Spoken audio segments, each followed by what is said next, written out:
All right. So, my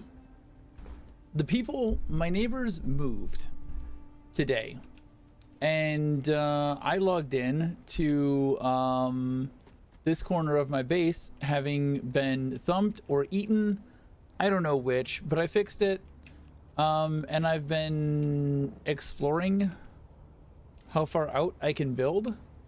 I extended my base out, just a little bit, just a little bit of an extension.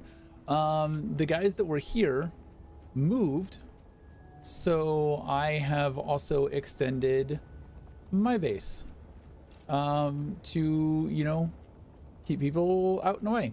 So what I'm thinking that I want to do tonight, because the Coriolis storm is about to run through in the next hour or so, I think I'm going to tear all of this down, honestly. I think I'm going to tear it all down and rebuild, but what we're going to rebuild with is going to be Atreides shit. So let's go buy the Atreides shit, shall we? We're probably going to need to do a Cobalt run. Not going to lie, we will probably have to do a Cobalt run, because I didn't have enough Cobalt to repair the pentashields after Shai-Hulud ate them.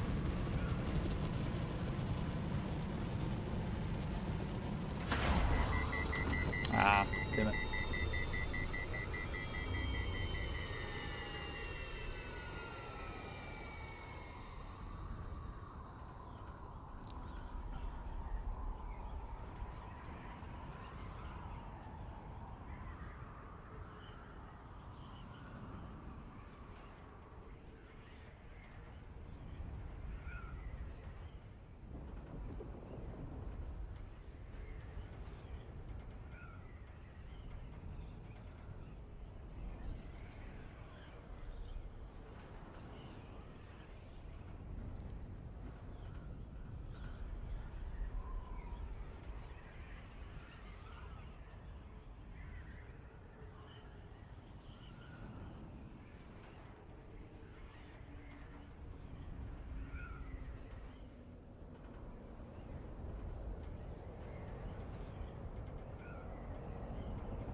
Why isn't there a landing pad here? I don't understand it.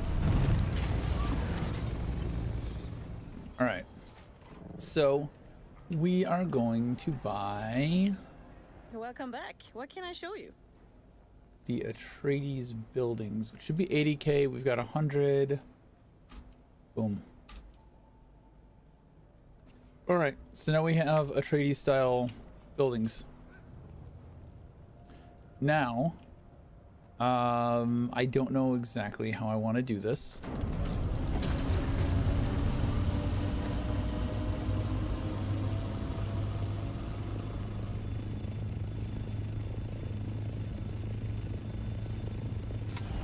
We also need to build a fob and get a Solido projection of it.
We're gonna do this.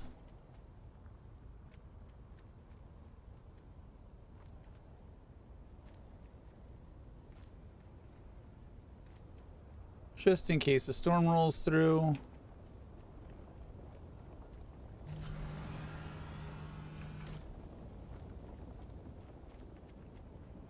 I don't want to deal with a broken thopter because of a storm.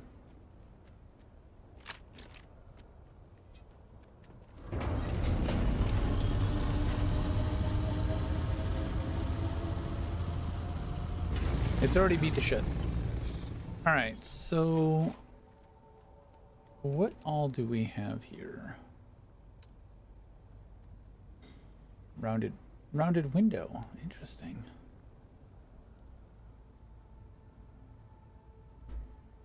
So the Kaladin Palace is part of the Atreides stuff?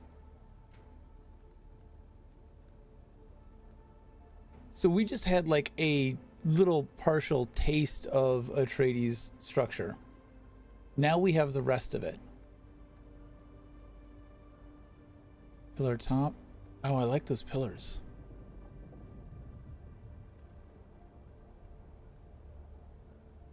We have windows. We have nice windows now.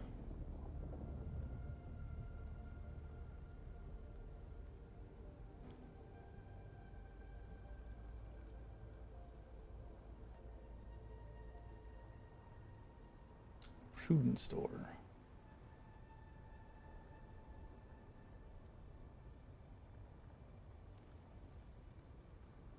Interesting, a tall door. And all this stuff takes plastone.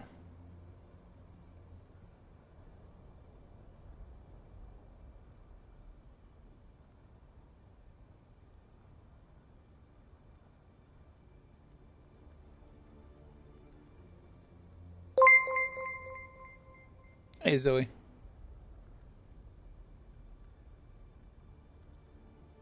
We got a lot of nice shit in this.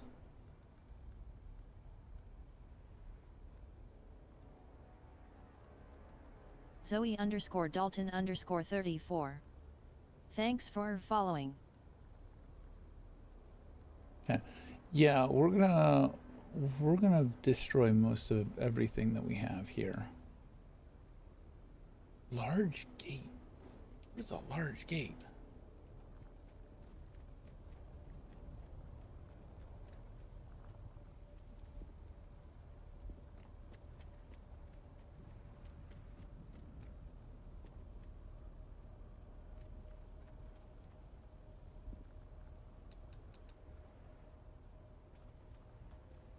Maybe it's blocked by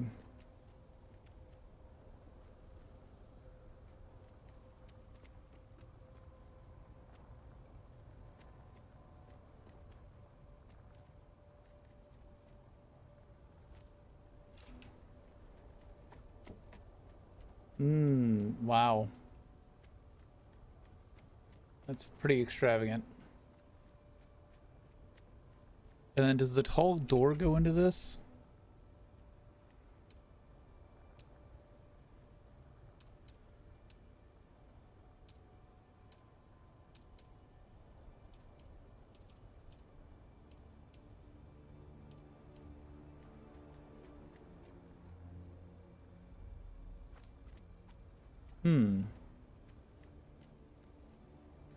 Interesting.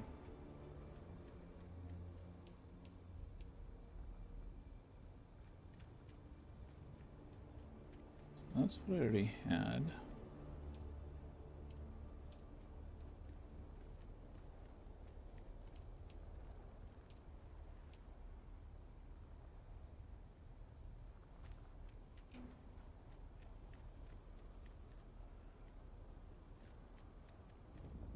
Just kind of exploring.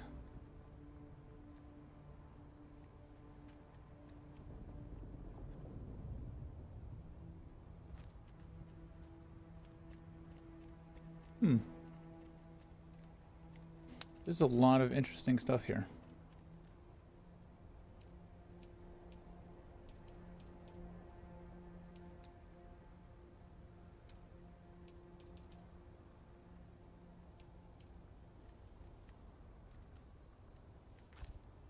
Oh, nice.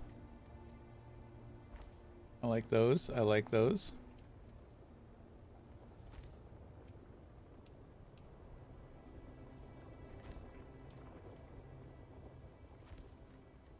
I like that. This could also go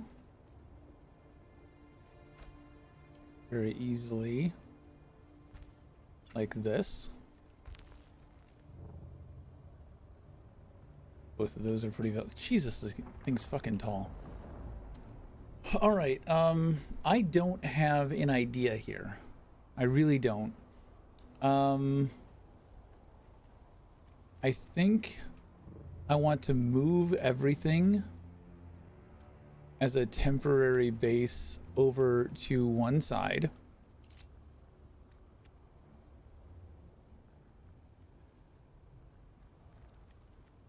I almost wish I could get rid of this section over here, but it's too late. What is done is done. How do I want to go about this? Because I need to be able to preserve what I have.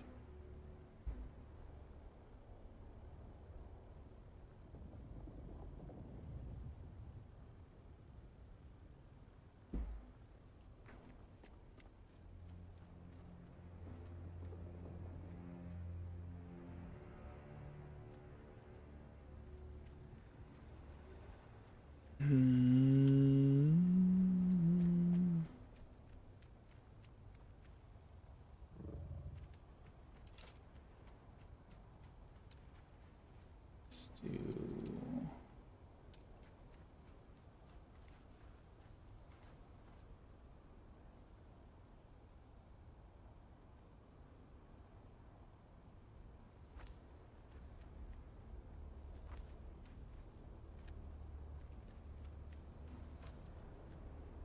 When do we incur the wrath?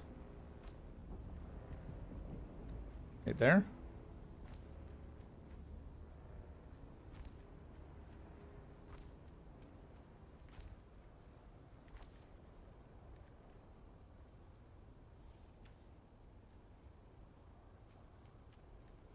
Do I not have enough?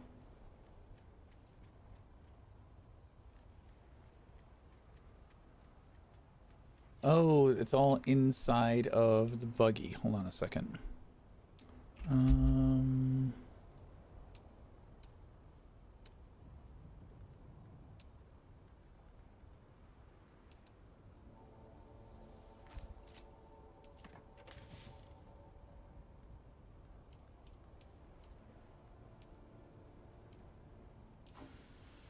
mind the bodies. Da, da, da, da.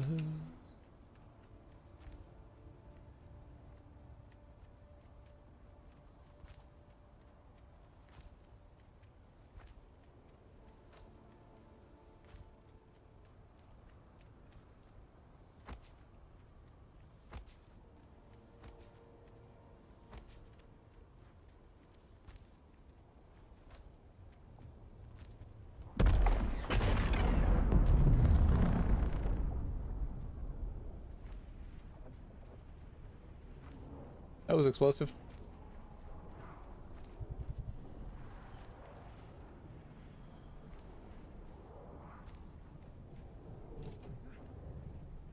Let's go get that.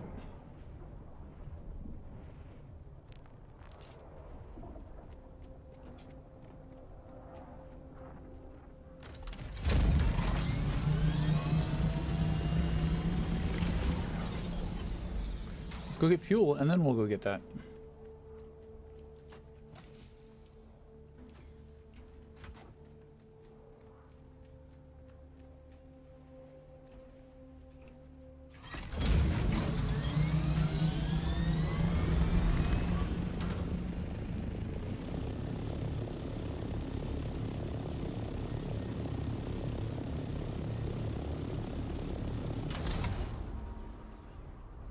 There we go.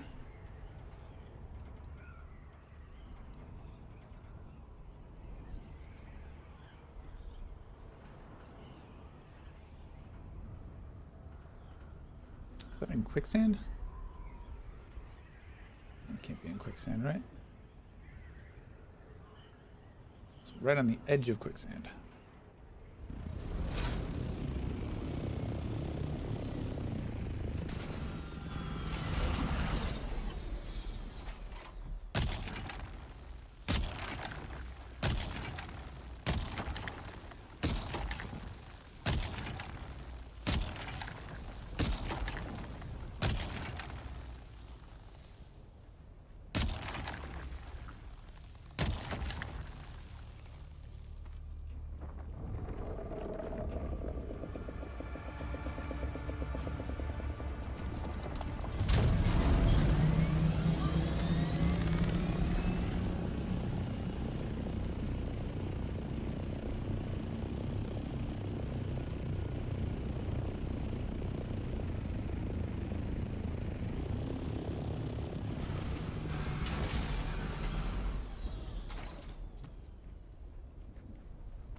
Good, bro?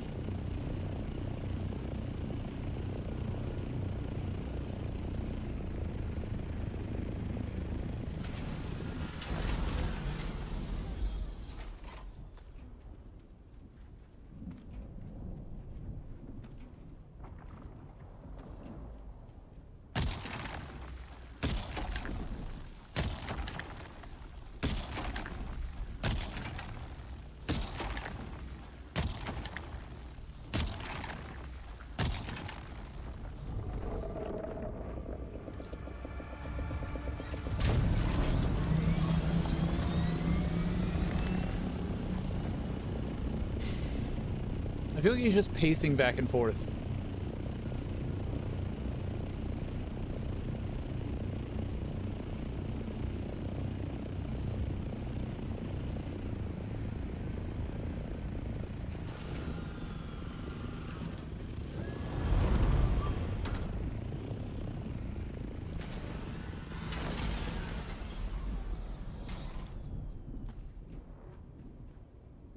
Is this worth it? Probably not. Am I gonna grab it anyways? Yeah.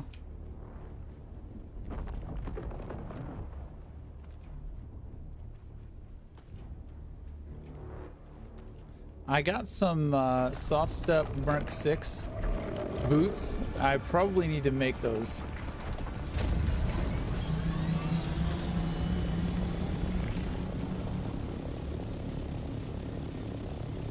All right, now we can go back to rebuilding.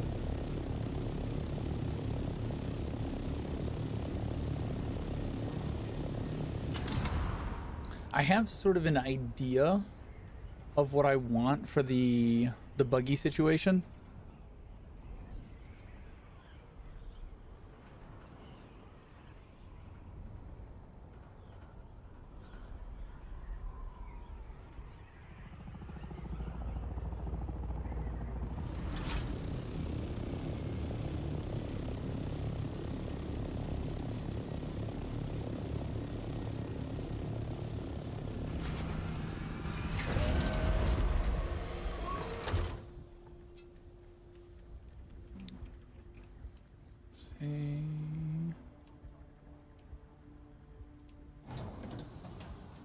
How much melange do I have? I have 39 melange.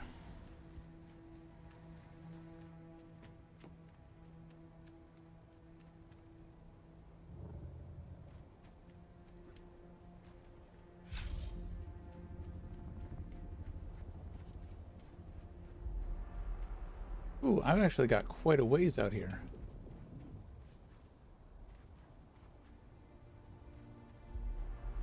Oh, yeah.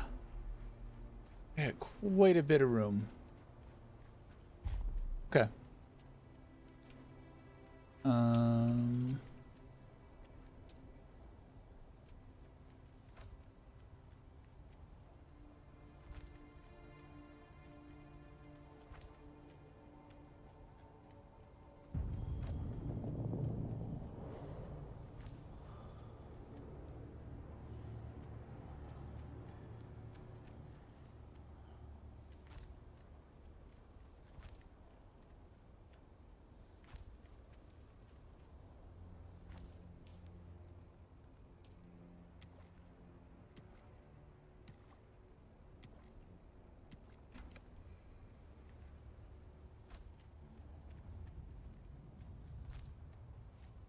So for a little while, we're just going to be a little fuckery on everything.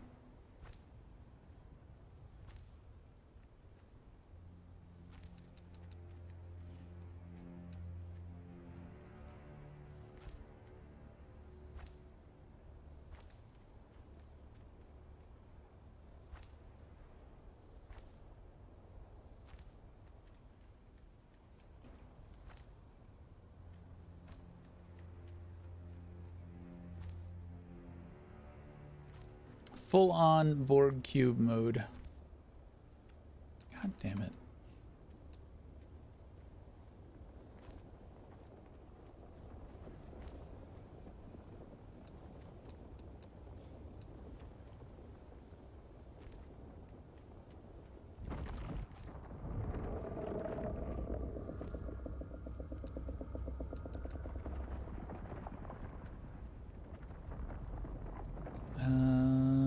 Let's do ceilings.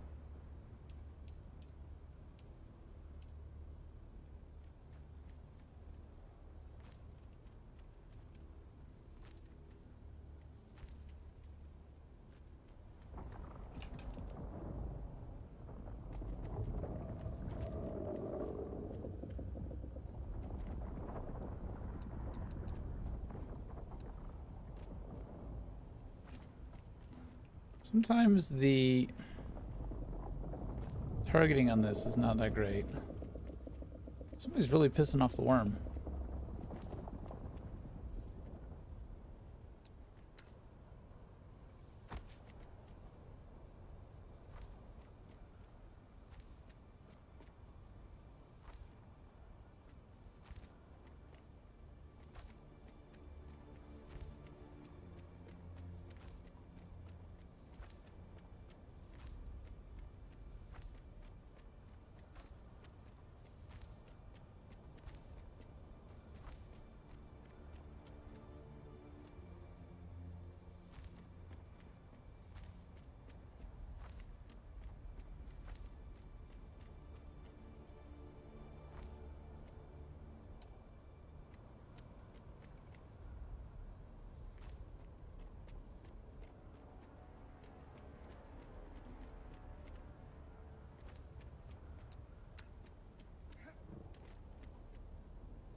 I could just like destroy and rebuild all of my refining stuff, all of my production stuff, but I feel like that would not work out how I would want it. That would just be bad. I would like to keep them powered and working to the best of my ability.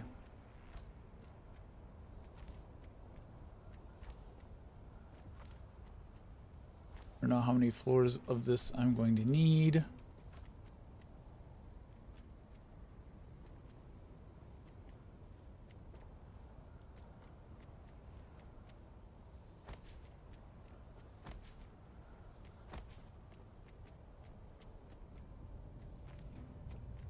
We are about to run out of granite though.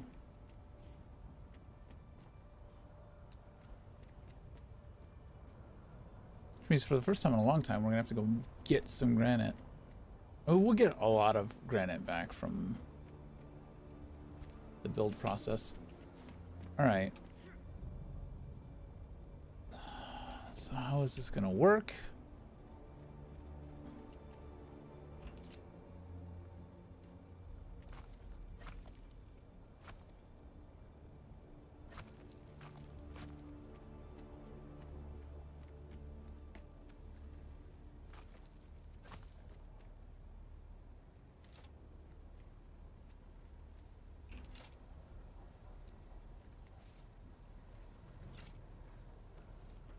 Yeah, see, that's gonna be the problem right there.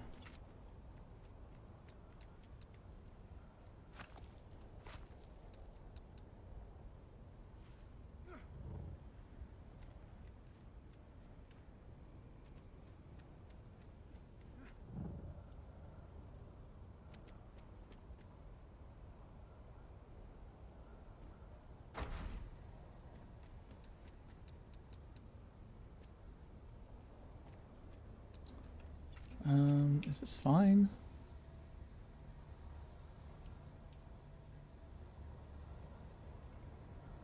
I mean, I think it's fine. But why don't we do...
All right, so you will go...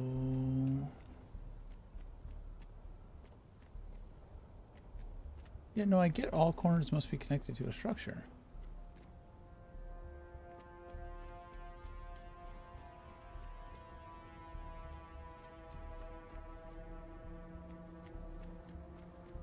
Oh. Okay, I mean, that's fine. We'll just put an actual ceiling there.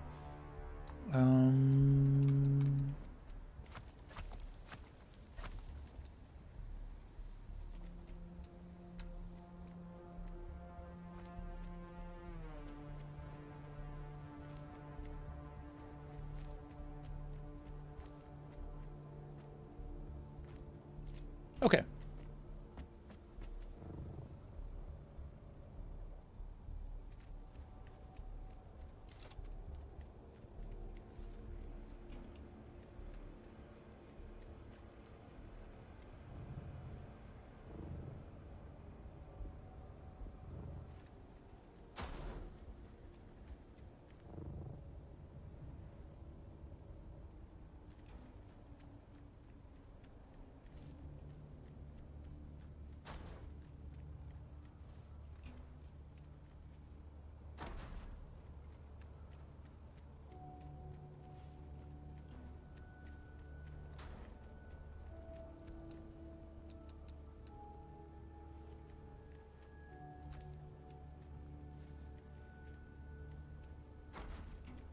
Start moving everything out this way.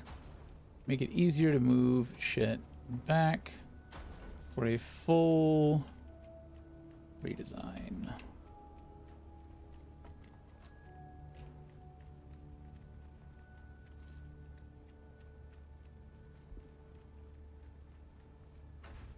Hopefully with the permissions, we don't need to worry about that.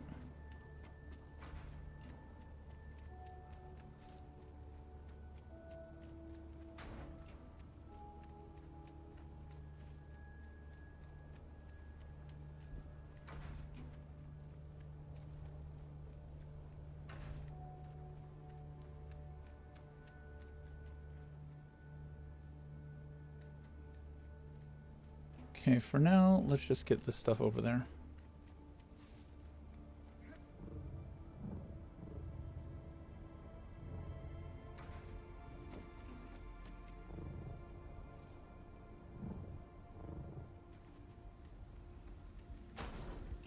Doesn't really matter because it's not staying here. It can be as cluttered as it needs to be.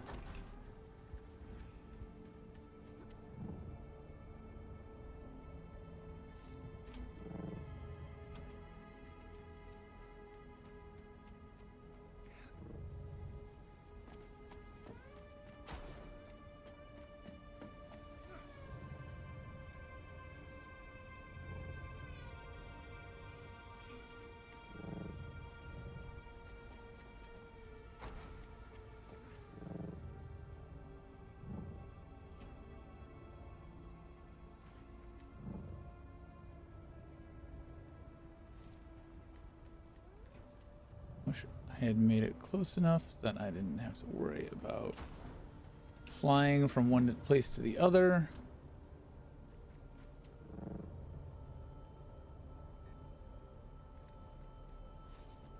I think this thing is about to break.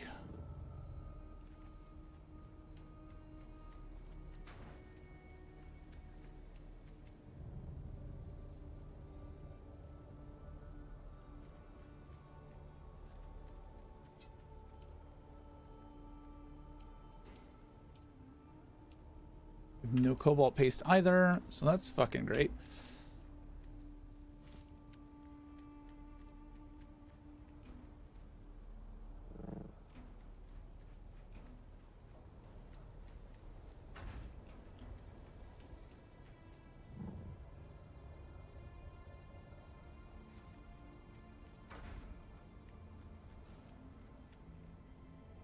So I can just grab this from off the edge.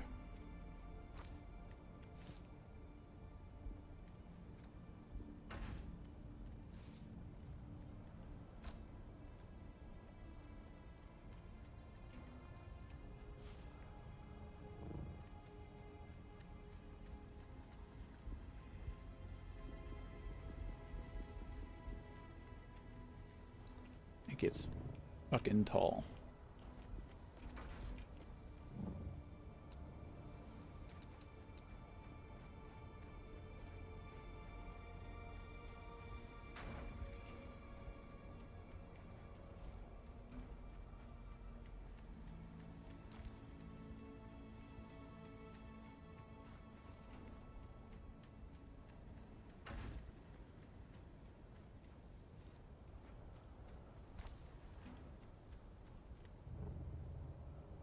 All right, so we've got all the water.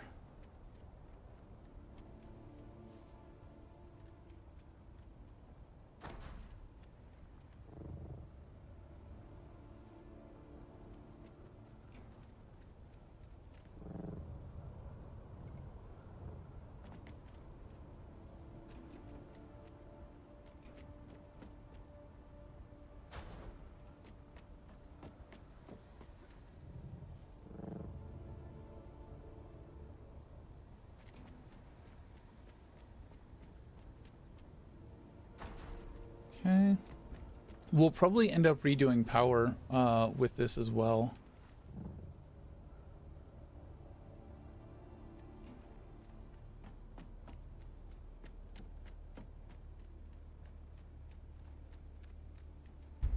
So we got a bunch of storage. Do we redo storage as well? We've kind of got the aluminum for it.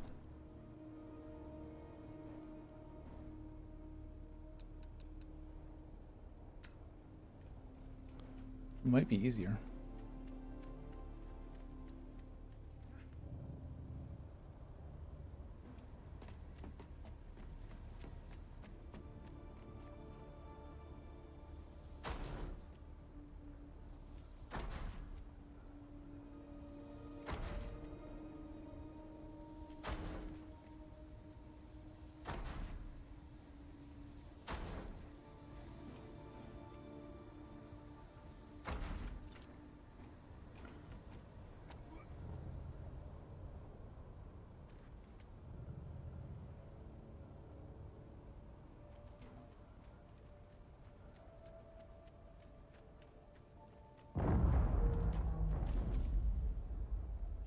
I would love to go after all of that.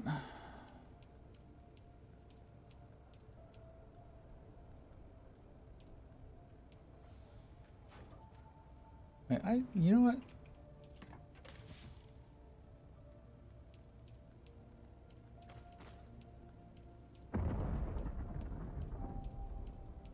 These ones I am gonna move.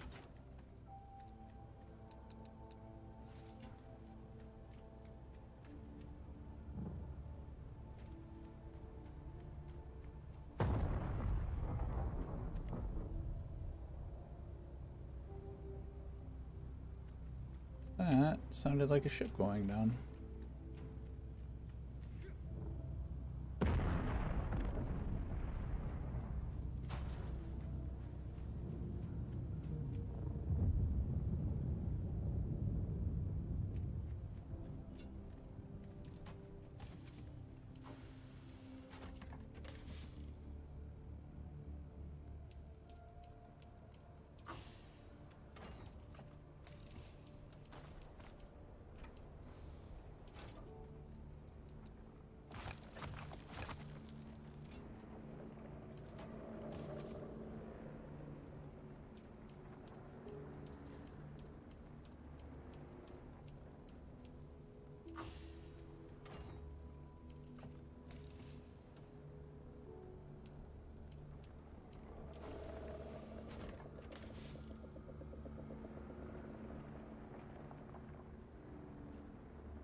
Okay, all of that is taken.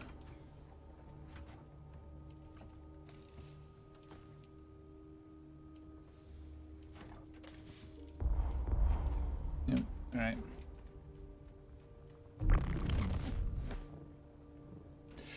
I hate when that doesn't work. Drives me fucking insane.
Why do I keep backing out of it? I don't need to back out of it.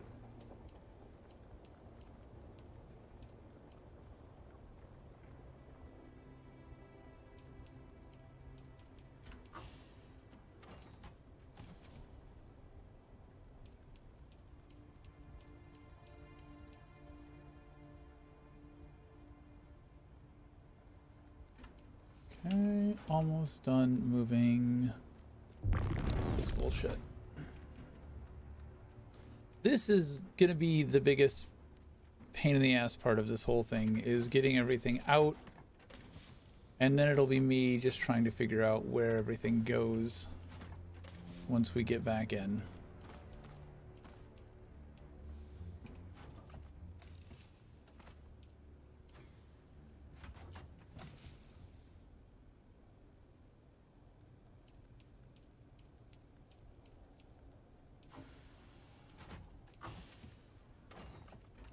Okay. All of these can go away.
that's pretty much all the storage. There are the water tanks.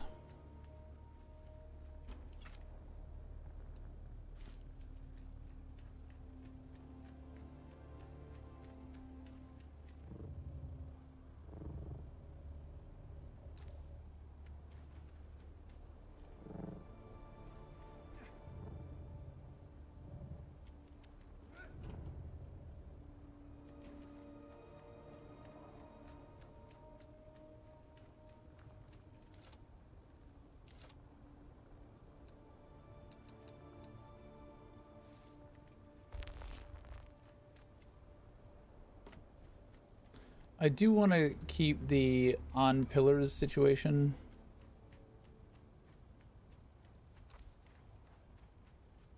I do like that idea. We're probably going to be at the same elevation.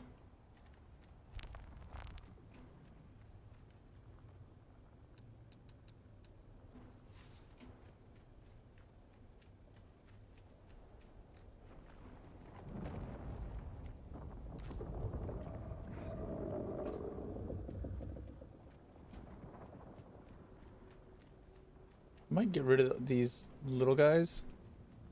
I don't know. Oh, this is going to be a pain in the ass. All of this in here is going to be a pain in the ass.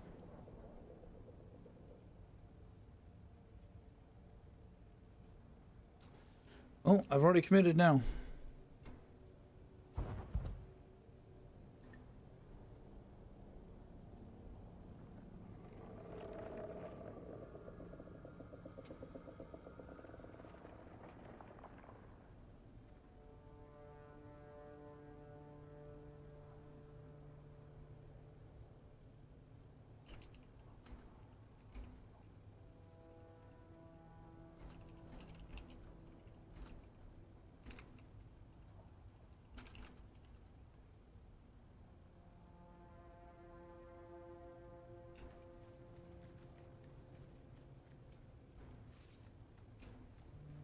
Corpse container.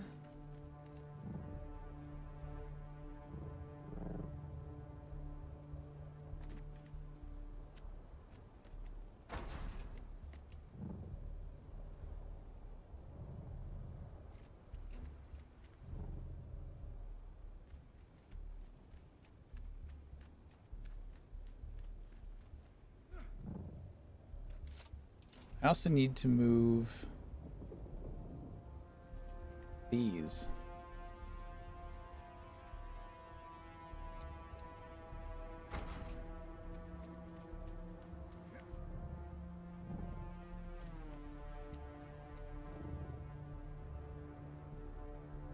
Could really use some help with this shit.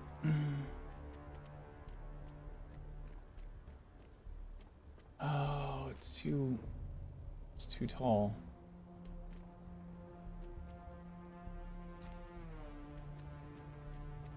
I wish I could just grab them from here.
All the worm noise is making me so nervous building out here.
I'm gonna disable some stuff for now. Some of the big power spenders.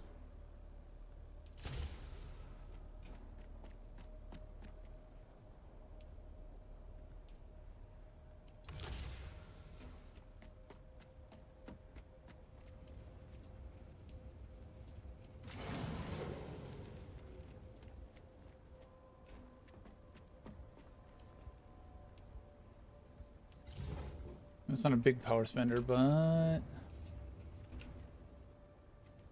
the ones that I think will make a big difference will be these ones. I'm gonna get rid of these.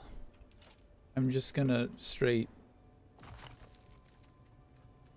get rid of these guys. These two I'm gonna disable for now.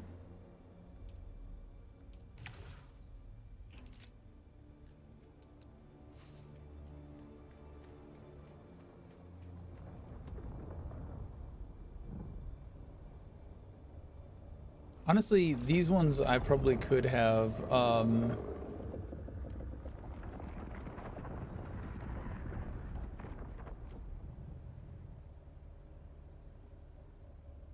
these don't have anything in them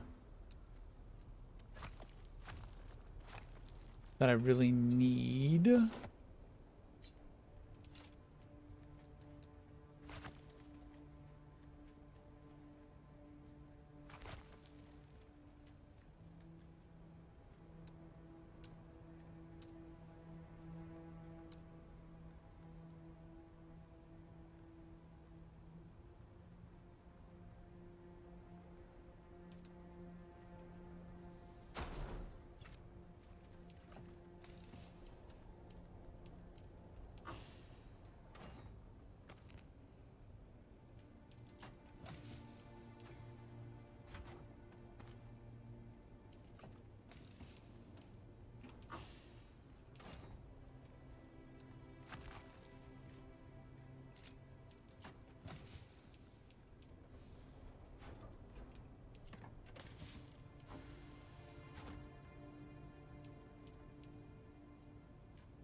Why is that worm so active? The fuck is going on? Makes me nervous.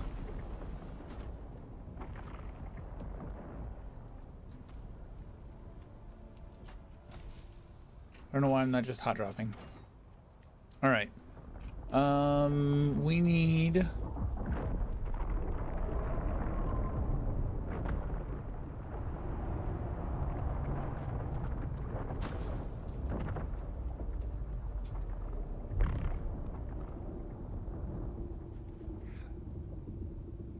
We need to move the water now.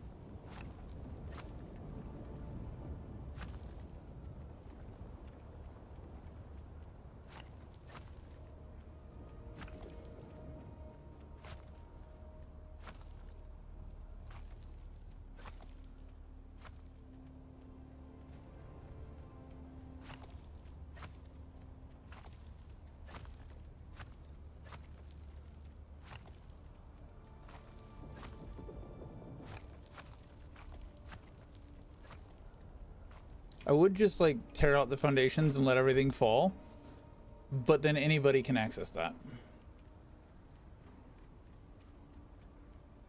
So that would probably be pretty bad.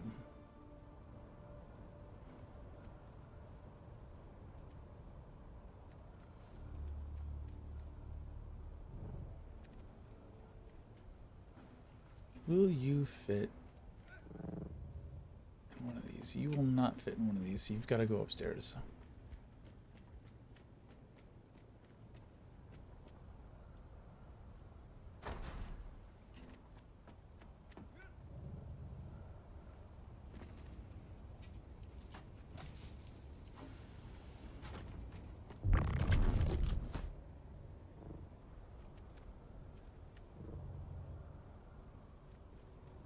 This is going to be a lot of work.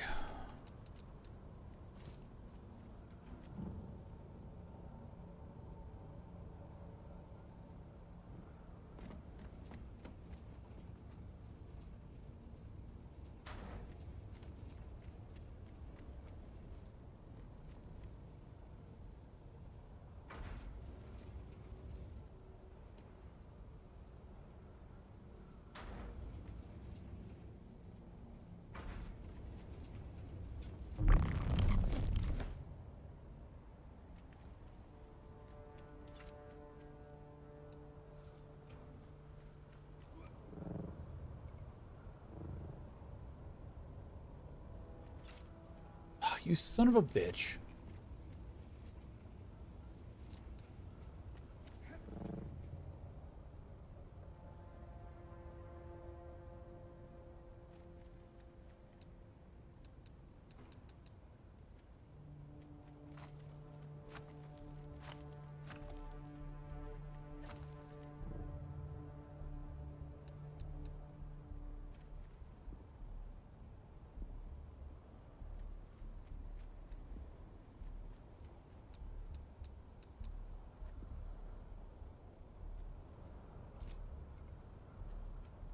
What?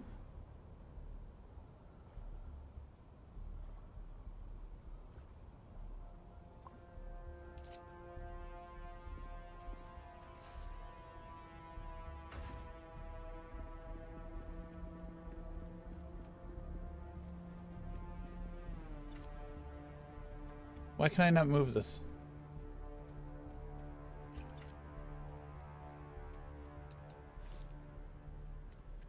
Can move these.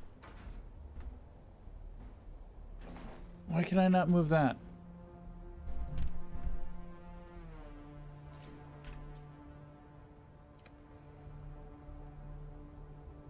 See if logging out and logging back in fixes it. So it's going to be a lot of water loss. And I don't know if I can drain water containers or if the water just goes away. I doubt it goes back into the circuit.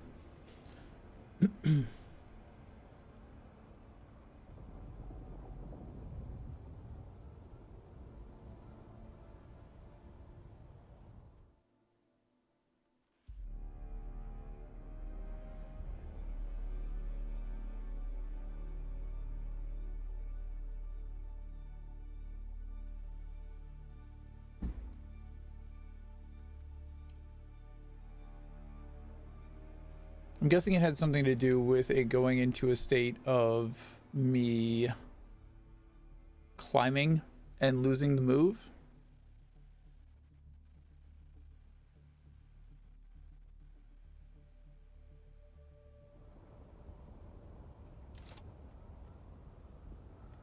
Oof.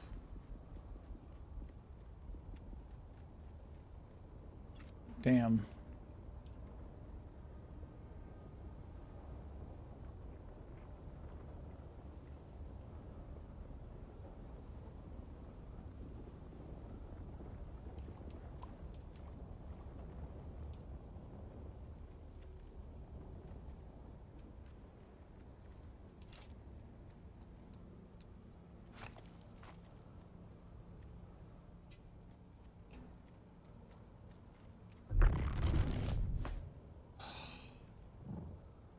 Come on.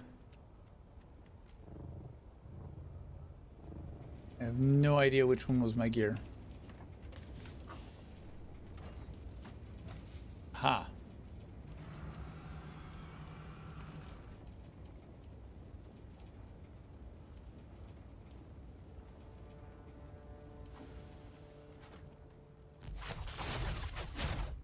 Nope.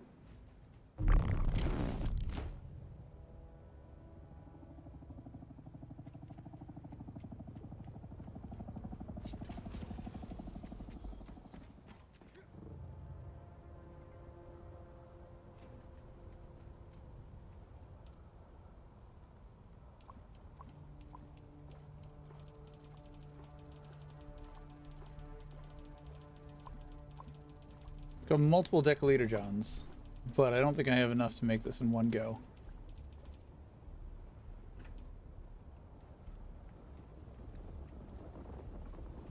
I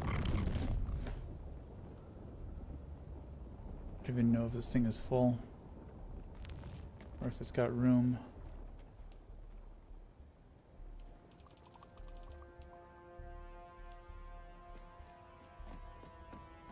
I don't want to just put it straight back into itself.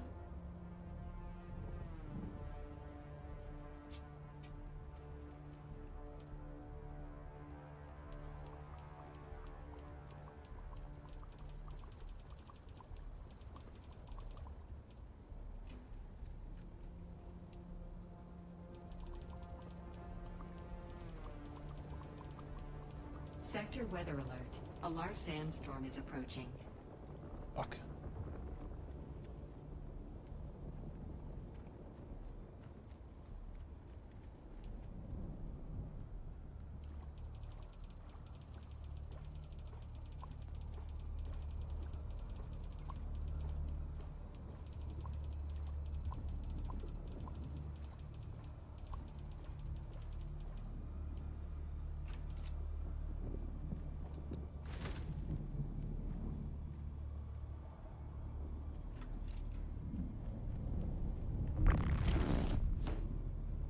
I may be a little fucked.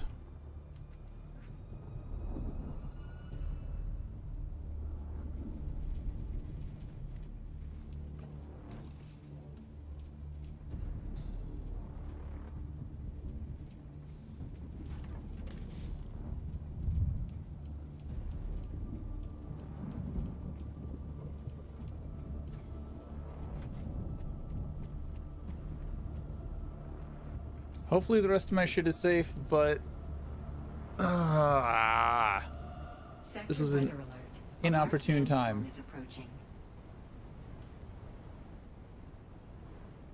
We're right on the fucking edge of it. I mean, it's not as bad as the deep desert sandstorms. Those are pretty gnarly. but it still may fuck up my exposed water containers.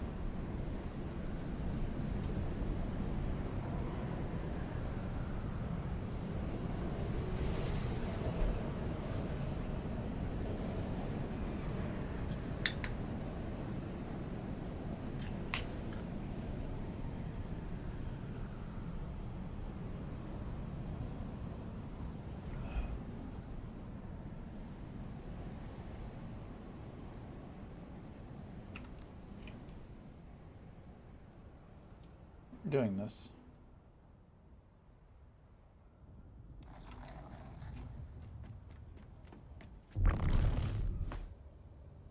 In this troubled age, when darkness stalks the land and corruption threatens to extinguish the last light of hope, a lone warrior roams the cosmos. A wanderer with no allegiance to any but truth and justice. He stands as a beacon in the darkness. He stands for those who cannot stand for themselves. He is the last man standing. He is the swordsman. Episode 2732, The Slave Lord of Amaranth. After his showdown on the plains of Jericho with the renegade Iron Zir, the swordsman finds passage to the Delta Amaranth system in the far reaches of the Trinary Cluster. Are you sure you wish to disembark here, of all places, swordsman?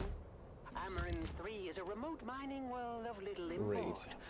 No highliner is due to pass this way again for some time. I am sure, Guildsman. I will find my way. Very well. A Chome resupply freighter leaves within the hour. I have arranged your conveyance to the surface. Fare thee well, swordsman.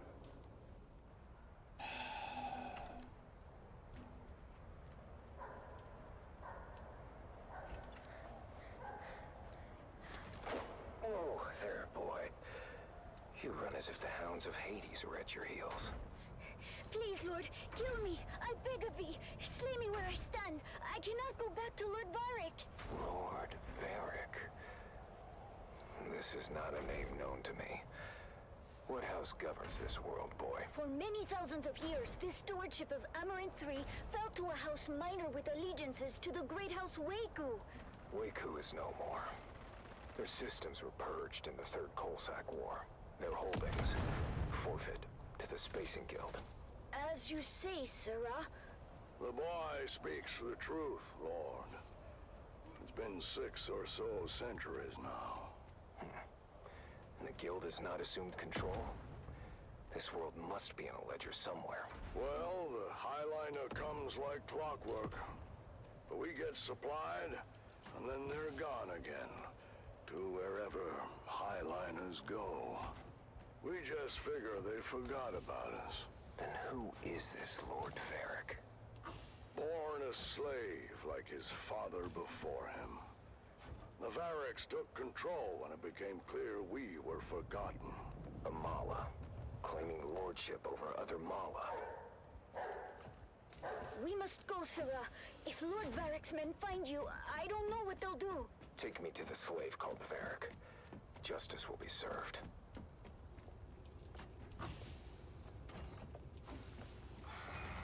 Who dares enter my hall unbidden? I dare, Mala. You claim authority that is not your own. For that, I claim your life. Oh, you? What is your name, stranger? I would know what to mark upon your grave. I am the swordsman. Your false reign is over, Varric. Guards, don't just stand there. Get him!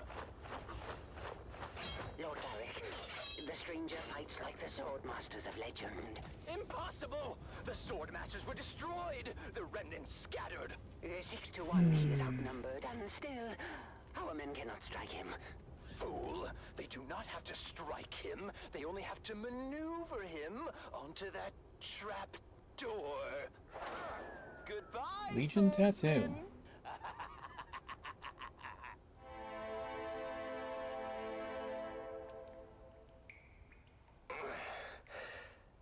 Save your breath, stranger. You took a brutal beating on the way down. Most do not survive the fall, as the bones in this dungeon attest. Dungeon. Below Lord Varric's audience chamber. I am Rodrigo. He is no lord. Not in any legitimate sense. I'm not sure that's a distinction many here would appreciate. What else is a lord if not a title claimed by force? A lordship is an investiture governed by the Heritage Council in Section 437 through 441 of the Great Convention. It's a covenant, as old as the Imperium itself. Ah, but tell me then, stranger, the ones who established your covenant, how is it they claim their power, if not by force? How is it they are legitimate and the pig Varric is not? You tire me, old man. Well, Logic gets thrown in his face and he ignores it. he's a pig. Rest now, stranger. You'll need your strength for what is ahead. Damn it, I oiled that hinge. Can he walk? Can you walk, stranger? Our last true governor had the unshakable fear that the people would rise against him and throw him down here. I helped to build this secret exit to ease his paranoia.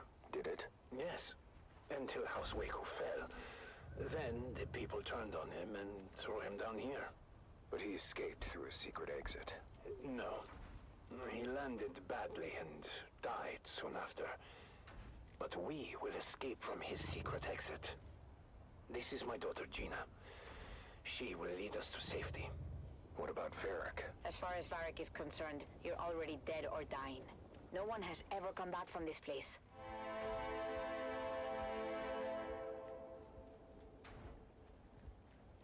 Easy now, swordsman. I've tended to your wounds. Thank you, both. My father was a draftsman in the Imperial Engineering Guild and helped to build this humble colony. Armor in 3 isn't much, stranger, but we are self-sustaining, and the guild will remember us one day. Okay, so We we've were got doing just fine that until water Varric's down there. grandfather took over. Lord Varric is just the latest in a long line of assholes. We have seen too many good men fall trying to stand against him. There are enough of you. Why not fight back together? The fear of death, I suppose. The land here is harsh. The work grueling. Without our men, our families would starve. Fear is a powerful chain, stranger. A chain we will break together. Send word to the villagers. It's time to end this.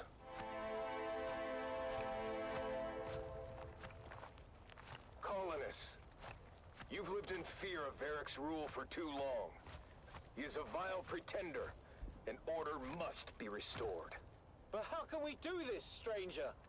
We are not an army. Remember yourselves.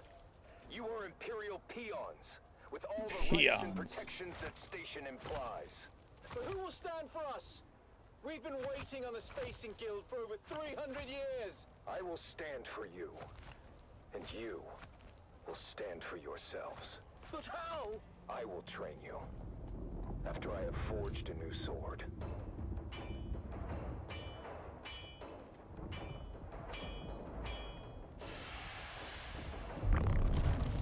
Training montage. It's time.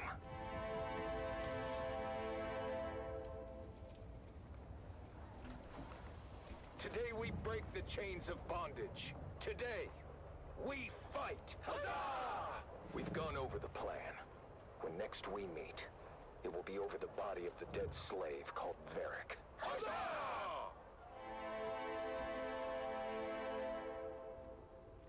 So then I told the farmer, if you cannot pay your proper tribute, perhaps your comely young daughter can pay it for you.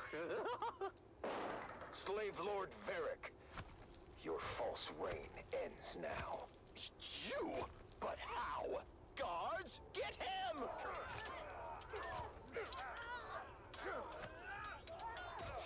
He has rallied all the peasants against us! They fight like demons. The stranger must have trained them. Face me, Varric. I will take care of the stranger myself.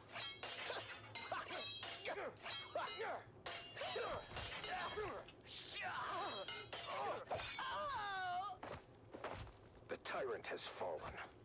You have won your freedom. But Your father fought bravely, Gina. His sacrifice was not in vain. Thank you, swordsman. You've saved us, but I've lost my father in the bargain. His spirit lives on in the freedom you now share. Freedom to serve your proper masters, the Spacing Guild, who will undoubtedly return soon to claim you all. But what do we do until then? Hunger and disunity may come, but you must remain steadfast in your duties, and the honor of that will sustain you. Remember, 5K is actually a pretty righteous heart significant. is never truly empty. You're right, swordsman. Is there any way we can repay you? Setting things right is payment enough. And now, I must move on. I'll never forget you, swordsman. Swordsman? Where did he go? And so, the He was swordsman never there to leaves begin another with. world better than he found it. Join us next time for another chapter in the saga of the Swordsman.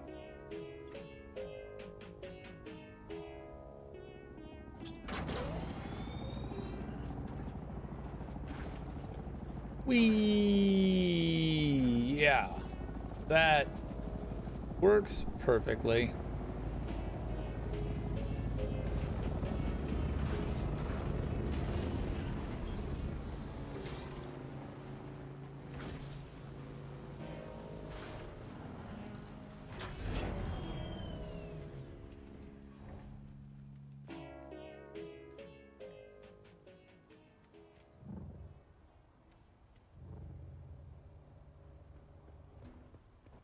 What's up?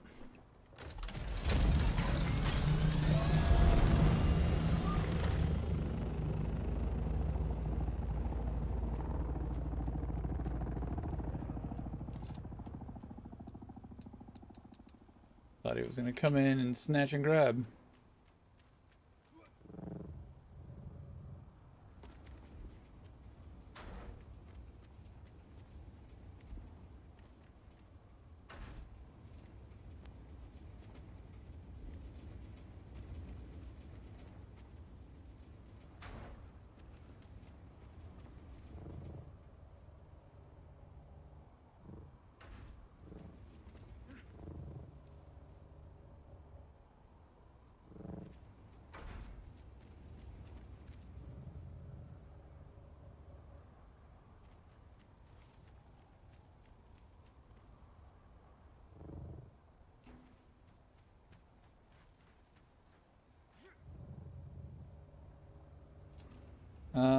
That's not a base, that's a compound.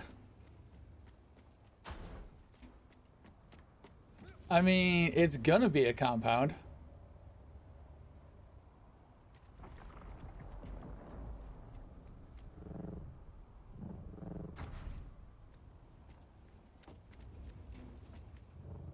The warriors farewell.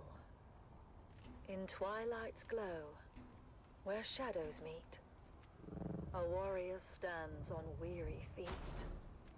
His sword, once bright, now dulled with strife, reflects the toll multi-select? of life. Yeah. Oh, fate, you've Or carved select this from farther path of away. Pain through deserts vast, through blood and rain. Motherfucker. Yet honor binds my heart tonight. I might... For House Atreides, I still fight. That might have just broke this guy. I might need to break him. This one was already fuckery anyways. Fields whose courage were their Yeah. only shields. Their So, names if you're moving engraved in things stars above. and you like Their deeds glide and suspensor over and you grapple onto something and you wall climb, you now can no longer move that thing. You have to destroy it. for battle's end and souls must grieve. But know this truth, my comrades dear. In every heart, we still stand near. 57 minutes of water generation. House of just and I mean, I've got to destroy it anyways. I might as well just leave it for now. And though my journey's end is near, House Atreides, shed no tear. For in the halls where heroes rest, where valor shines, where hearts are blessed, we'll meet again in timeless peace, where all our pains and trials cease.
How about this guy?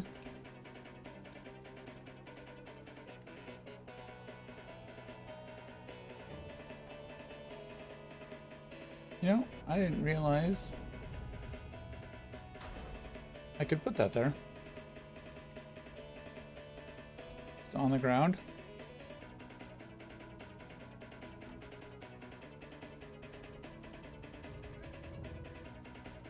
Wonder if that's in danger of being squished and smushed. What the fuck? Nothing else I've been able to put on the ground? I don't know. I've put a few things on the ground while moving this stuff.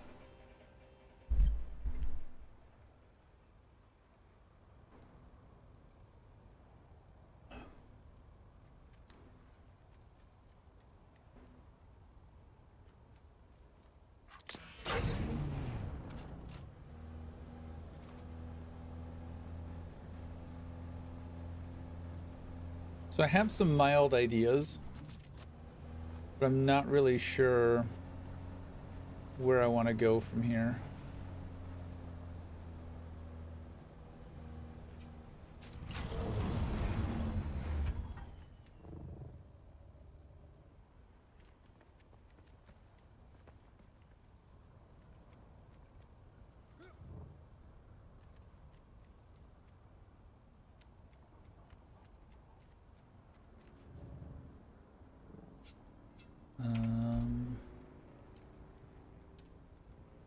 We got a lot of crazy shit in with this this pack.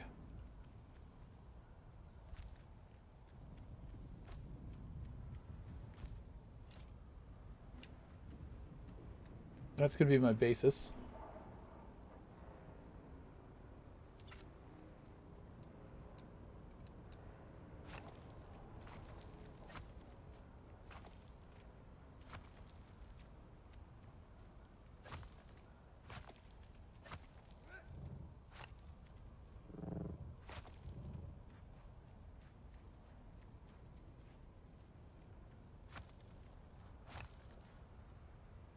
Always with you. It's Vox Atreides, the voice of the Duke.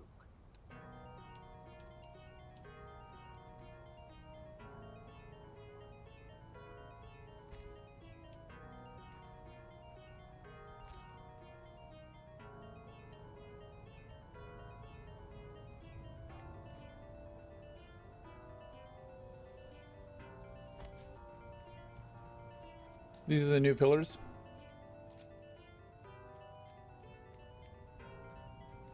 A different height.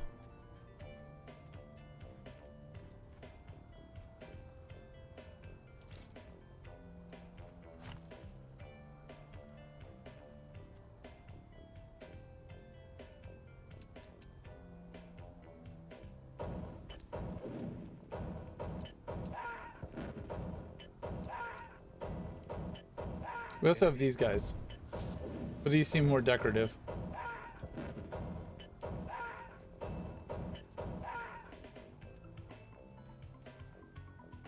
Yes, sir. Acknowledge. Yes, sir. Moving out. What the hell am I listening to now?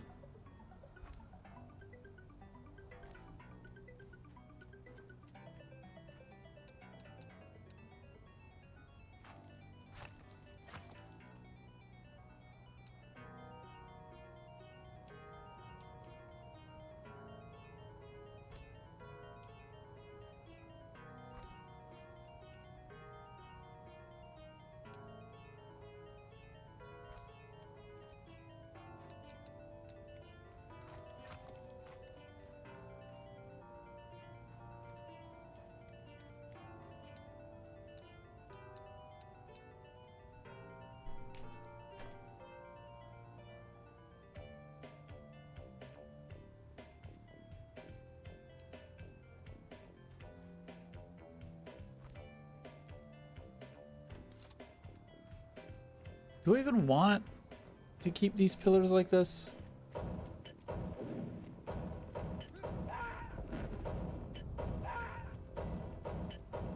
Enemy.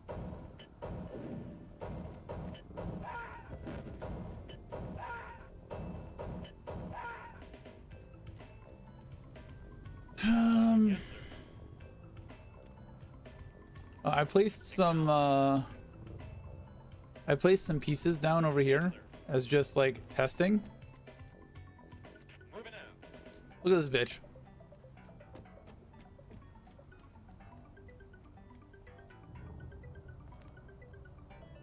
That's one piece.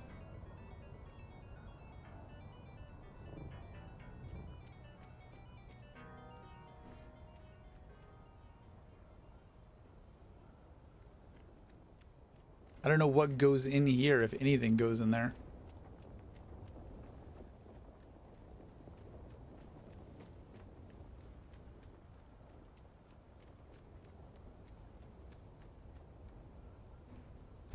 Do I want to blank slate this?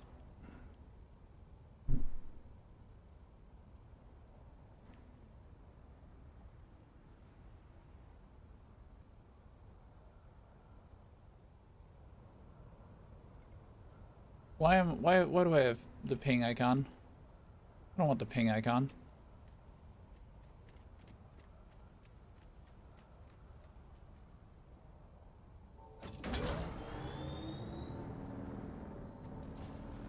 I do have some ideas.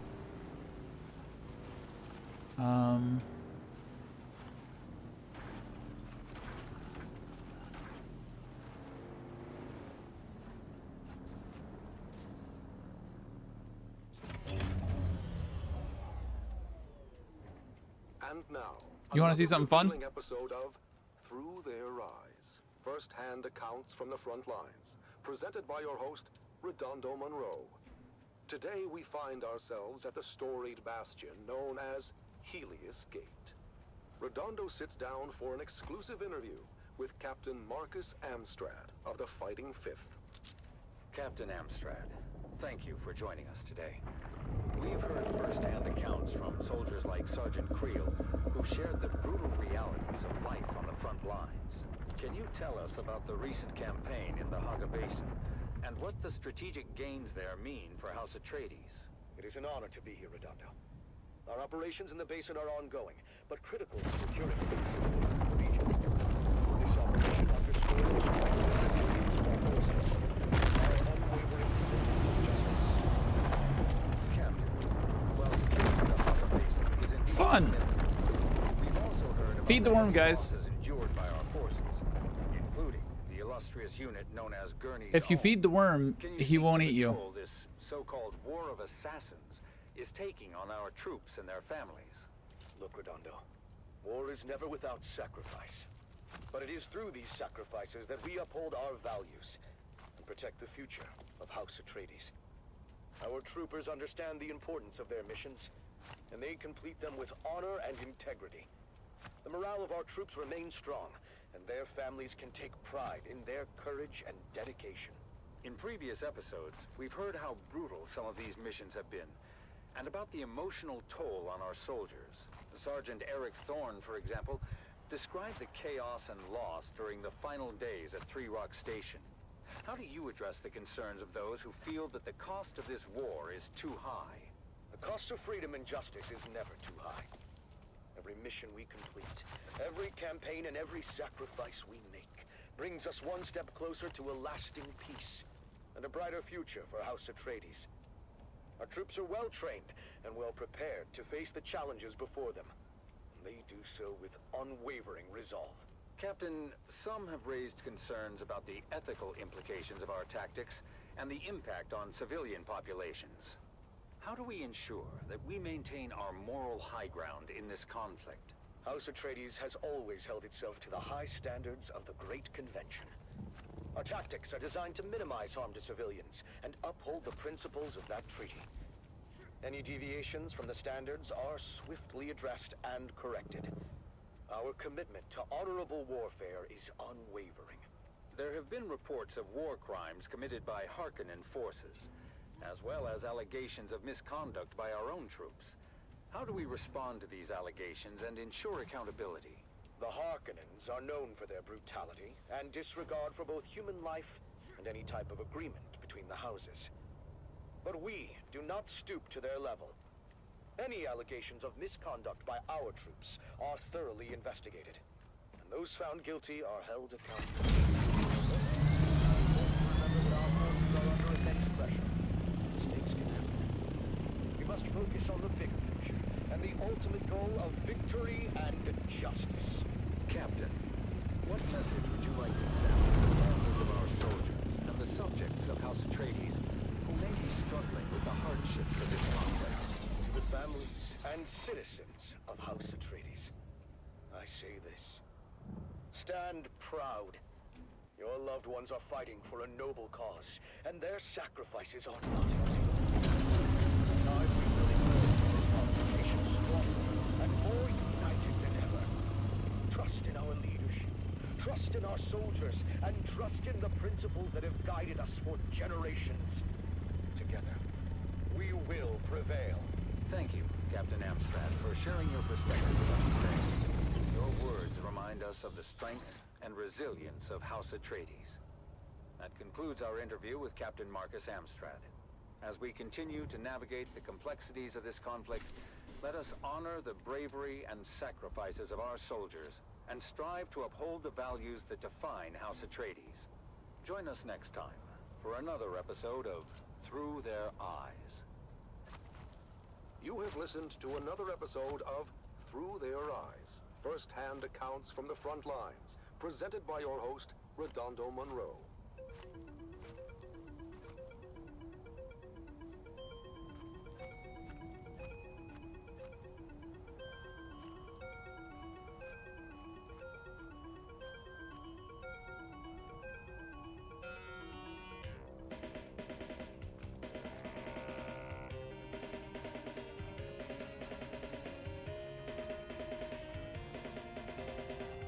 Dune, the battle for Arrakis.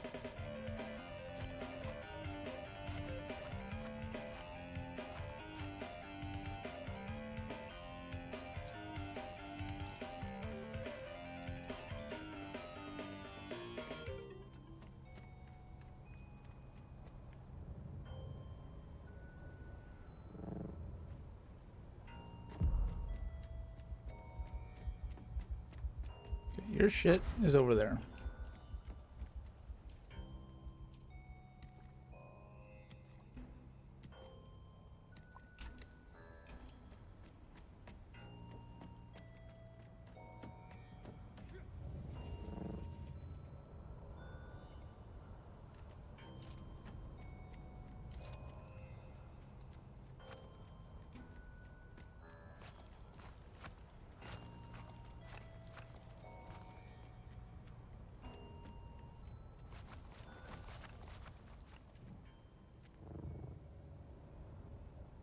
Did I demolish that? I don't think I did.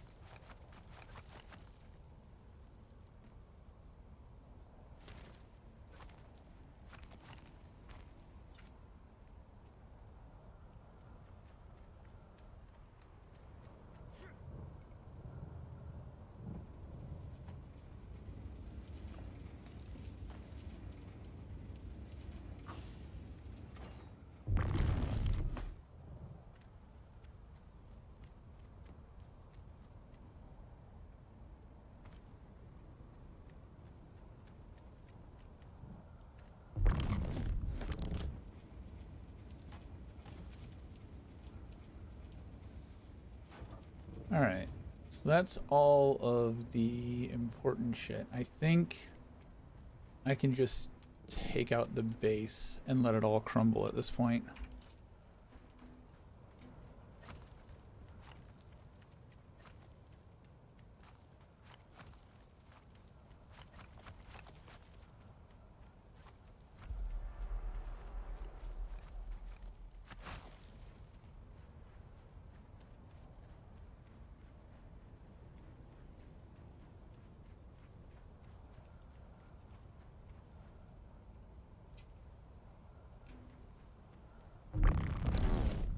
This is Tolliver Cam, your faithful Communinet crier, spreading the word of the Duke and reminding you that hope is not weakness. Real strength is acknowledging that it's okay to strive for and even expect a better day.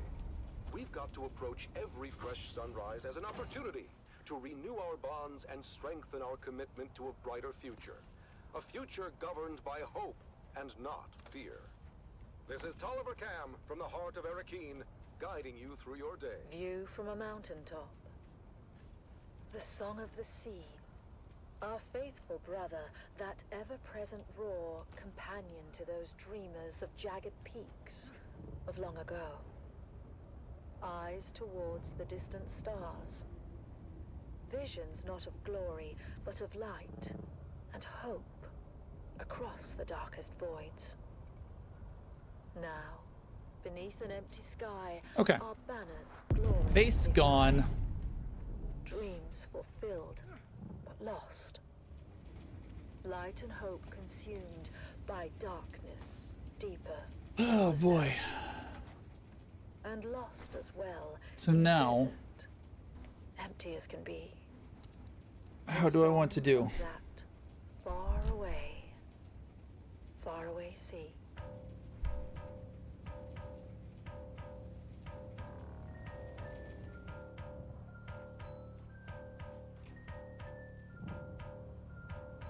I think I still want the same here. Basically.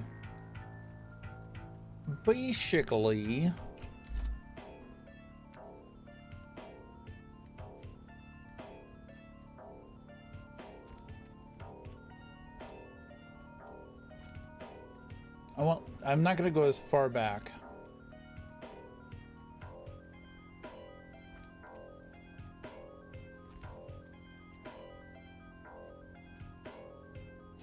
The road's gonna be out front instead of back here.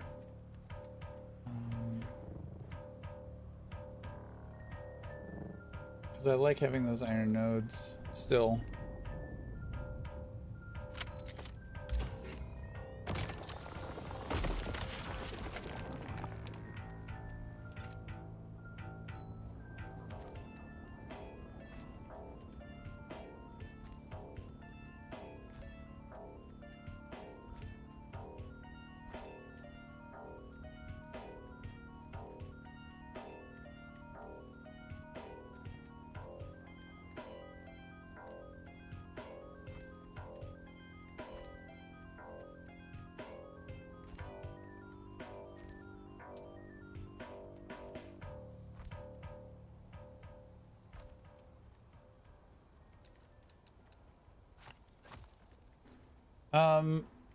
I also, at some point tonight, want to build out our, the fob.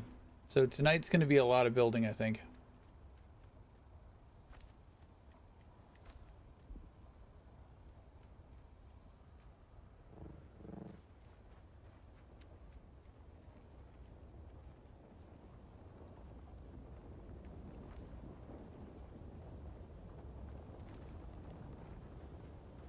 I might need to get a lot more basalt.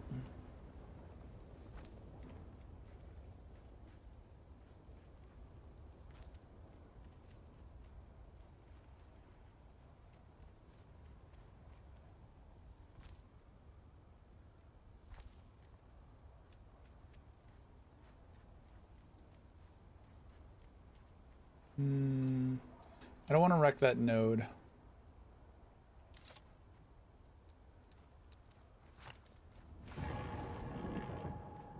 Jesus.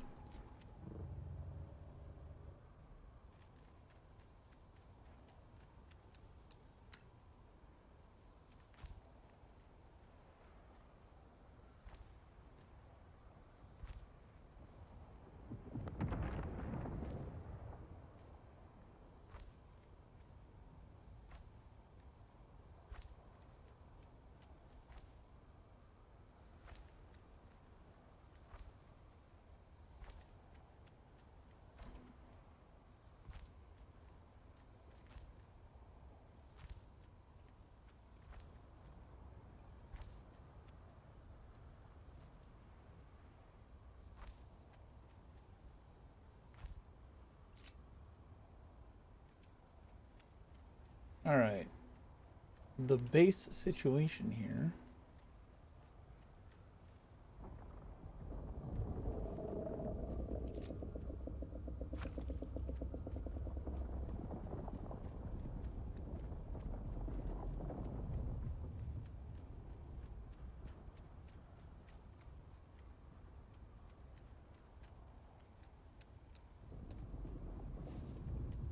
You move you up here. You get to sit right there.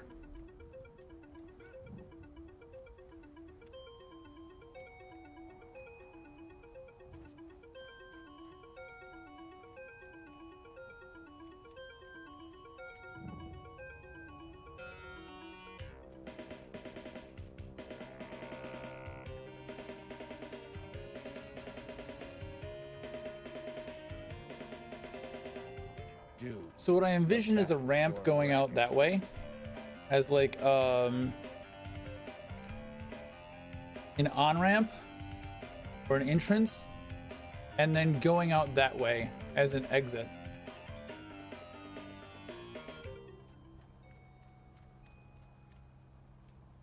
Of sorts.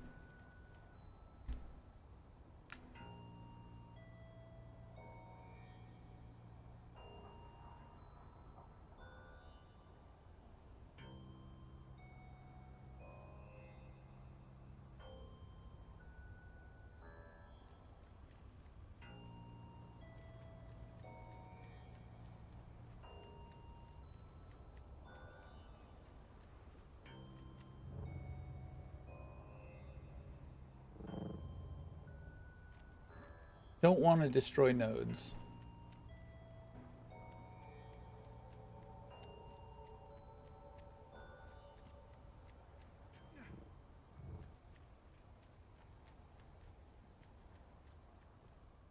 Just trying to figure out a layout here. There's only so far that I can go out as well.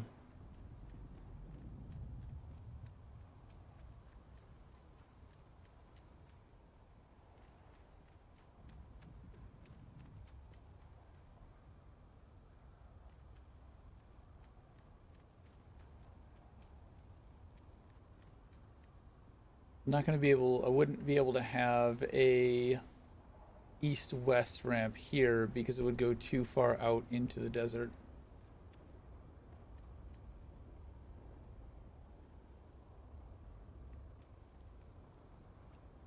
And honestly,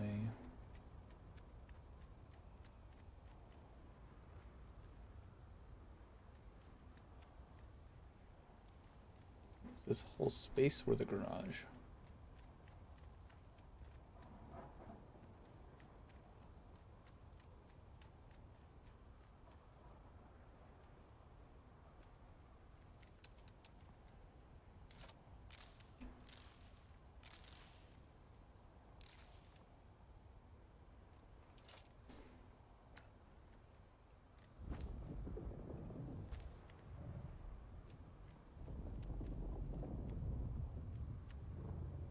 And now, the inaugural episode of a brand new series.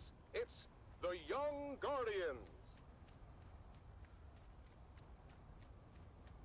Gather round, fair listeners, as we join our story on the eve of destiny for 3 young lives.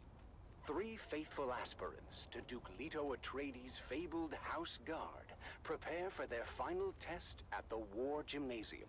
A test that will challenge their training, their courage, and define their future as defenders of House Atreides. I almost want it like right flush up against this end right here. At the Cala City campus of the Atreides War Gym.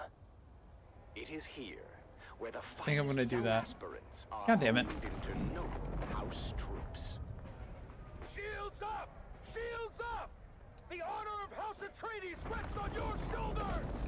Defend yourself! You can't serve the Duke if you're dead! Among the recruits, 3 stand out. Taran, a farmer's son with unyielding determination. Lyra, a skilled sharpshooter born into poverty. And Amon, a fifth-born Atreides cousin, striving to exceed the lofty expectations that come with his name. I won't let you down, Lyra. You've trained too hard to fail now. Keep your focus, Taran. We'll get through this together. Come on now. We've got a real chance to graduate top of class. But Taran, Lyra, and Amon are not the only ones vying for the top spot. Another group of cadets, led by the arrogant and cunning Aiden, has been their main competition and antagonists throughout their time at the War Gym. Well, if it isn't the Golden Boy and his peon patrol. Tell me, Amon, how does it feel to coast on your family name? Shut up, Aiden. He's earned his place just like everyone else. Oh, Lyra, you're still here? I guess your folks found someone else to milk the goats. It's not worth it, Lyra. Focus on the test. We'll show them all what we're made of. As the aspirants ready themselves for graduation, only the final test stands in their way. A grueling 2-day endurance race to the summit of Mount Sayubi, known as the Peak of Valor Challenge. Ancient tradition states that the aspirant team planting their flag atop the summit first will be named top of class. Come on, keep it up! We're almost there. Just a little bit further. Watch out for that loose rock! As Taran and team near the summit, Lyra's footing gives way, and she slides roughly to a ledge below. Go on without me. Plant the bloody flag. Not happening, Lyra. Atreides leave no man behind. Hang on, Lyra. We're coming. The hell happened? Meanwhile, Aiden and his group are hot on their heels and seize the opportunity to rush to the summit. Come on, you maggots! Dig deeper than you ever have before! We're almost there!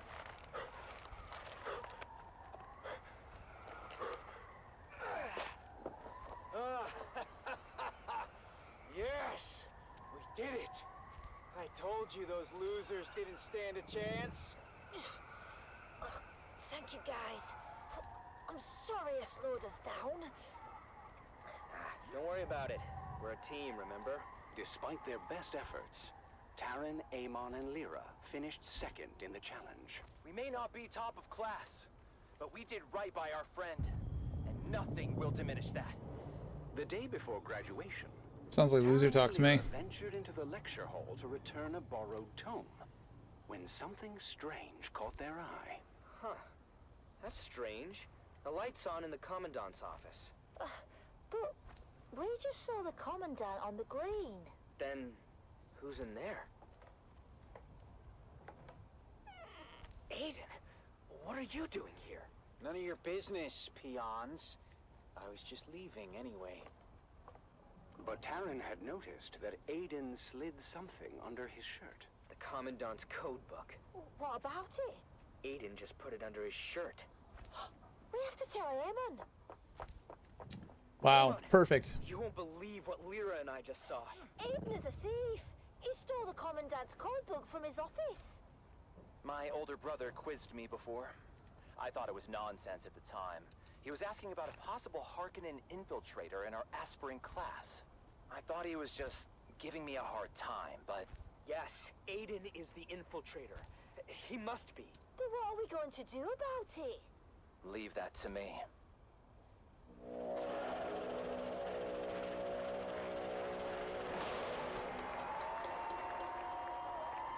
The graduation ceremony is a grand affair, as the Commandant presents deployment orders to the well-deserving class. Called to the stage, Aiden and his group walk triumphantly up the aisle, expecting to receive top-of-class honors. I told you fools who'd end up on top. Aspirant Aiden, you and your group are hereby charged with espionage and treason against House Atreides. What? No, this is a misunderstanding. Unhand me! And since this is wartime, the Articles of Canley are clear on the sentence. Damn. As for the rest of you, you have all proven yourselves true warriors of House Atreides. You have earned the right to wear the Duke's coat of arms and uphold the responsibilities and traditions that come with it. Stand tall, for you are the future of our house. As Aiden and his group are led away by military police, Taryn, Amon, and Lyra rise together with the rest of the class, proud and vindicated. We did it! We actually did it! It's not about the accolades. It's about doing what's right. And so, with hearts full of pride and the weight of their ancestors' legacy resting upon their young shoulders, our young guardians go forth as true soldiers of House Atreides. I guess all that's left for us to do is unseal our orders and see where we're bound. Wherever we go, I just hope we're together. Shall we open them at the same time? On 3. 3, 2, 1. Arrakis.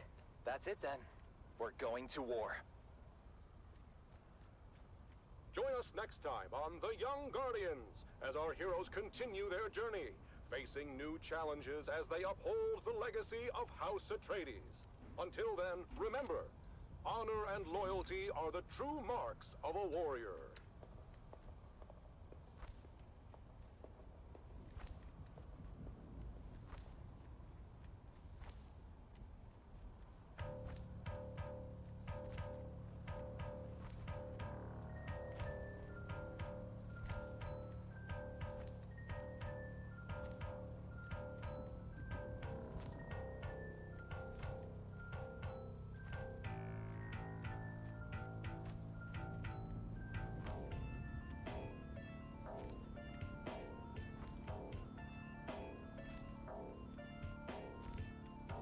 This is going to be a garage.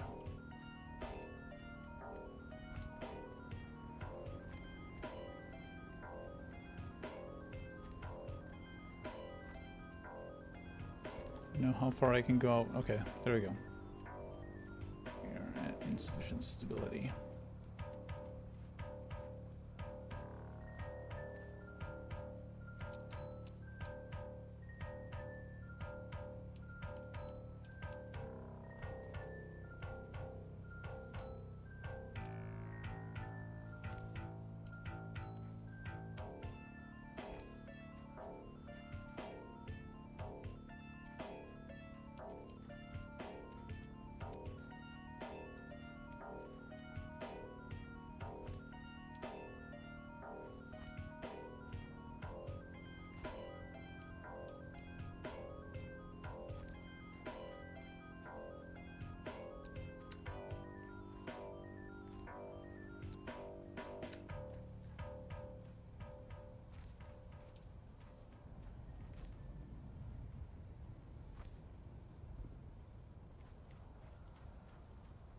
That's interesting.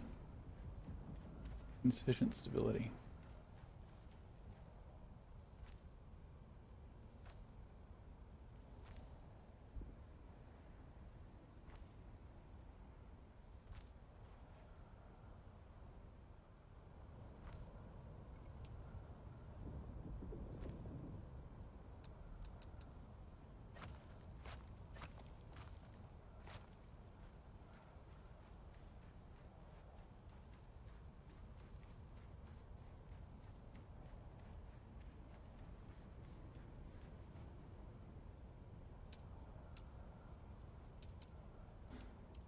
All right, for inclines, what do we have?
So it sounds like all hell's breaking loose.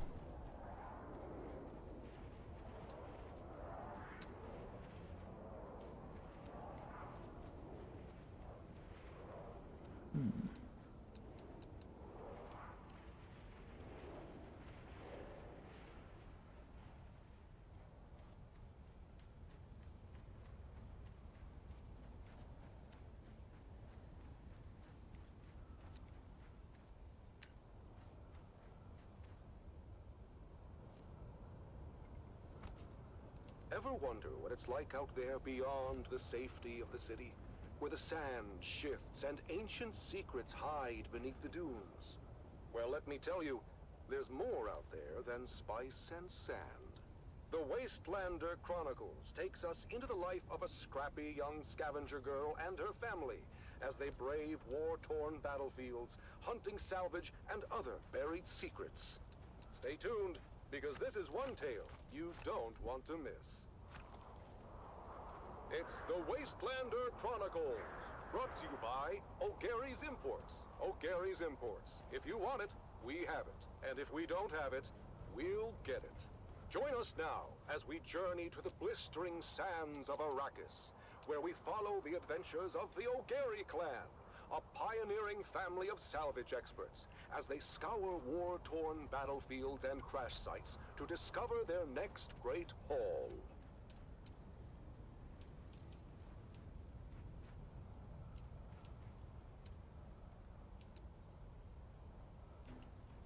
Hey there, everyone!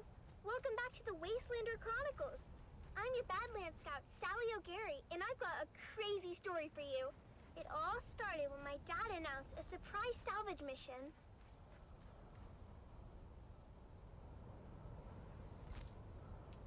It was just after sunset. Dad has spent all day, as always, minding our storefront and listening to the space traffic controllers going about their business on the Communinet. I always tease Dad and ask how it is he can listen to those encrypted channels, and he just shushes me and tells me to clean my guns. But this was the day Dad's patience and extra-legal Communinet receiver paid off. He overheard a distress call from the Leopoldus, a light freighter carrying machine parts out of Bella to Goose. Now, you might be thinking, Sally, what's so darn exciting about machine parts? But in the salvage game, we learned that a ship listing machine parts on its cargo manifest could be carrying anything from precision lasgun barrels to cybernetic eyeballs, so it's worth the trip. Of course, Dad's not the best with his numbers, so it was up to Mom to triangulate the coordinates and plot our course to the crash site in the Minor Erg. As always, when we piled into Clovis, our vintage 68 Chome Landmaster, Mom reminded us of the grim dangers waiting for us in the desert. Bandits, slavers, cultists, and of course, the old man of the desert himself, the great Sandworm. When we finally arrived at the sector our coordinates were within, we hid Clovis under a tarp and moved in on foot. As always, it was up to me and my little brother Coda to scout ahead and look for danger. Now, you might be thinking, Sally, that seems like a grown-up job. Why would you and your cute little brother be sent ahead to scout? The truth is, we rely on that cuteness to lull our enemies into a false sense of security. Then, we kill them real good. Coda can separate a man from his jewels in less than 2 seconds. I've seen him do it. But after a whole lot of dust and nothing, we finally came up upon the coordinates marked on our map. And what do Oop. That's not gonna work. Don't you dare blame my calculations on this fiasco. I should have listened to my mother and entered the sisterhood. At least then, I'd be married off to a man of consequence. You wouldn't be married to anything but a mop and bucket. Instead of kids, you'd have hallways to clean. And you know those witches got a lot of hallways. What do you know about the Bene Gesserit? You don't even know how to add. I know one thing I'd like to subtract. Hey, Mom and Dad? Look what Phaedra and Bree just found. While my parents were bickering, my big sisters, Phaedra and Bree, had uncovered a hatch in the ground, beneath layers of sand and scree. It took some cutting, some prying, and a whole lot of cussing, but my dad finally got the hatch to open to reveal a ladder going down. Dad led the way, his glow cutting through the darkness as we descended for what seemed like an eternity. The smooth ladder Is shaft she gonna be was marked with pissy ancient about warning that signs in a language wedge wall that there? Phaedra said was Proto-Galactic, whatever that means. Dad said it meant that the place at the bottom of the ladder was a part of the old empire. Finn Jr. said they were around a really, really long time ago and sent their scientists all over the universe. I think we're good. Very cool stuff. Dad said finding their old stuff is our family pastime. The fate of the O'Gary clan has always been tied to remnants of the old empire. Whether it was back on Hagel or right here on Arrakis. Look at how we're drawn to one of their facilities without even knowing it was here. When we finally got to the bottom of the ladder, we found ourselves in a small antechamber. That's when Mom noticed a series of small, almost invisible switches along the wall. With a little bit of trial and error, we activated the mechanism. A screen flickered to life, displaying a map of the facility. Dad examined the map and explained that we were in an auxiliary substation, built to support nearby old Empire ecolabs with technical matters. This was very exciting for Dad because it meant that there were even more testing stations out there just waiting for us to find them. But for now, we had this substation before us. Mom figured out where we were on the map. It seemed we had entered through an emergency escape tunnel, but when we tried the door leading back to the main area, it wouldn't open no matter what we tried.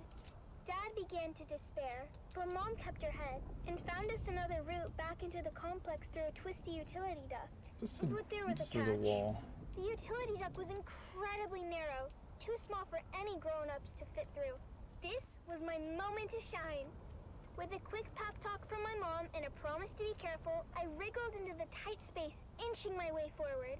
The walls closed in around me, but in true O'Gary spirit, I kept my cool, determined to reach the other side. About 30 meters in, I felt a tug on the safety rope tied around my waist. It had reached its limit. I couldn't go any further unless I disconnected it. Sally, you're at the end of the rope. You want to come back, hun? I can't turn around here. It's too tight. I'll have to disconnect and keep going. Are you sure, Sally? That's an awful risk. We won't be able to help if anything goes wrong. You didn't raise me to be a coward. What does Dad always say that Owen O'Gary is for? Is it obnoxious? I thought it was obstinate. No, you sillies. It's audacious. I'll be fine. Just keep a lookout for trouble. I unhooked the safety rope and kept pushing forward, fingers crossed that the passage would lead somewhere. The angle of the duct meant there's no turning back. If it was a dead end, I was surely a goner. But hey, what's an adventure without a little risk? That actually goes outside. I think I can see something up ahead. It's an access hatch. Here's hoping I can open it from inside. I made it! The access hatch opened onto a huge chamber, lit by a soft, eerie glow. It was a real treasure trove of ancient technology, preserved perfectly through the ages. I had found the mother lode. After marveling at my discovery for a spell, I managed to backtrack to the escape tunnel where my family was waiting. Now I understood why we were never able to open that door. It was blocked by an ancient power loader. Fortunately, the control fob was still in place, so I was able to move that great beast away from the door. Why? Honey, are you okay? I'm fine, Mom. Where are you going, Finn? Why is it- Our daughter almost died, and you're more interested in salvage. There we go. She seems fine to me. More than fine, in fact. She's spectacular. Our daughter or the power loader? Can't we be excited for both? This is a VK5000 powered work loader. The last exosuit to come off the Venhold assembly line before the company was split up into Combined Mercantile and the Fold Space Shipping Company. Do You mean... Yep. The predecessors to CHOAM and the Spacing Guild. Wow. After the excitement I like died that. down, we carefully extracted as much as we could carry, making sure to document everything for later study. It was our most successful expedition yet.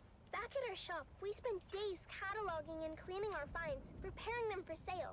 And that's where you come in, dear listeners. That's right, Sally. At O'Gary's Imports, it's our Old Empire extravaganza. And you won't believe our prices. We have SD converters, we have anti-induction modules, we have cobalt-tipped frams, we have articulated John doors for men and women. Come find us on the Agora Concourse of the Grand Souk in Arakeen. Because at O'Gary's Imports, if you want it, we have it. And if we don't have it, we'll get it. Thanks, Dad. Until next time, this is your faithful Badland Scout, Sally O'Gary, signing off and reminding you to always check your six. And come back next time for another episode of the Wastelander Chronicles.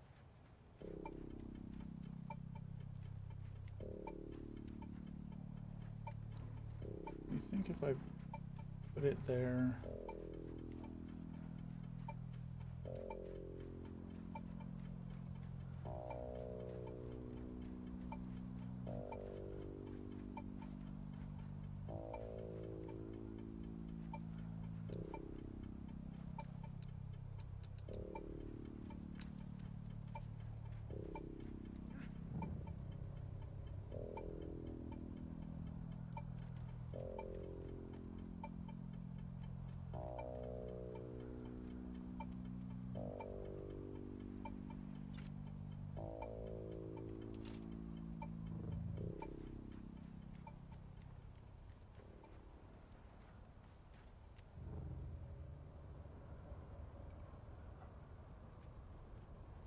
Let's do this out of...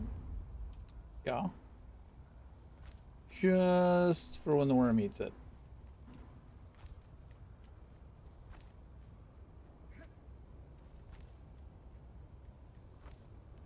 Yeah, the worm's absolutely gonna eat this.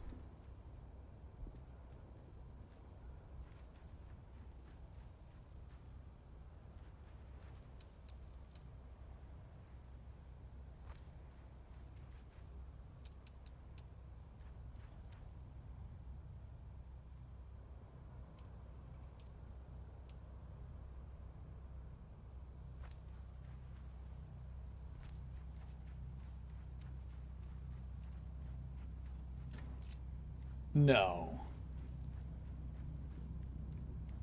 Is it gonna let that fly? Yeah, there's no way it was... Nope. That's not the worm.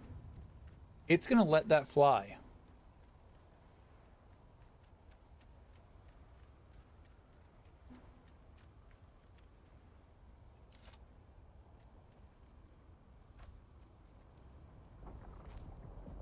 Nope, there we go.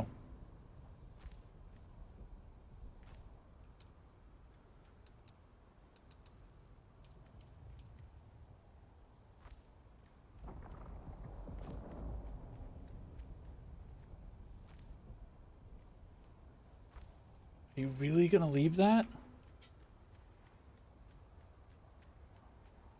I'm muted, but I've been here since you started. It's been a day. What happened?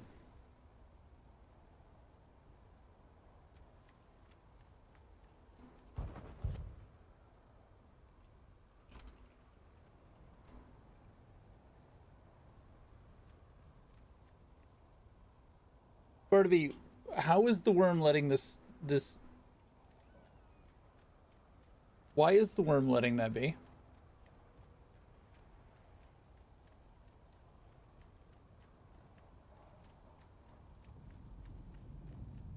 That's crazy.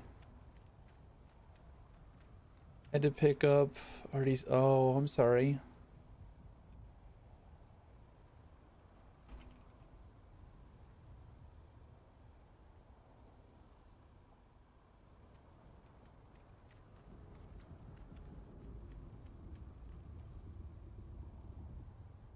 All right, the worm's not getting pissy, so I'm gonna full send it.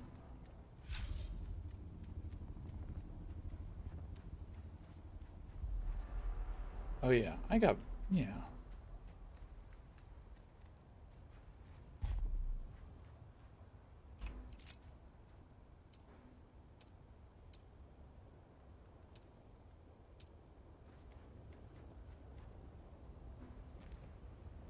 They apparently put half a pendant in her box and gave me the other half to turn. Half a pendant? What do you mean half a pendant?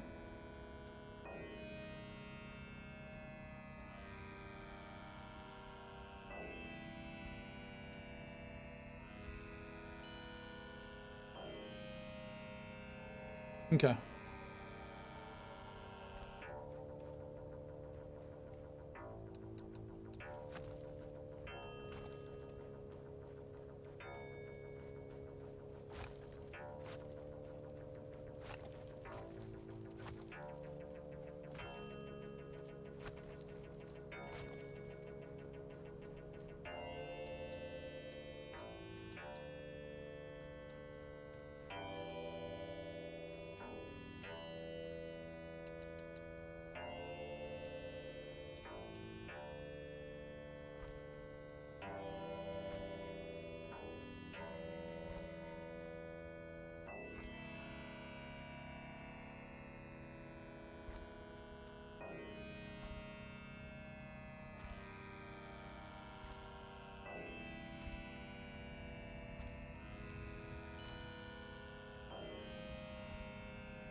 How's James doing?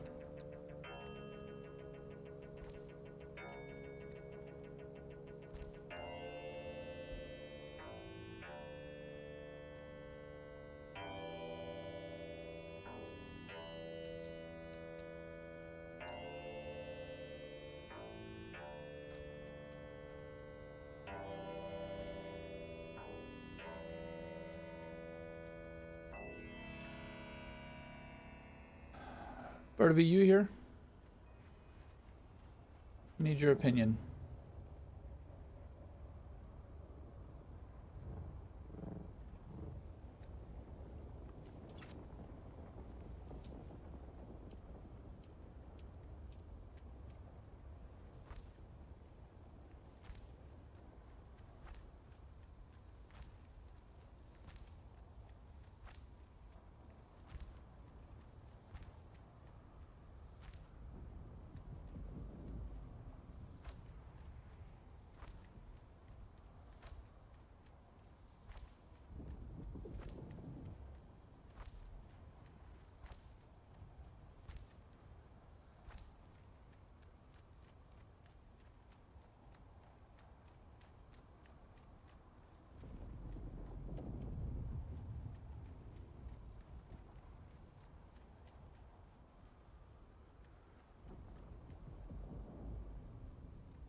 Oh, it's massive. it takes a massive door.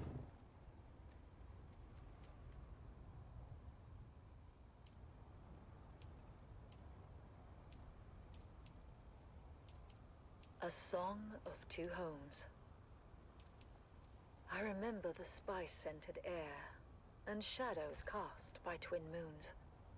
Fleeting light, dust devils dancing on the dunes. Gold on gold, a wind that whispers throughout empty nights. To rustle and caress the sand, the landscape shifts and sighs. Rises up and forms anew, sings a song to me.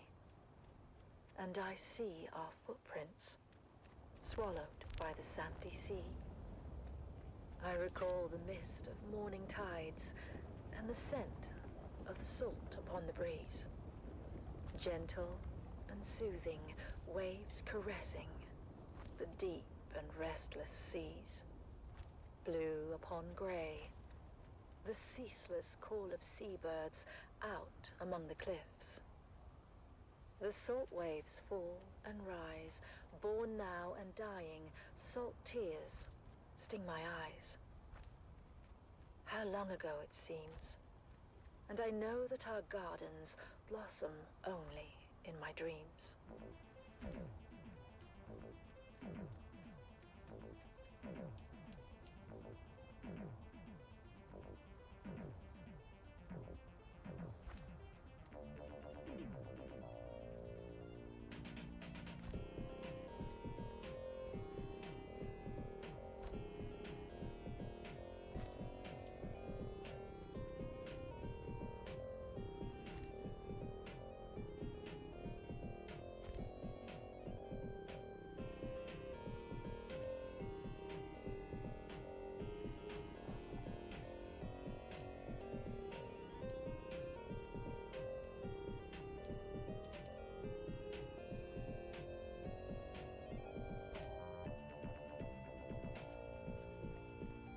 Oh, fuck yeah, this one. What have I been doing fucking around with those other ones?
Oh no, I'm out of plastone. Shit. I need so much more.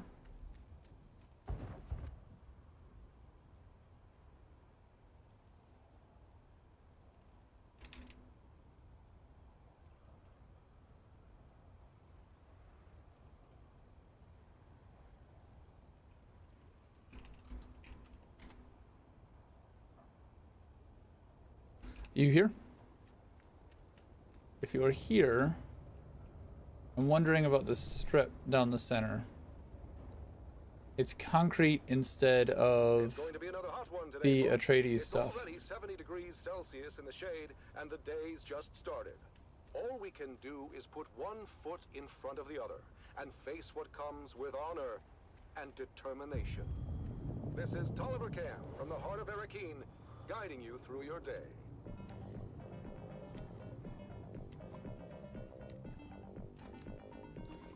I swear to God, I thought this was gonna fucking piss it off, but I can even have my shield on here.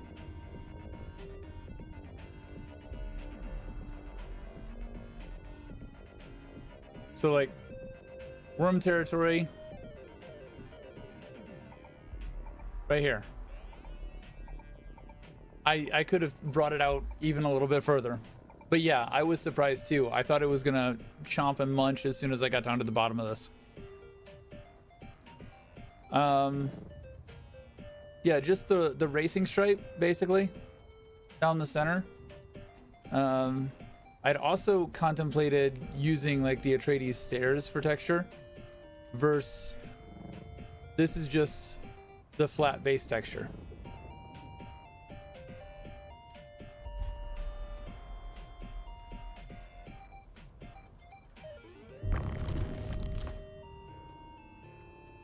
The first one?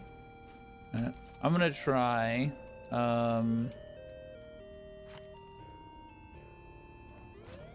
something else though.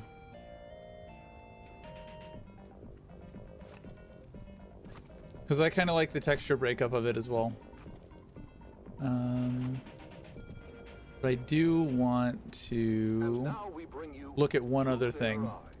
First-hand accounts from the front lines, presented by your host, Redondo Monroe. Today, in another poignant and moving episode, we delve into the heart of a mother's sacrifice and the bravery This is gonna of look her dumb, son, isn't it? as conveyed through their personal writings.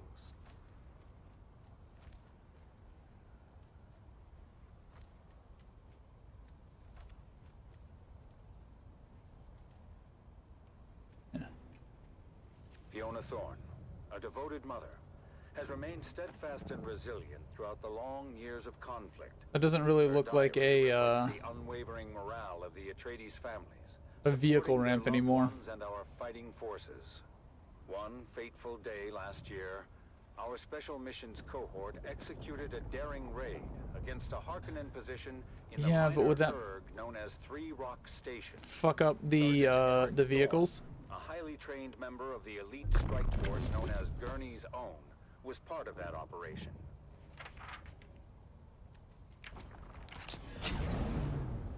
That's what I'm worried about. Sleepless night.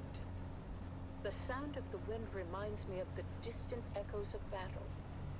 I can't help but think of my son, out there in the desert, fighting for our beloved Duke. I've heard rumors that Eric was involved in the incursion at Three Rock Station, and that the confrontation became very bloody. But still, It's pretty smooth. he writes that his spirits remain high.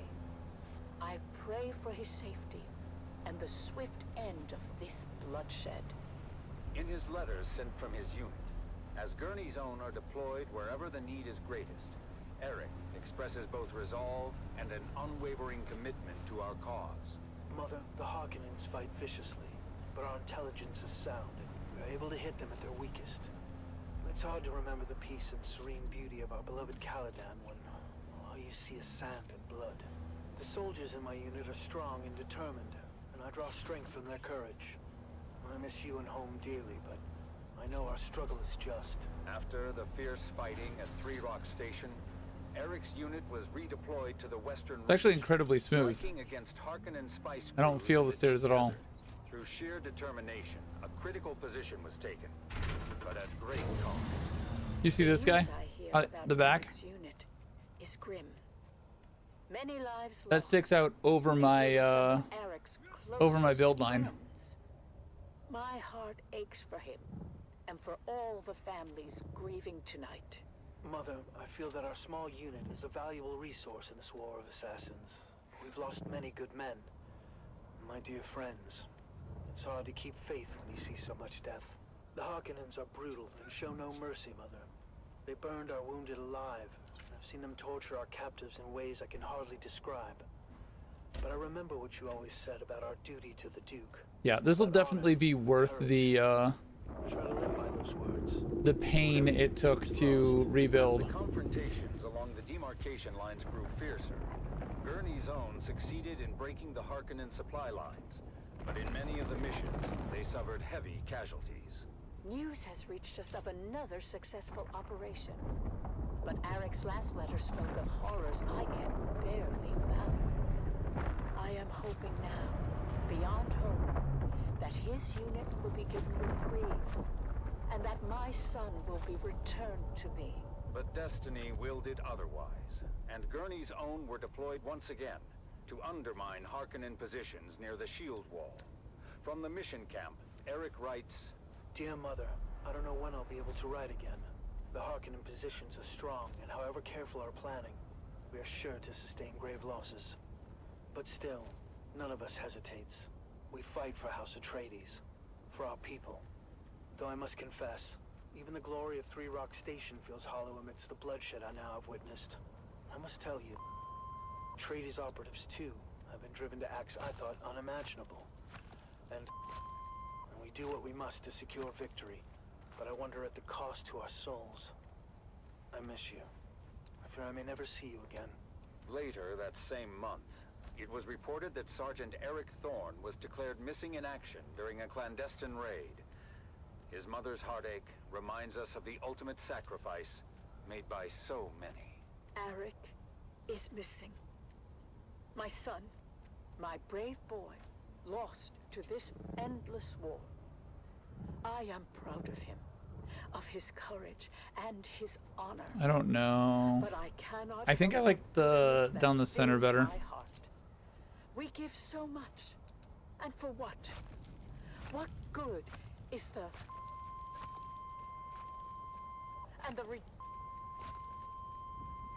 when the endless sands of Arrakis swallow our children whole?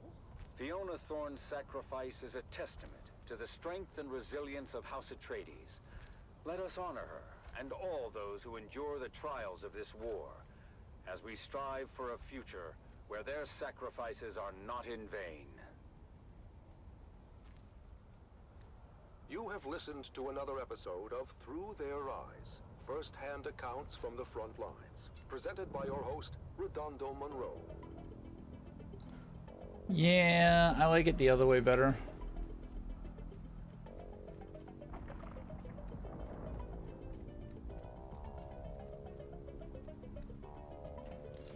I was afraid of that.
this building shit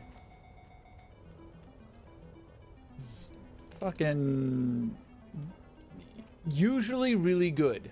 Usually really good. But trying to place certain pieces is a damn nightmare.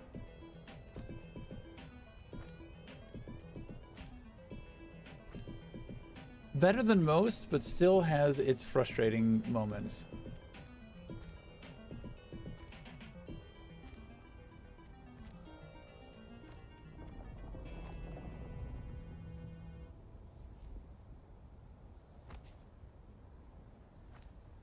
All right. So now I have to go get a bunch of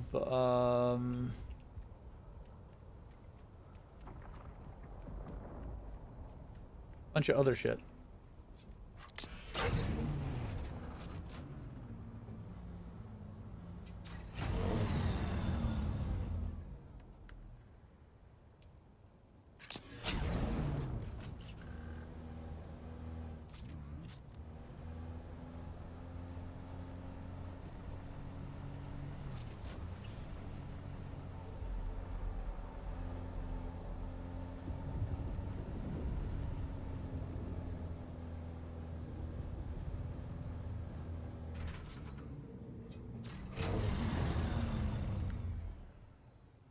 Still at risk? Really? And now, we journey to the front lines with another episode of The Young Guardians, as we follow 3 young cadets on their journeys to glory.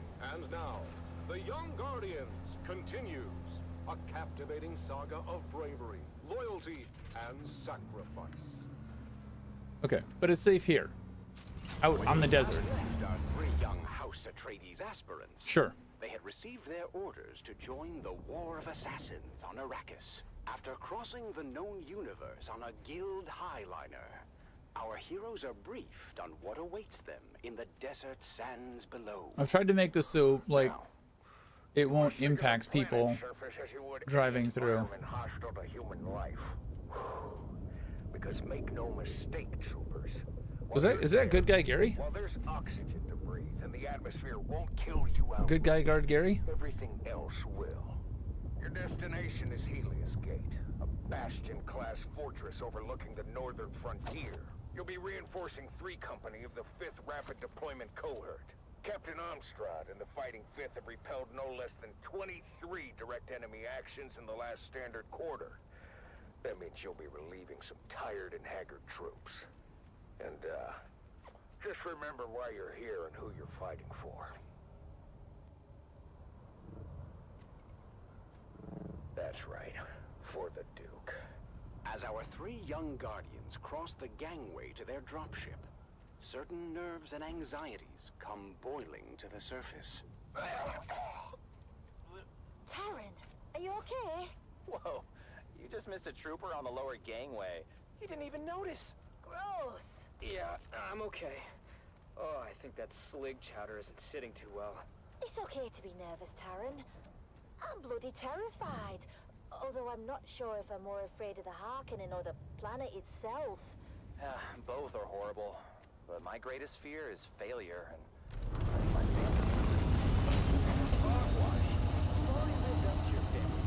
We were top of our class in the war too. Our names are inscribed on the Great Pillar. after Aiden and his crew were disqualified.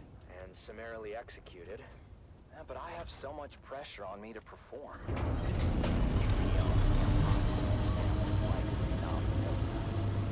Live under a microscope. 1,000 rules for every little thing. Sometimes I'm jealous of the freedom you guys have. Freedom to toil for every waking hour. Or freedom to starve when the crop yield is low. What about freedom to be beaten if we bump into one of our betters?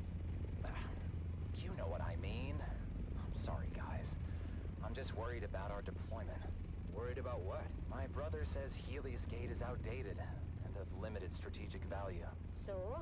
Well, you heard the commander. 23 direct enemy actions in the last standard quarter. Is it really worth the risk? I thought you wanted to prove yourself, golden boy. Life must be so hard as a noble. Okay. I'm an ass. Lay off me. Look, we just need to stick together and remember our training. And who knows?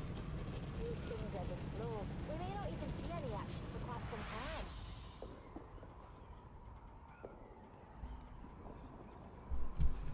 As their dropship navigated the flak-filled descent corridor, our three guardians could see the action unfolding below. Get up, Master Dune! We are coming in hot! We are entering a live combat zone! Do not, repeat, do not linger at the dropship once we are touched down!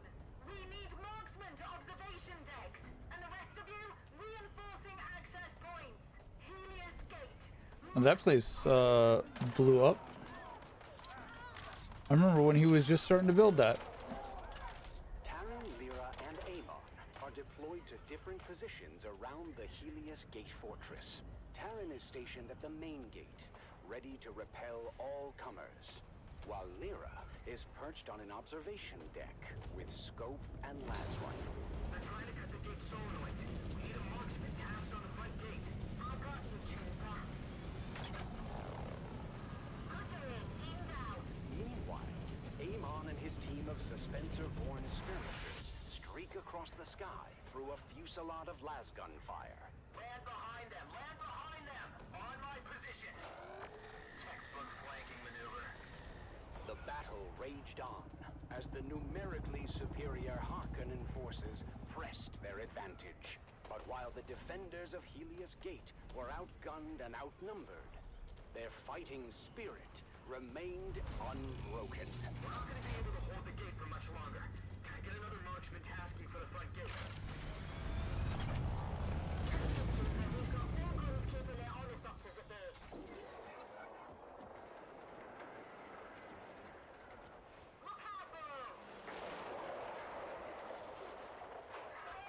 That squashed some hearts.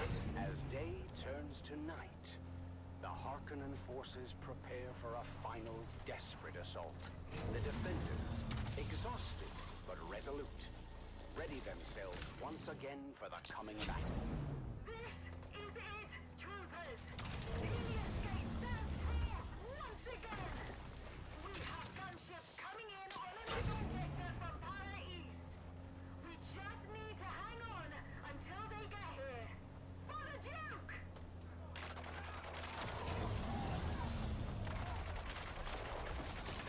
In the thick of the battle, Terran continues to defend the front gate. His strength and determination an inspiration to those around him.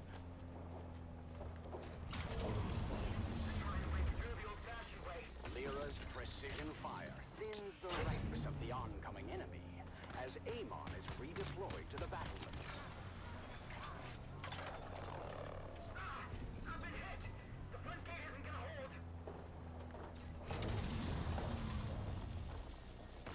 Terran finds himself in a perilous situation. He is injured, and the position he holds is about to be overrun by the enemy. Lyra, from her vantage point, sees Terran's predicament and desperately tries to provide cover fire. The apex of the Coriolis storm will hit Arrakis in 9 hours. But then, just as hope seems lost, What does that mean? streaks Suspensor-born across the sky. Does that mean the deep desert is in maintenance? Is that basically what that means?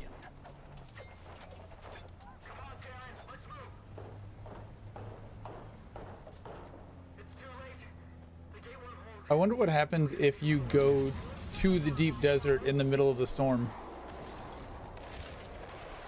I wonder if you can.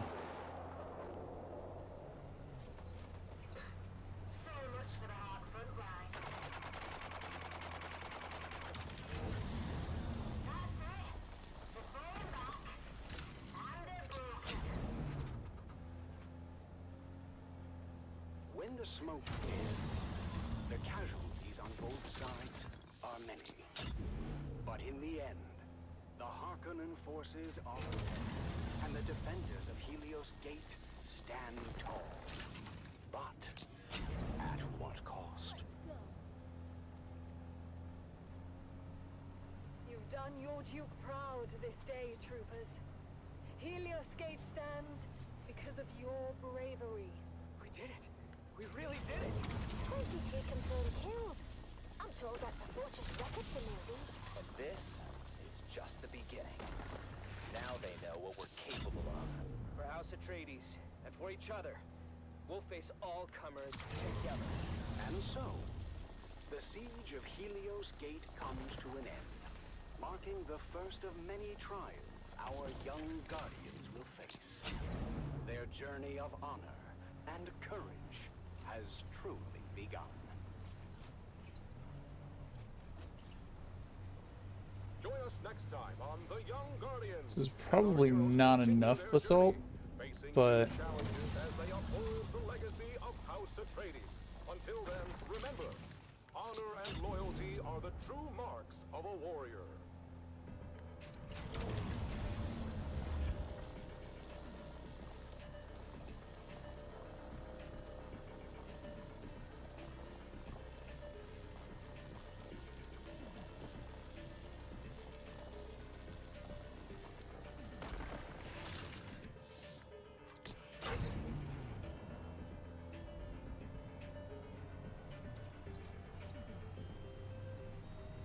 we'll see what happens.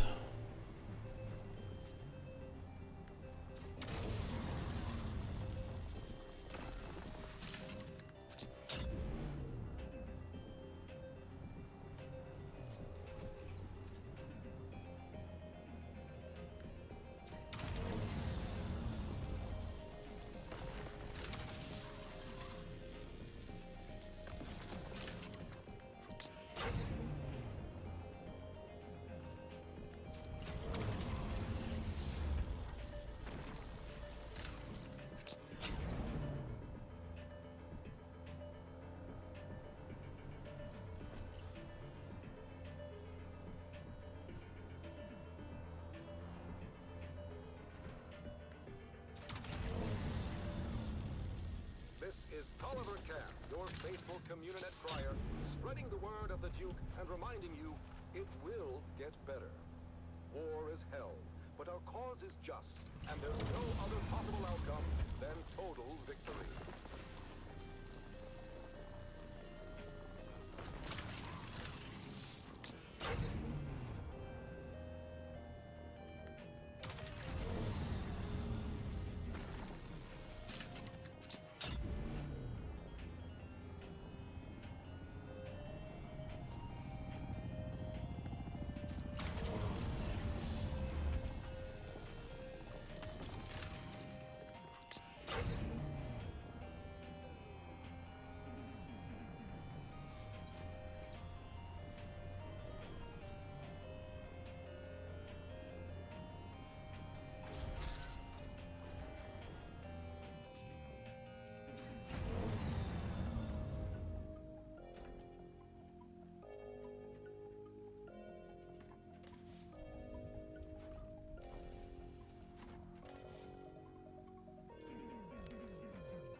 I have a corpse.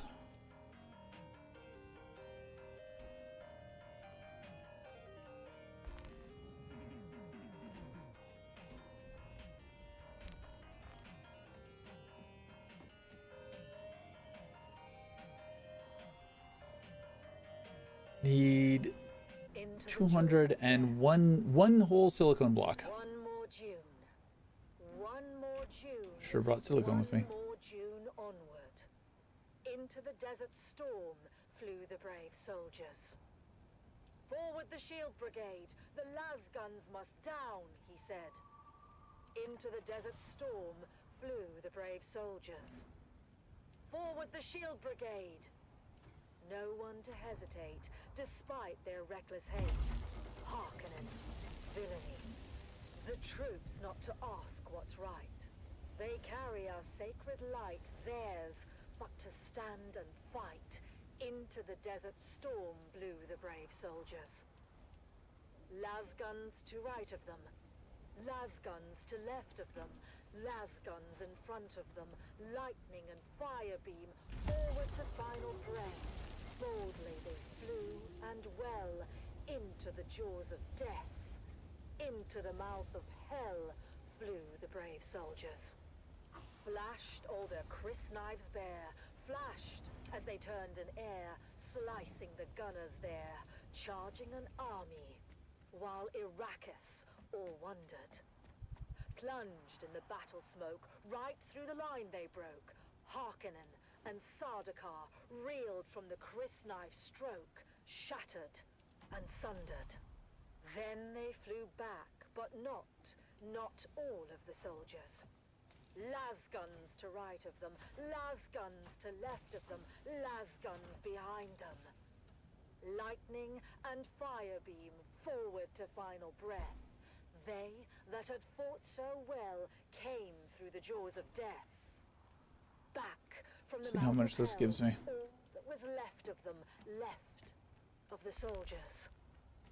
Ne'er will their glory fade. Oh, the wild charge they made.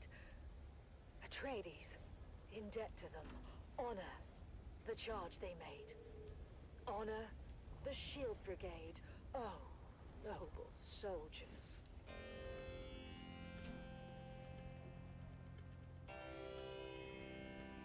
Oh shit. I should find where I put my fuel.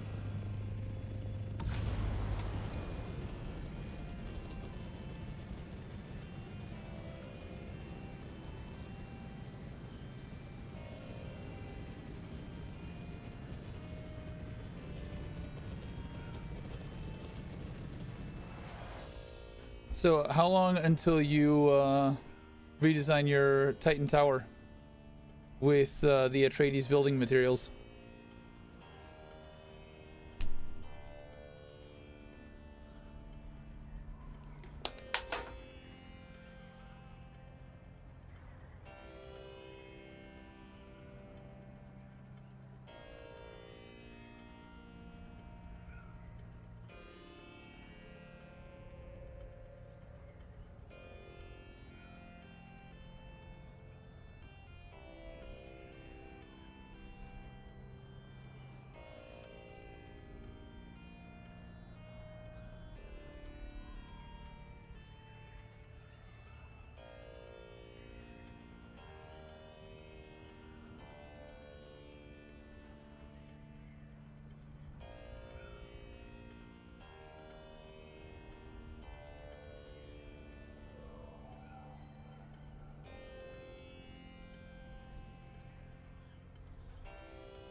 All right, now,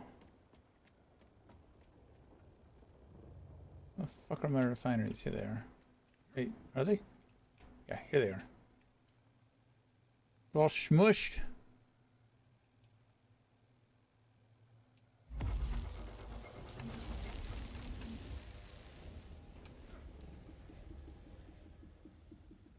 What the shit? I just teleported.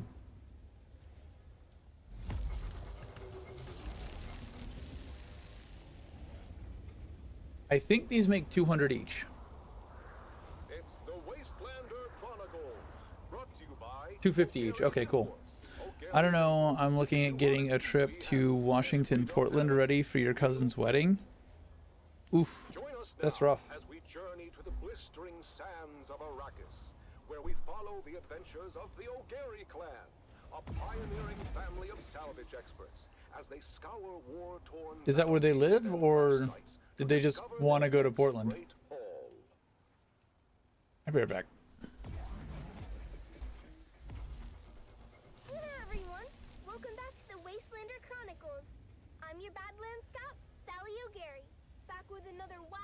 adventure from the Wastelander Chronicles. Today's story is a real nail-biter. We were out in the Haga Basin, tracking an off-course freighter when we had the most incredible and terrifying encounter. Let me tell you all about it. We were cruising along in Clovis, our trusty 68 Shom Landmaster. It was supposed to be a routine trip, nothing special. But then, out of nowhere, a rock-sized showered down from above and blocked our way. And when the sand and dust settled, we were surrounded. Over a dozen of the fearsome desert warriors, known as the Fremen, materialized from the gloom. At least we thought they were Fremen, but their faces were hidden behind weird iron helmets. But Fremen or no, these guys were all business. The one with the biggest helmet stepped forward. He seemed to be in charge and didn't waste any time accusing us of trespassing on Masquerade territory. Masquerade? I've heard of these clowns. Maybe not a good time for name-calling, hon. We tried to explain that we were just friendly explorers, but they weren't having any of it. The one in the big helmet said we were infidels, defiling the electric worm's domain. Whatever the heck that meant. A cargo cult. Fremen wannabes. Dude Shaz warned me about them. When were you talking to Dude Shaz? Not now. Well, was he talking to you, or were you talking to him? Here we go. I'm just asking. Don't I have a right to know why my wife is always chatting up the handsome sheriff? He gives good intel. Is that what you call it? By that point, I guess Big Helmet had enough of Mom and Dad's bickering, because he got real mad and ordered us buried up to our necks in the sand. Big Helmet. Are they talking to Darth Fremen? But just as they were gonna drop us They're in Seattle now, pretty sure. Something incredible happened. The Masquerade started yelling about something they called... Speaking of Darth Fremen, did you see that they're making Spaceballs too? Shai-Hulud is the local name for the big sandworms. Well, I don't have to tell you what happened next. The ground started rumbling and rumbling like never before. I swear it must have been one of those super granddaddy sandworms you hear about living in the deepest desert. I figured it must have took a wrong turn at the shield wall and ended up on our heels. But I'll tell you what, when it comes to worms, Mom and Dad know their business and led us to safety on a rock island with practiced precision. When the dust settled, the worm was gone and there was no sign of the Masquerade. Or was there? I've got their trail. Good job, son. Follow it. And why are we following it again? They threatened my babies. The trail led to I mean, it makes sense to me. The Masquerade had made camp. They posted guards, but they were no match for us. The best part is, after we killed them all, I found an old handwritten map tucked into Big Helmet's boot. It smelled like farts and old cheese, but I slipped it into my bag anyhow. I know, stealing isn't right, but Dad always says that if they're dead, then it really isn't stealing. Anyhow, we took the helmets and left their gross corpses to the scavengers before finding our way back to Clovis. As we headed back home, I couldn't wait to show Mom and Dad the map. I'm sure they're gonna absolutely lay into Disney. Back at our shop, we spent days spit shining the helmets to a mirror polish as we get them ready for you, dear listeners. That's right, Sally. At O'Gary's Imports, it's Masquerade Masked Mayhem, and we won't be undersold. We have big helmets, we have ugly helmets, we have big and ugly helmets. Come find us on the Agora Concourse of the Grand Souk in Arakeen. Because at O'Gary's Imports, if you want it, we have it. And if we don't have it, we'll get it. Thanks, Dad. Until next time, this is your faithful Badland Scout, Sally O'Gary, signing off and reminding you to always check your six. And come back next time for another episode of the Wastelander Chronicles. How about that, folks? The deep desert holds more than just spice and sand. It holds stories of resilience, of daring, and of discovery.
remnants of glory.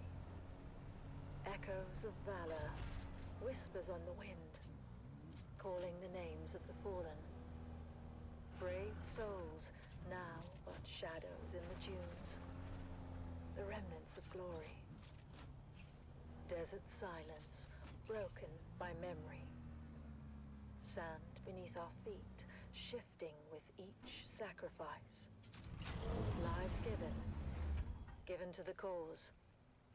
The remnants of glory. Era of valor, of gallant deeds, echoes in the annals of history.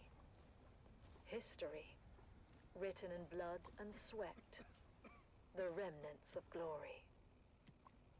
In the silence, we remember names and faces faded. Faded but not forgotten, their legacy aflame, undying. Glory may fade, but honor remains. A guiding star, eternal, the remnants of glory. In the stillness, whispers linger, ghosts of battles fought. Won or lost, but not forgotten, their echoes. Echoes of valor.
Welcome, noble listeners of House Atreides, to another poignant episode of Through Their Eyes. Today, we bring you the story of Sergeant Creel, a decorated member of the 2nd Deep Desert Expeditionary Force who has faced the horrors of war firsthand. As we delve into his experiences, we honor the bravery and sacrifices of our troops. Sergeant Creel, thank you for joining us today. Can you start by telling us about your involvement in the operation at Dejumwadi? Of course, we're operational in the deep desert, so when scouting came back with reports of a Hark emplacement at Dejumwadi, well, that was a serious provocation. What happened at Dejumwadi? Like I said, we own the deep desert, so when word got back to us of a Harkonnen bastion being raised, our commanders knew what to do. 7 different cohorts, including the 5th Mesa Infantry and Gurney Zone, were simultaneously deployed in a coordinated attack. The whole operation was brutal. The Hark defenders much more vicious than we were used to. And yet, you and your fellow soldiers managed to execute the mission with surgical precision. Can you share a specific moment from that operation that stands out in your memory? There was this one moment, I guess. The Hark Bastion was still only half built, and we'd taken on a group of engineers, but we were spotted by a fortified lasgun position from the finished part of the bastion and pinned down. They were really tearing us apart. But somehow, we managed to get behind them through the half-built works. I remember crawling through the blood-stained sand and rubble. The smell of death and fried ozone thick on the air. I took out that position, at least, it felt like a small victory in this ceaseless ocean of despair. Your bravery is truly inspiring. As the operation continued, what kept you and your fellow soldiers going? Duty, honor, the things they drill into you from day one. The example set by the fearless men of Gurney's Own. But honestly, in the end, it's all about the man next to you. It's him you fight for, to keep him alive. It wasn't about grand ideals anymore. It was about survival. House Atreides prides itself on its moral high ground and honorable conduct. How did the principles of Canley and the Great Convention hold up under the extreme conditions of battle? Canley? That's for fancy folks with sashes and pressed uniforms. For us, the reality of war changes people. These missions, you do things that you never thought you would. I remember one night, after we took out a Hark listening station, seeing my comrades picking through the carnage off of Harkonnen survivors. They seemed different somehow. As if the brutality I need something to fill that space. Sergeant Creel, it's clear that the emotional toll is heavy. Perhaps we can focus more on the moments of camaraderie and hope that you experienced during these dark times. The what? Well, yeah, I mean, there are moments, sure, but like between missions, people share stories, laugh about the little things. Anything to keep the darkness at bay. But those moments are fleeting. The reality of what we have to do is always there, lurking in the background. And during the shield wall operation, what was the state of your unit at that point? It was pretty chaotic. At that point, we were exhausted, barely holding on. More than half the unit was replacements by then. Young, inexperienced kids, really. Just hanging on by the skin of their teeth. And the Harkonnens had good intel. They somehow knew about most of our operations beforehand. I lost more friends in those days than I can count. I mean, we were just trying to stay alive, you know? Mission by mission, but really, what was the point of it all? Sergeant Creel, I'm sure at least you find some solace in knowing that your courage and sacrifice will never be forgotten. Can you share with us the impact your involvement in these operations has had on you personally? I mostly just remember the faces, the screams, the loss. I mean, I try to recall the good we did, the successes and the victories, but it's hard. So damn hard. Your service and dedication to House Atreides are deeply appreciated. We thank you for sharing your story with us. Yeah, thank you. I just hope it was worth it. And that concludes our interview with Sergeant Creel. His story is a stark reminder of the sacrifices made by our brave Special Forces. Let us honor their sacrifices and strive for a future where this can finally end and the Harkonnens are eradicated from all of Arrakis. You have listened to another episode of Through Their Eyes, first-hand accounts from the front lines, presented by your host, Redondo Monroe.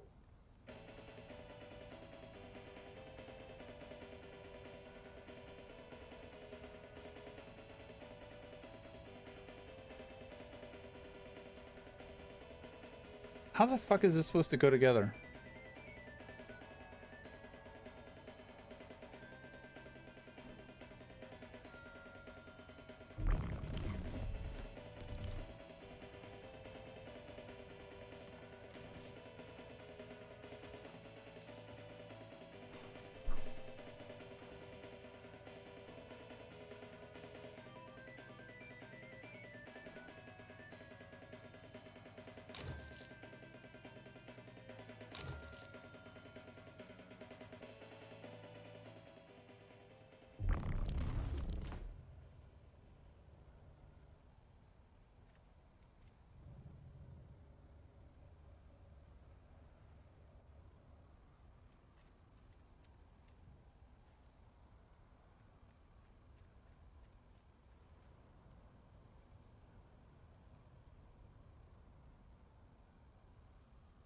I need these, but the other way.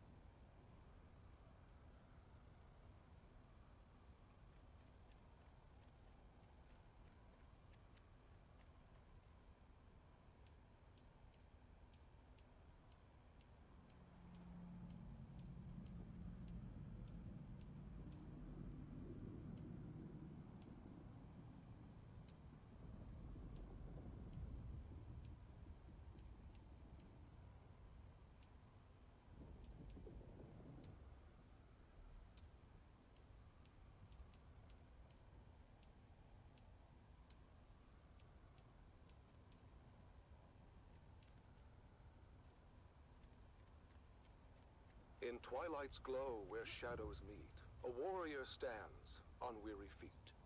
His sword, once bright, now dulled with strife, reflects the toll of countless lives. Oh, fate, you've carved this path of pain, through deserts vast, through blood and rain. Yet honor binds my heart tonight. For House Atreides, I still fight. Remember those who fell in fields, whose courage were their only shields.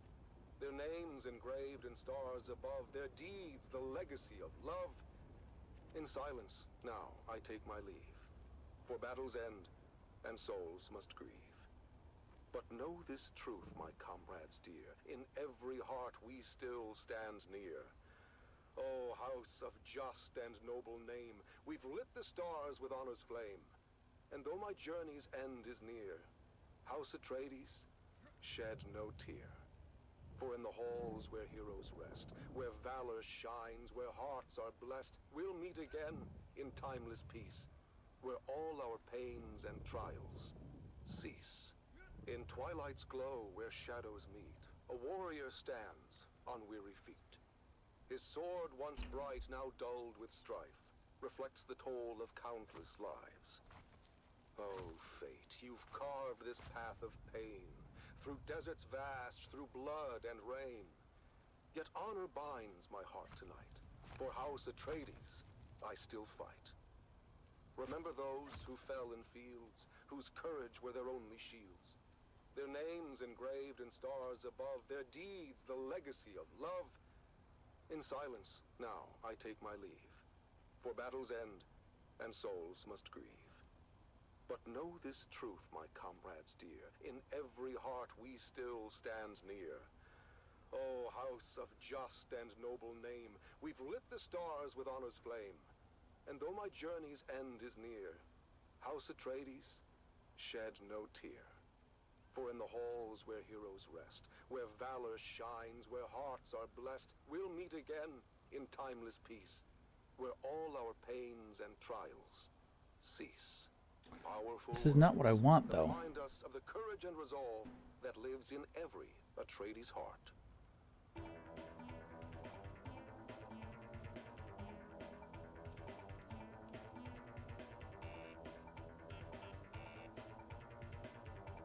And this is the wrong way. I need this upside down.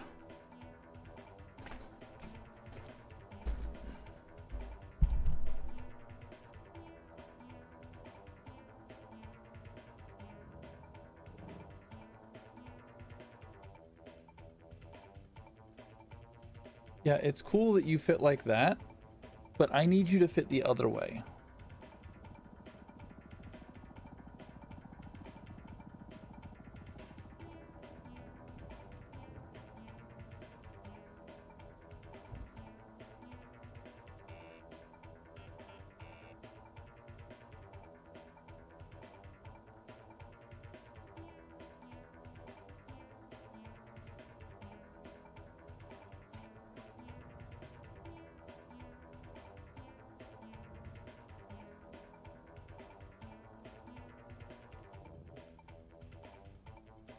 Hey, Josh. It's the Atreides radio. It's in-game shit.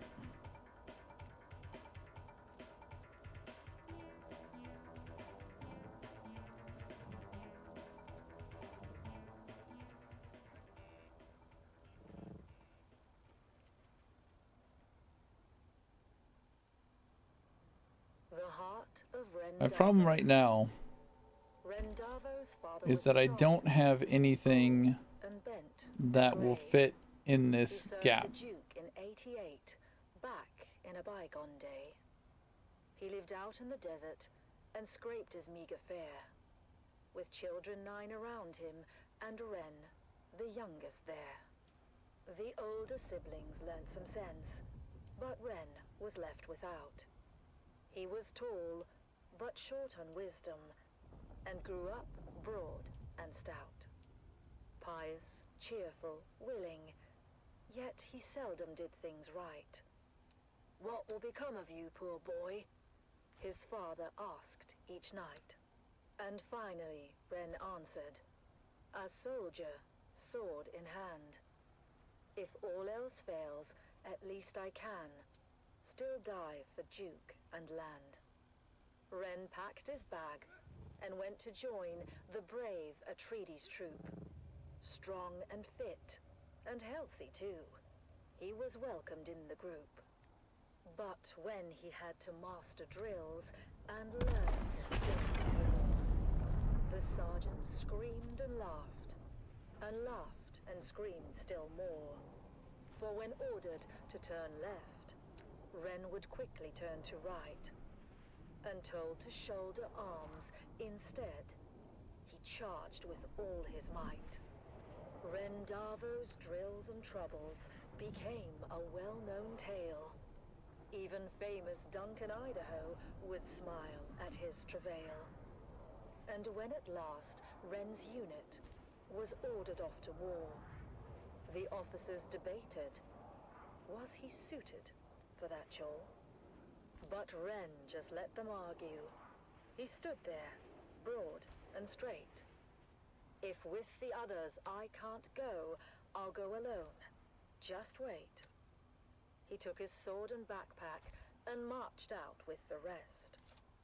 At camp he was their servant, fulfilling each request. Guess that works. But when the battles raged, he was ordered to stand back. He didn't understand when to take cover or attack. Duncan, Idaho was on the run, Harkonnens in his tracks. He passed Ren Darvo's unit, shouting, "Boys, you watch our backs. Don't let the devils through the gorge, or all of us are lost. Guard it until we regroup. Keep it safe at any cost." A small detachment, made up but of barely 20 men, got there in time to make their stand. Along with them came Ren. The Harkonnen fell on them hard, their lasguns raining death. And 7 brave Atreides men gave up their costly breath. The same disastrous fate would soon befall all those who'd stay. So when ordered to retreat, they all retreated straight away. All but one, who stayed to fight and charged the foes instead. Ren couldn't get the notion of flight through his stubborn head. He just stood there, broad and strong, and ready now to teach a lesson to each Harkonnen who came within his reach.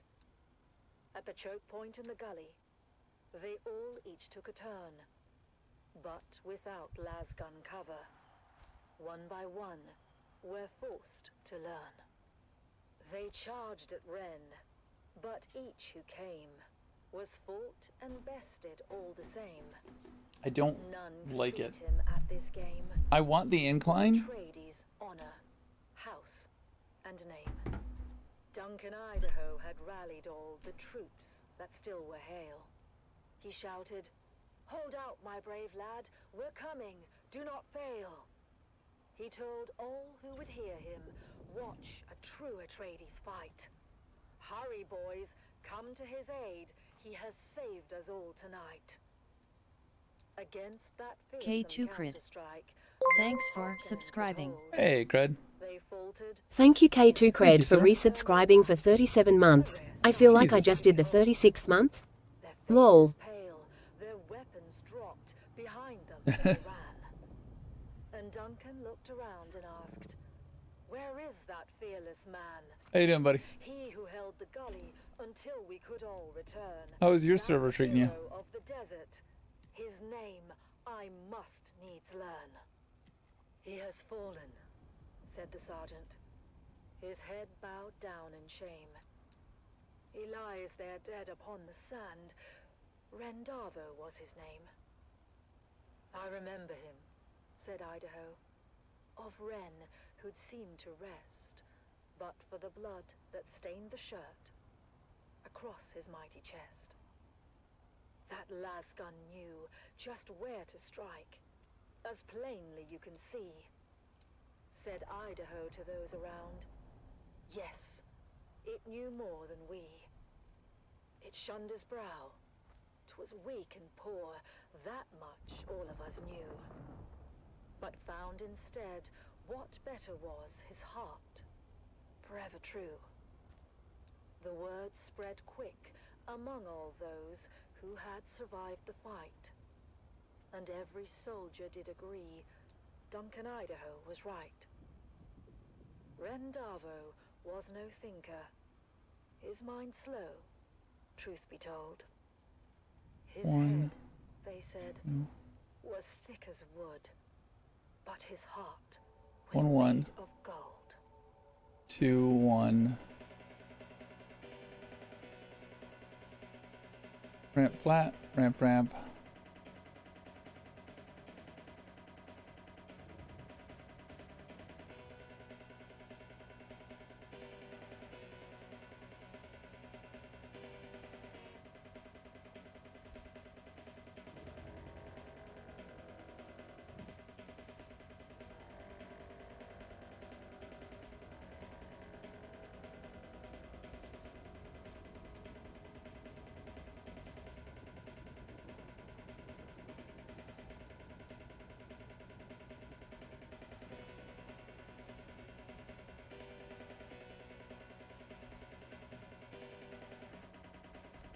Loving it, I am not.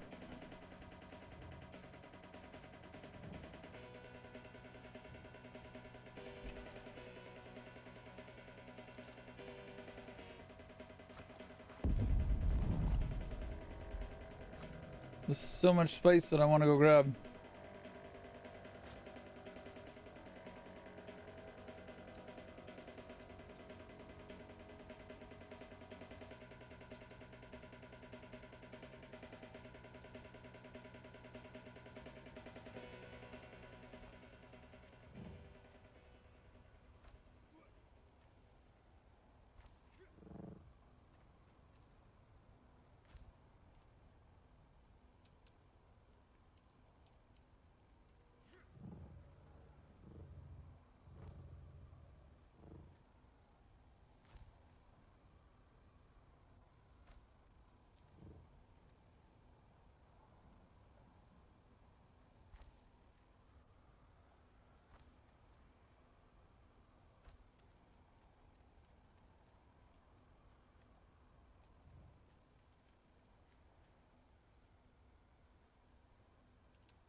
It's the Wastelander Chronicles, brought to you by O'Gary's Imports. O'Gary's Imports. If you want it, we have it.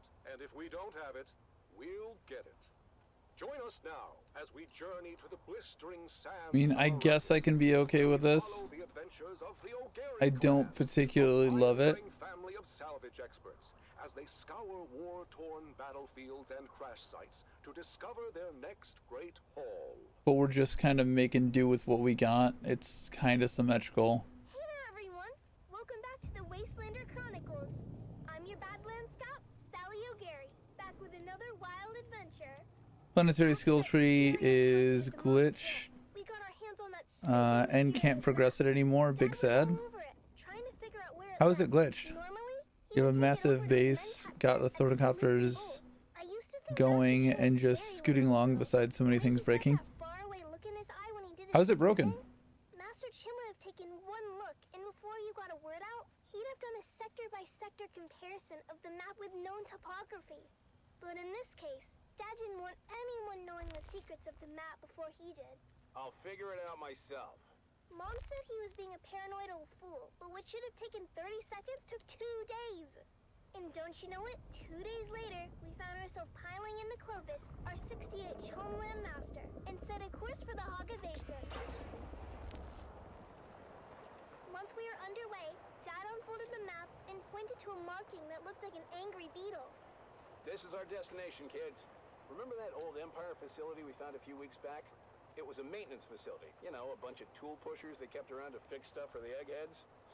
I guess a scientist can tell you how much a pound of worm shit weighs, but put them all together in a room and they still can't turn a screw to save their lives.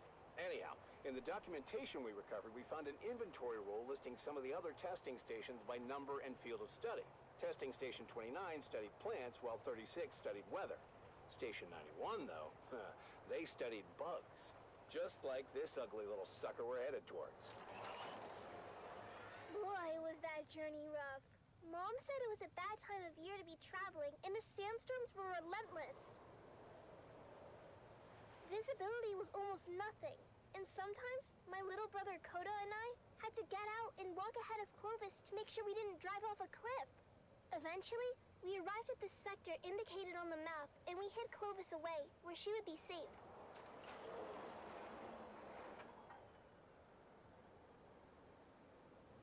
As usual, Koda and I took the point and went ahead of our group. I won't lie, every step of that mission was a chafing nightmare. Before we left Clovis, I made the harebrained decision to break in a handed-down stillsuit that didn't fit right. I was in rare form and fit for time when we finally came upon the massive portal in the rocks. By then, we'd been to enough of these old testing stations to know when we saw it. The oversized doors were slightly open, but peering in, we could only see darkness. Koda was immediately apprehensive. Reading a lot of foot traffic, Sally. I'm not sure how lost this old testing station really is. Of course, that's when Dad and the rest of the family arrived. I knew it! Keep it down, Finn. I knew it. You said I was a fool. You said I'd lead us into an ambush. The night is young. Ignore your petulant mother, kids. We go in wedge formation. After me. We squeezed through the narrow aperture with ease. Drama is afoot. After we recalibrated Yeah. our optics Give me a with minute. low light, we found a narrow ramp that wound down to the gaping shaft. I forgot all about my chafing as we descended into the darkness. I hated the feeling in there. The lonely, oppressive atmosphere that long-abandoned places had in common. But the spell was quickly broken when a Harkonnen fire team floated on the center of the shaft from above. We flattened ourselves against the wall and kept out of their lights as the noisy and oblivious troopers floated past. You know that bloody city will never be finished. The beast is a fool. One day the Baron is going to come here and see where all his Solaris went. You don't want to be around when that happens. And why is it you don't want that? You haven't met the Baron yet, have you, boy? Damn it, Finn. This isn't a testing station. It's a Harkonnen base. Can it be both? I told you the night was young. So, what do we do now? This place is huge, and we came this far. I say we go on high alert and check it out. We couldn't risk getting caught, so we stuck to the shadows and moved as quietly as we could. Mom was right. This place was huge, with tunnels going off in every direction. We saw rooms full of weird machinery and old tech, stuff I'd never seen before. But oddly, no bugs or insects of any kind. There were never any bugs, Sally. I think the symbol on the map indicates Harkonnens, not bugs. Well, their helmets are kind of bug-shaped when you look at them. That's when we heard footsteps footsteps and ducked into a side room just in time. Peeking out, we saw a group of Harkonnen troopers march past. We didn't know how many there were in total, but any kind of combat would have brought the whole base down on us. My heart was pounding so hard, I was sure they'd hear it. After they were gone, the spirit of adventure had left us, and we resolved to get out of there as fast as we could. Koda and I really wanted to kill us a Harkonnen, but Mom told us it wasn't our time yet. We'd get our chance one day. But boy was she wrong, as we came face to face with the Harkonnen captain at the top of the ramp. Our daggers were already in hand, as I went high and Koda went low. Eyes or thighs, we called it, as we practiced the move so many times. And that's how we killed our first Harkonnen. Koda took an ear for his collection, and Alright, Josh, have a good night. my own. But, ew, I told Koda no way. Once we made it back to Clovis, Dad sealed the hatch behind us as Mom brought her great engine to life. After we got back to Arakeen, Dad met his friend, Master Chim, and shared our findings. While we didn't score any decent salvage on the trip, Dad did receive a reward from the Atreides for providing them with actionable intelligence on the Harkonnen base. Apparently the location of that particular base had troubled them for a while. Last we heard, Gurney Halleck was on his way there with a heavy assault team. With that said, Atreides days are back at O'Gary's Imports. That's right, Sally. Discounts across the board if you serve the Duke and can prove it. Come find us on the Agora Concourse of the Grand Souk in Arakeen. Because at O'Gary's Imports, if you want it, we have it. And if we don't have it, we'll get it. Thanks, Dad. Until next time, this is your faithful Badland Scout, Sally O'Gary, signing off and reminding you to always check your six. And come back next time for another episode of the Wastelander Chronicles.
We've got it all for you today, from inspiring frontline stories to another exciting episode of everyone's favorite wandering swordsman. But first, let's kick things off with some sonorous sounds for your listening pleasure. You're listening to Vox Atreides, the voice of the Duke.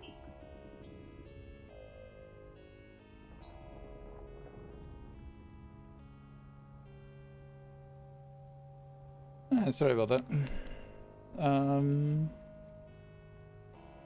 Yeah. Stuff is happening. We don't like stuff.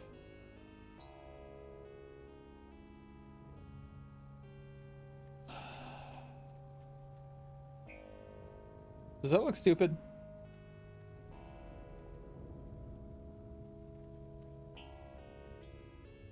The fact that it just kind of cuts off.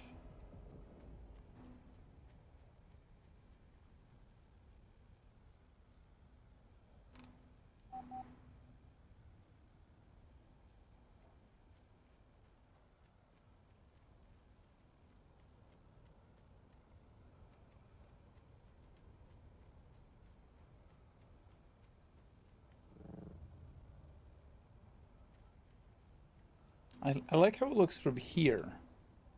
I don't know that I like how it looks from the side profile.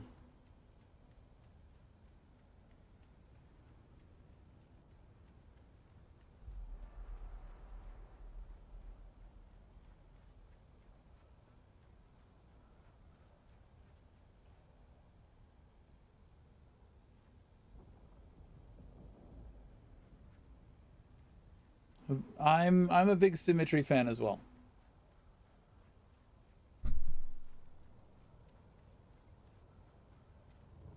This is the side exit. That is the front exit.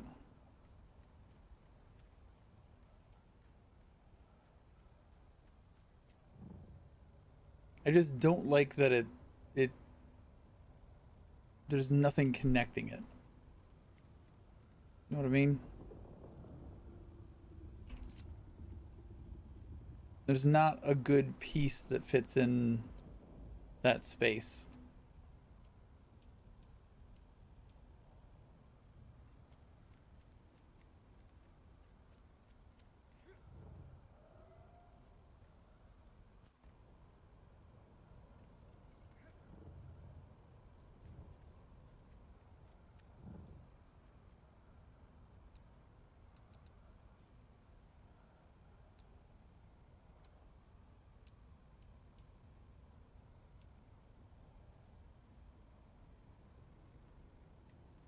In this troubled age, when darkness stalks the land and corruption threatens to extinguish the last light of hope, a lone warrior roams the cosmos. A wanderer with no allegiance to any but truth and there's justice. that. He stands as a beacon in the darkness. He stands for those who cannot stand for themselves. He is the last man standing. He is the swordsman. Episode 2732, the Slave Lord of Amaranth. After his showdown on the plains of Jericho with the renegade Hiren-Zir, the swordsman finds passage to the Delta Amaranth system in the far reaches of the Trinary Cluster. Are you sure you wish to disembark here, of all places, swordsman? Amaranth 3 is a remote mining world of little import. No highliner is due to pass this way again for some time. I am sure, Guildsman. I will find my way. Very well. See, I just don't like how that looks. I have arranged your conveyance to the surface. Fare thee well, swordsman.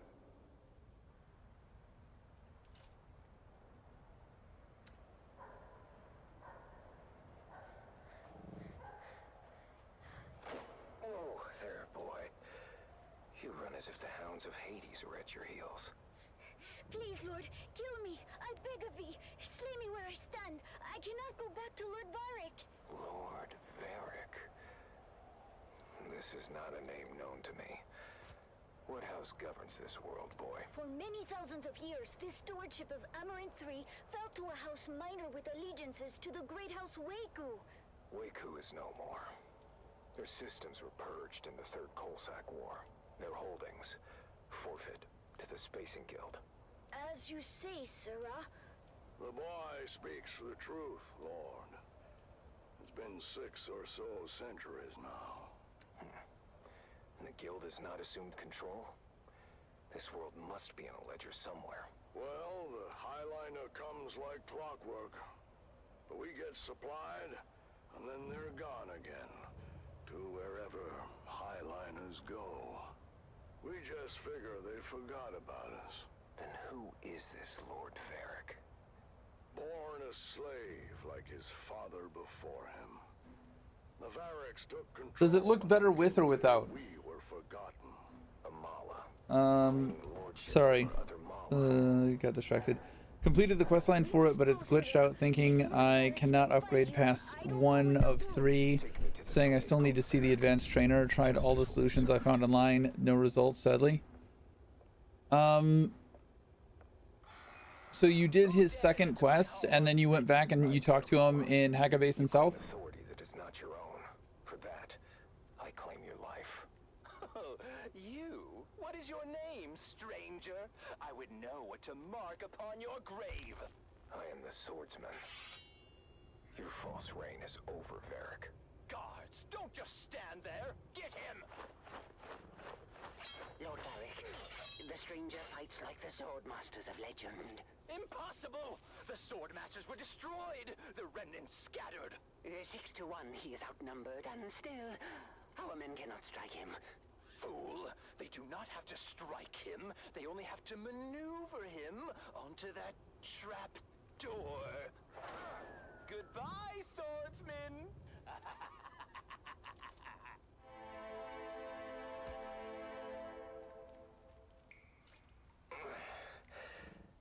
Save your breath, stranger.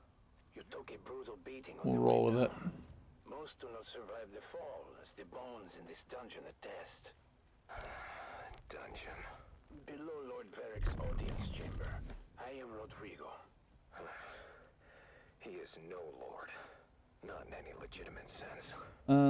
Even did his quest line up to unlock the 3 of 3 skills. It worked for your friend, but for you it never unlocked anything past 1 of 3. That's weird. The lordship is an investiture governed by the Heritage Council. I haven't been able to find him 7 through 441 of the or his Great other Convention. quests. It's a covenant, as old as the Imperium itself. But tell me then, stranger, the ones who established your covenant, how is it they claim their power, if not by force? How is it they are legitimate and the pig Varric is not? You tire me, old man. Well, at least we agree that Varric is a pig. Rest now, stranger. You'll need your strength for what is ahead. Damn it, I oiled that hinge. Can he walk? Can you walk, stranger? Our last true Apparently it's a common issue because there's a lot online talking about it and discussing potential solutions. throw him down here. I helped to build this secret exit to ease his paranoia. Should have come on my server. Until House Waco fell. No issues here. Then the people turned on him and threw him down here. But he escaped through a secret exit. Are you still rolling with your 2 buddies? And died soon after. But we will escape from his secret exit. This is my daughter Gina. She will lead us to safety. What about Varric? As far as Varric is concerned, you're already dead or dying. No one has ever come back from this place.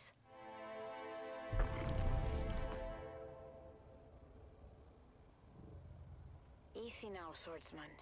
I've tended to your wounds. Thank you, both. My father was a draftsman in the Imperial Engineering Guild and helped to build this humble colony. Although 3 isn't much, stranger, but we are self-sustaining. And the guild will remember us one day. We were doing just fine until Varric's grandfather took over. Lord Varric is just the latest in a long line of assholes. We have seen too many good men fall trying to stand against It works to a point. There are enough of you. Why not fight back together? The fear of death, I suppose. The land here is harsh. The work You were grueling. outvoted. Without our men, 4 of us in the server. our Nice. families would starve. Fear is a powerful chain, stranger. A chain we will break together. Send word to the villagers. It's time to end this. We're starting to repeat content. Colonists, you've lived in fear of Varric's rule for too long. He is a vile pretender, and order must be restored. But What was can the we storm? do this, stranger? We are not an army. Remember yourselves. You are Imperial peons, with all the rights and protections that station implies. But who will stand for us? We've been waiting on the Spacing Guild for over 300 years. I will stand for you, and you will stand for yourselves. But how? I will train you, after I have forged a new sword.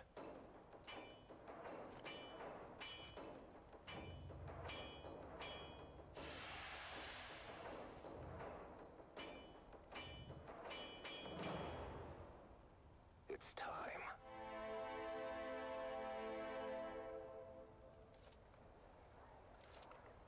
Today we break the chains of bondage. Today, we fight. Huzzah! We've gone over the plan. When next we meet, it will be over the body of the dead slave called Varric. Huzzah!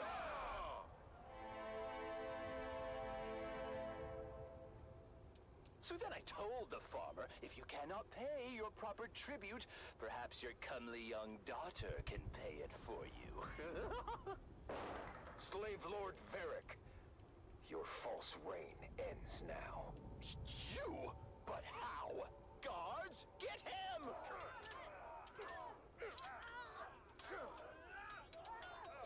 He has rallied all the peasants against us! They fight like demons! The stranger must have trained them! Face me, Varric. I will take care of the stranger myself.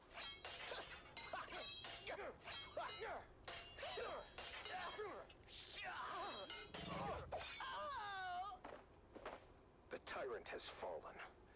You have won your freedom. But... No! Father! Your father fought bravely, Gina. His sacrifice was not in vain. Thank you, swordsman. You've saved us, but I've lost my father in the bargain. His spirit lives on in the freedom you now share. Freedom to serve your proper masters, the Spacing Guild, who will undoubtedly return soon to claim you all.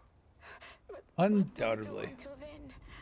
Hunger and disunity may come, but you must remain steadfast in your duties, and the honor of that will sustain you. Remember, a righteous heart is never truly empty. You're right, swordsman. Is there any way we can repay you? Setting things right is payment enough. And now, I must move on. I'll never forget you, swordsman. Swordsman? I think I kind of like Where that. did he go? And so, the swordsman leaves. I think it'll be better than the alternative. Join us next time for another chapter in the saga of the Swordsman.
Actually, no.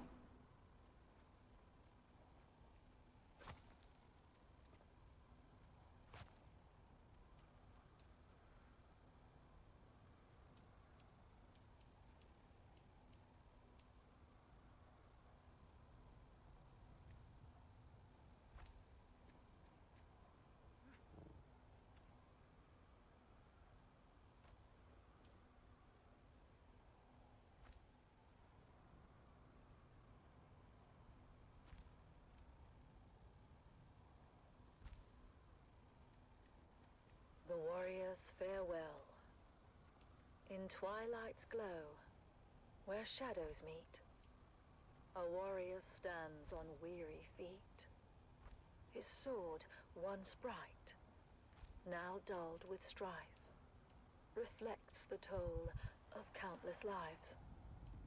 Oh, fate, you've carved this path of pain through deserts vast, through blood and rain. Yet honor binds my heart tonight. For House Atreides, I still fight. Remember those who fell in fields whose courage were their only shields. Their names engraved in stars above. Their deeds, the legacy. I wish I could move them from here. I wish I could just fucking grab them. Now, I take my leave. For battle's end and souls must grieve. But know this truth, my comrades dear. In every heart, we still stand near. Oh, house of just and noble name, we've lit the stars with honor's flame.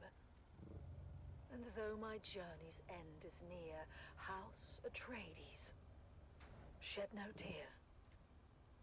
For in the halls where heroes rest, where valor shines, where hearts are blessed, we'll meet again in timeless peace, where all our pains and trials cease.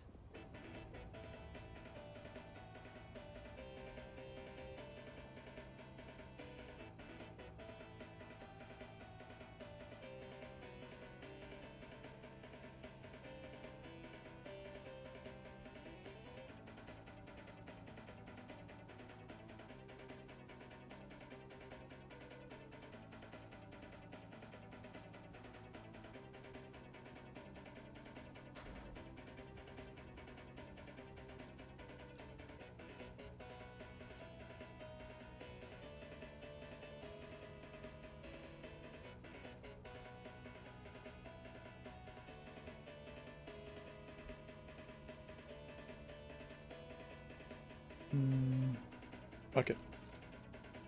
Doesn't need to be perfect.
Gets me right about there. Alright, so we still have 4 of those.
It would be nice if you guys were at least on the same server, if not the same siege. That way we could still deep desert together. That would have been nice.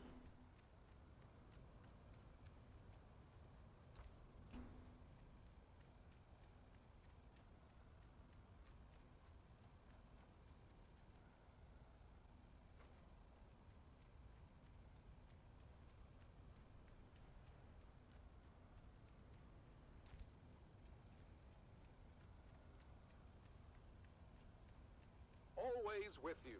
It's Vox Atreides, the voice of the Duke. Oh, fuck.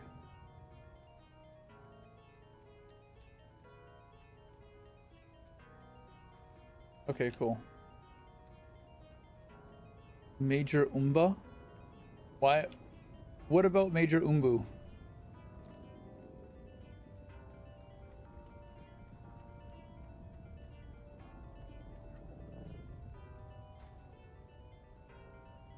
Is there lore I don't know?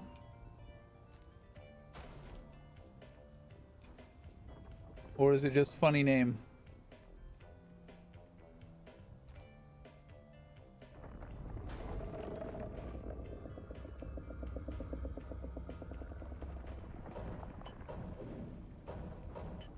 Server Major World Umbu.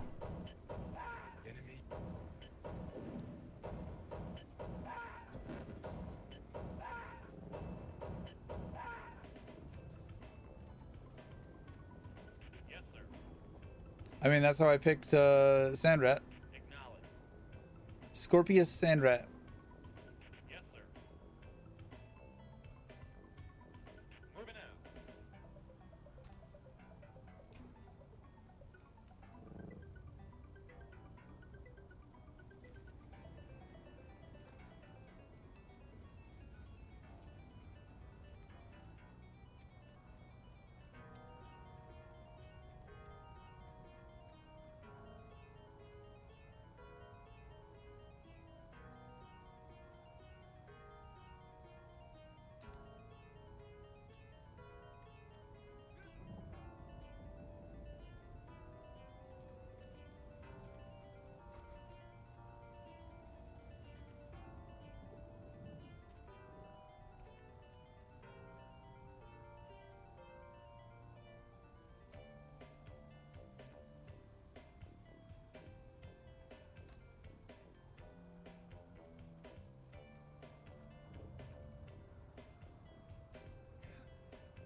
Fucking hell.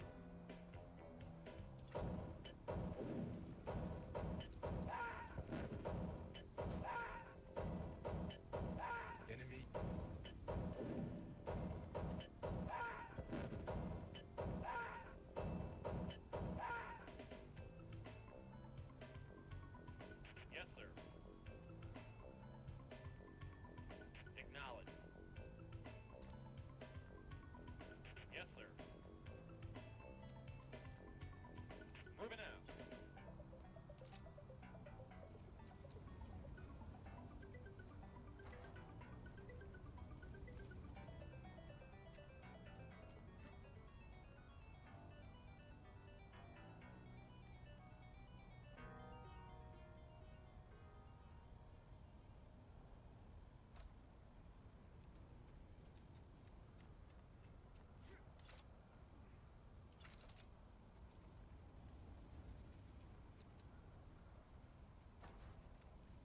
How much deep desert have you done so far?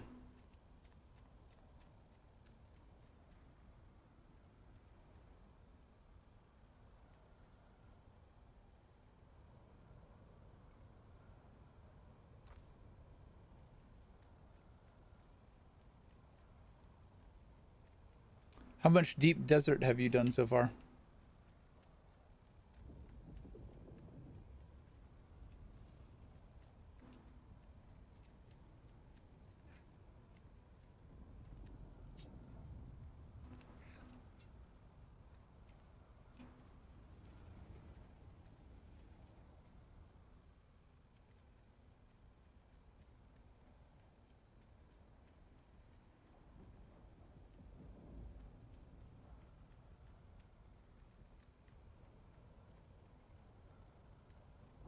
And now, another revealing episode of Through Their Eyes.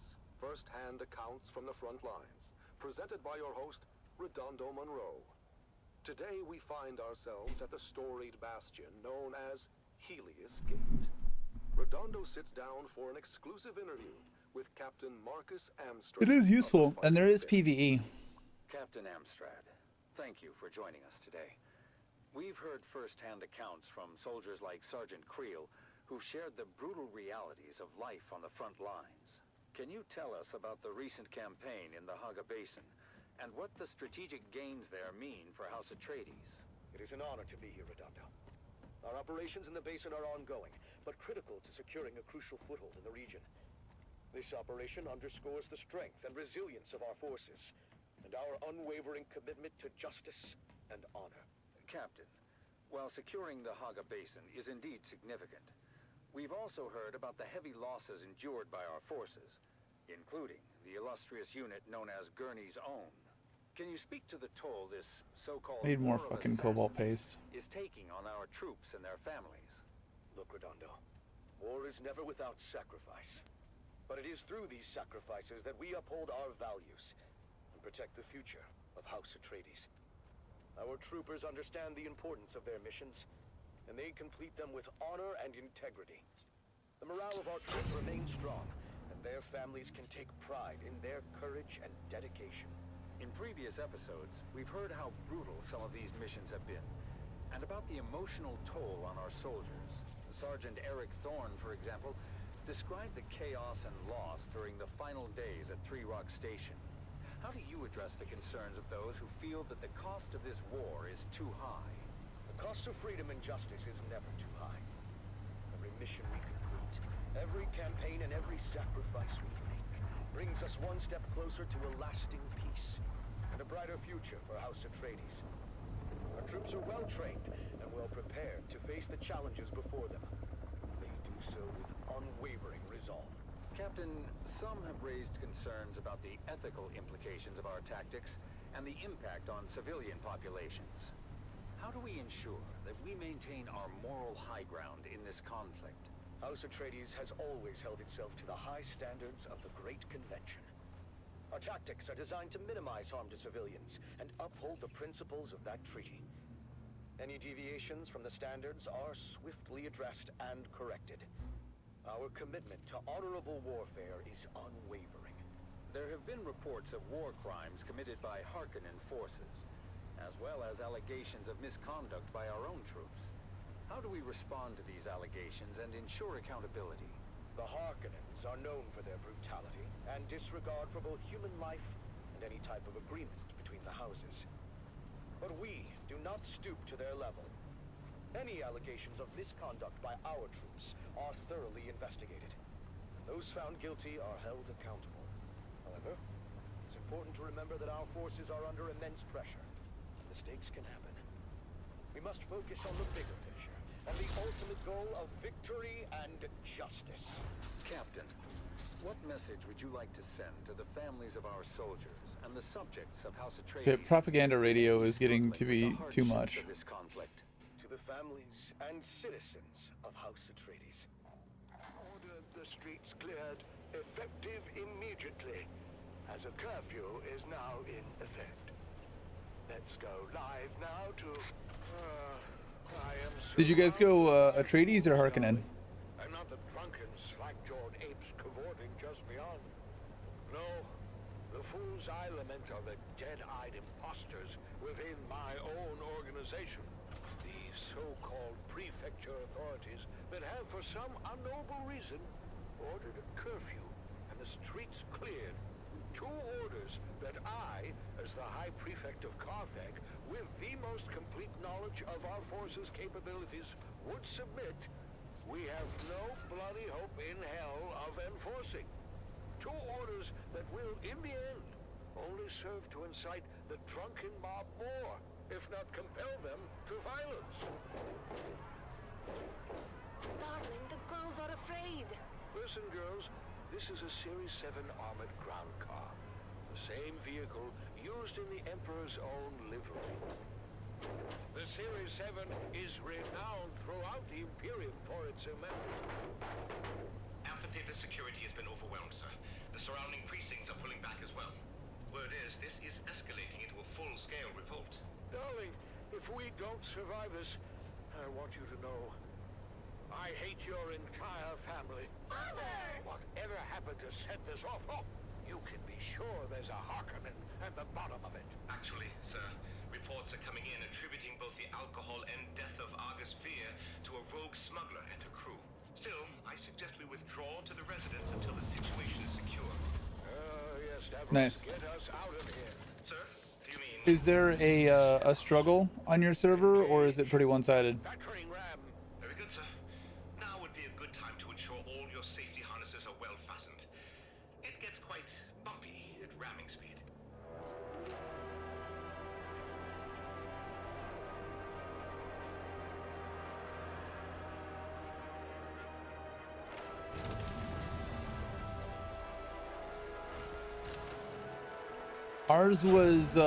Ours is pretty one-sided for the greenies.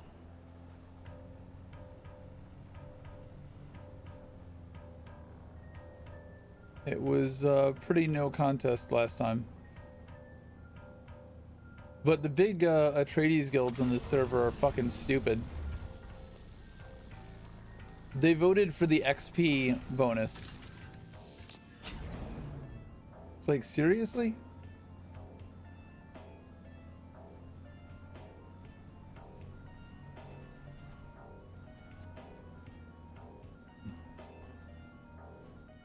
And it wasn't like a close thing either. It was like 9,000 points voting power for the XP bonus.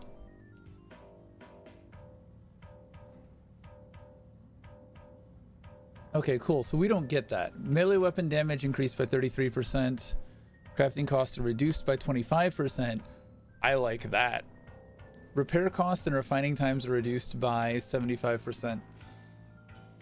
Crafting costs. I'm voting crafting costs. I like that we get to see the degrees up front.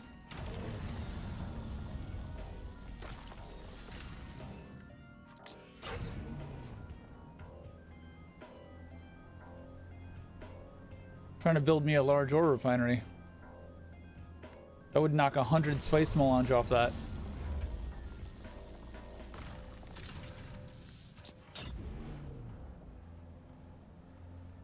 Are you guys in Mark 6 tech or still Mark 5?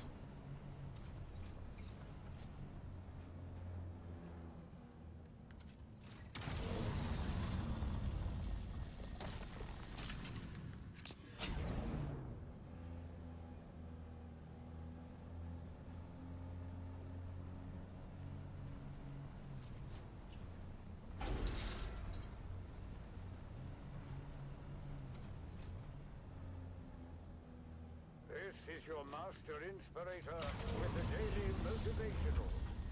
Today we must remember when you live. One thing that I didn't know until recently, you know that the larger refineries require less materials to make the same thing, right?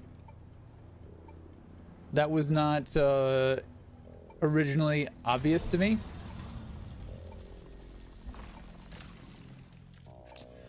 The big one, like the easiest one to use being the medium refinery, chemical refinery.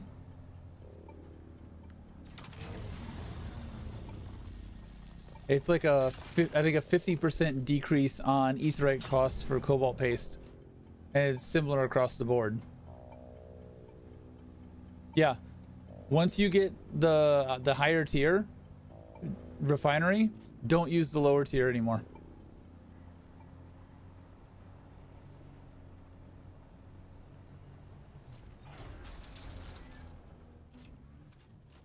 Over large batches, it's incredibly significant. Now the fabricators, those ones, like I've got the advanced survival fabricator right now. It can't make the same things as the regular fabricator, or survival fabricator rather. So you need both of those. But as far as refineries go, it seems like you only need the biggest tier.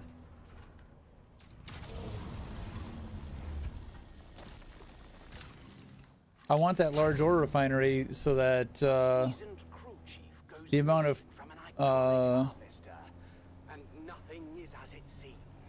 titanium and stravidium I need go down.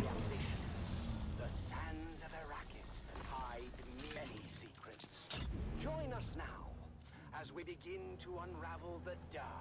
mysterious truth behind the disappearance of Crew Chief Jarek Thorne.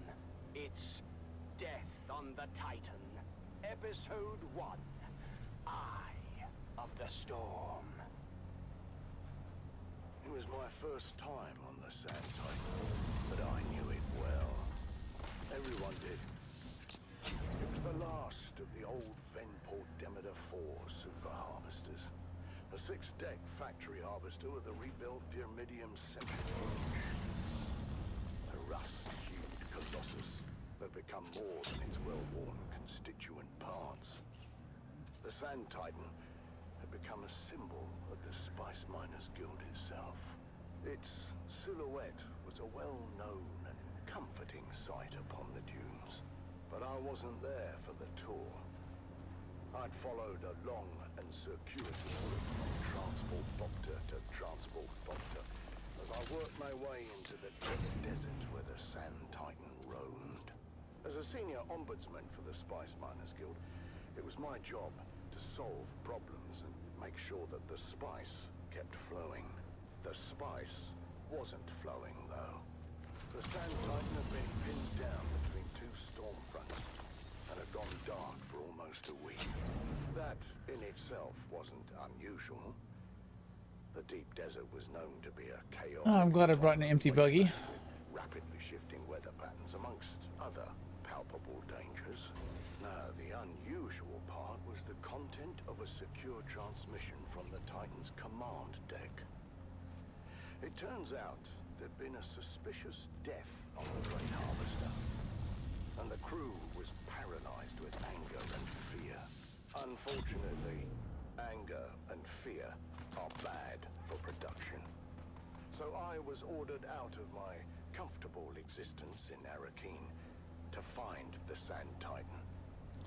If there's anything that I dislike gathering, it's the erythrite crystals. I examined Chief Thorne's guild record once more. Chief Thorne was a man of discipline. Not a fan. And was well regarded. This is the pain in the ass resource to get, and you need so much cobalt paste, but it's such a pain in the dick. Thorne had never even been late for a single shift until that fateful night. My first interviews were with the tool pushers assigned to Thorne's shift. He just didn't show up. I knew right away something was wrong, so I went down to check his cabin, but he wasn't there. We were between two Coriolis fronts at the time, so we were running dark. That means we were operating mechanical only. All electronic systems have to be shut down. Yeah, to protect against the heavy electromagnetic interference generated by the storms. Anyhow, like I said, we were running dark. Which means all holocams were offline. We had no quick way of finding them. Yeah, the Titan's a massive beast. So, what did you do? We did it the slow way. We searched everywhere from the top down. That's the command deck, the mess, the crew deck. You hate contracts. You have 3 different contracts glitch on you. Once you finish them, go turn them in. Instead of complete, it gives you the starting dialogue again, and you have to redo it for the reward. Holy shit. And what did you find? Nothing. No one had seen Thorne anywhere. Your experience seems to just be cursed, dude. Hours passed as the crew's anxiety grew with each tick of the clock. Then, in the early morning light, shift supervisor Lena Orlov made a gruesome discovery. I found him. What was left of him, anyway. His body had been pulverized and separated. I only knew it was him from the clotted tuft of blonde hair mixed into the stew of blood and bone. The stew of blood and bone. Yum. Thorne was dead. That was for certain. And the circumstances of his death were anything but clear. But what might have been written off... This game hates you. Something hates you. Have you had your PC exercised lately? This isn't supposed to be possible. The mechanical separator had a failsafe built in. A dead man switch to prevent this very thing from happening. Someone had to deliberately override that and multiple other safety features to cause this. that point, Captain Noah, the Sand Titan's capable leader, sent his call for help before launching his own investigation. And among the crew, one name quickly rose to the surface. Deckhand Rico Marr. After an anonymous report, Rico had been investigated for skimming unprocessed spice, an offense that led to a... Alright, so that should be like 2,000 cobalt ore. That should hold me for like an hour, right? It was Captain Noah's Oath Day. I was passing through the lounge on the way to pick up the cake. And what did you see when you got there? Thorn and Rico going at it. Well, there was a lot of yelling at first, but it got physical quick. I mean, Rico was a big guy, but Thorn knew how to bite and laid a beating on Rico. We separated them before it got too bad, but you can see for yourself. The holocam caught the last part. Think you can humiliate me like this? I'll be shitting teeth for a month. Count yourself lucky, thief. In the old days, they would have fed you through the mechanical separator. I have no bloody idea how that got there. I've never seen that before. The incident had been diffused, for the time being. But the tension between Thorn and Rico was palpable. Was it enough to drive Rico Marr to murder? That's what I was working to find out. I was shift supervisor in Chief Thorn's next rotation.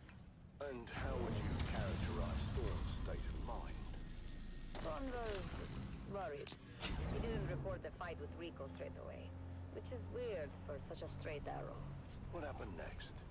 We don't know all the details, but holocam coverage tracked Rico. Did I go the right way? There was some kind of second altercation. Did Rico have an alibi for the time of Thorn's disappearance? No, he didn't. He claimed he was in his quarters the whole time. But the stormfront had closed in. We were running bars. There was no way to confirm his location with the holocams. So, with suspicions mounting against the deckhand, Captain Noah ordered Rico Marr to the brig. What we found next raised even more questions. What am I looking at? That's a mnemonic film wire containing a coded message to Thorn. I knew exactly what it was, but I wanted to learn what the ship's supervisor knew. As far as we could tell, the code was based on old cipher used by Atreides signal intelligence. The plot was thickening. Why was Thorn receiving secret messages from the Atreides? And why was that message in Rico's possession?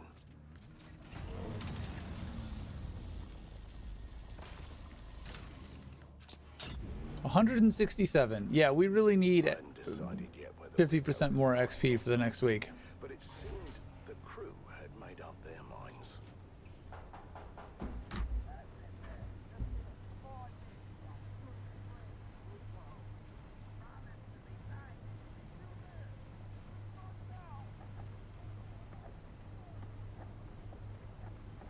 Communications specialist Jeb Dolan was tasked with deciphering the secret message, and I tried to impress upon him the importance of doing a quick but thorough job. What started as a murder was rapidly becoming something else, and I had to get to the bottom of it quickly. The Spice Miners Guild had a mandate to remain neutral in the ongoing war of assassins, and had successfully done so. Thus far, or had we?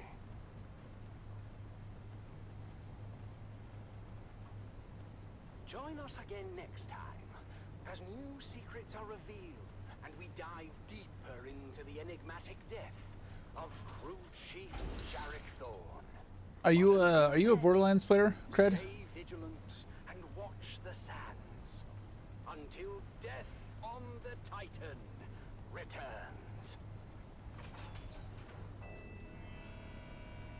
Did you see the BL4 is on pre-order? And it is not $80?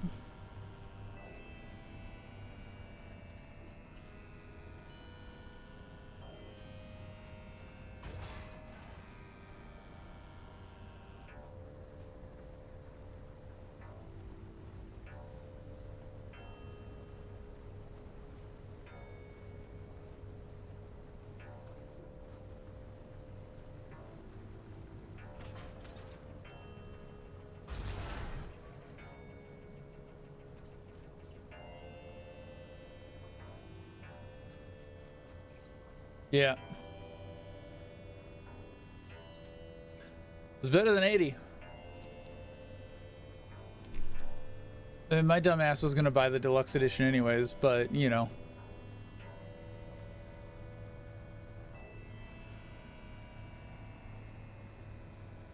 I was gonna be properly pissed off if it was an $80 game.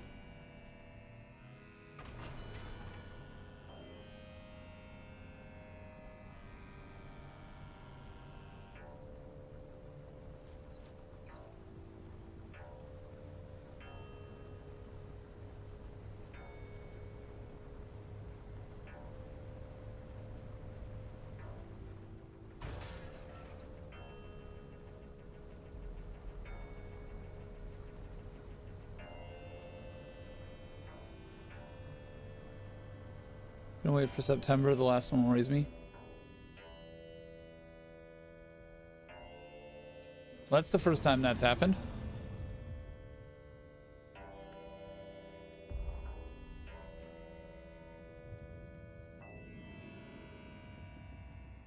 Last one worries you. Yeah, this one worries me too.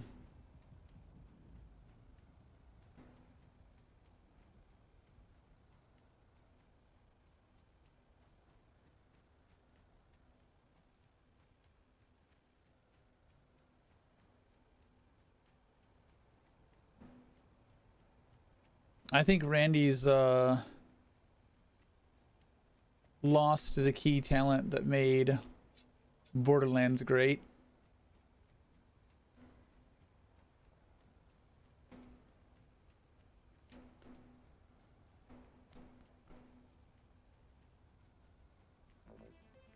I do think this one will be the deciding factor on if the series continues or not.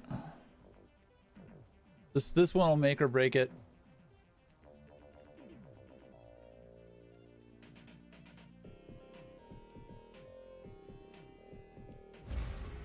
See, 2 erythrite, 75 water. Silicone blocks takes 3 flower sand instead of whatever the other one was, I think 4.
This is your master inspirator with the daily motivational. Today we must remember we don't work for recognition, but to work worthy of recognition.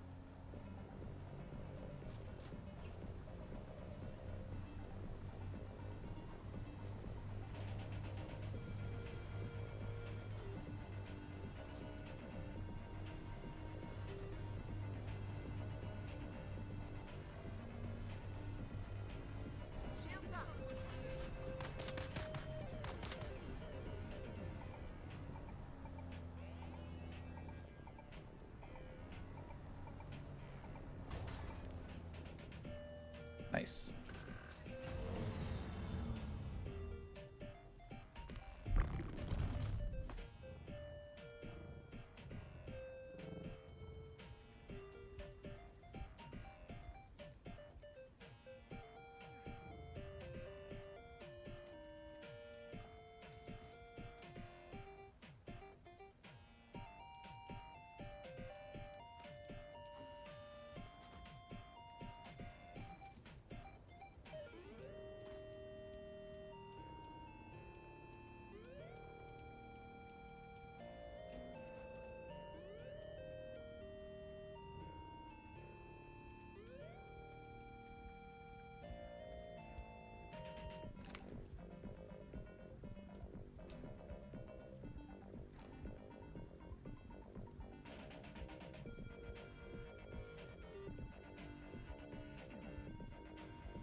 Okay.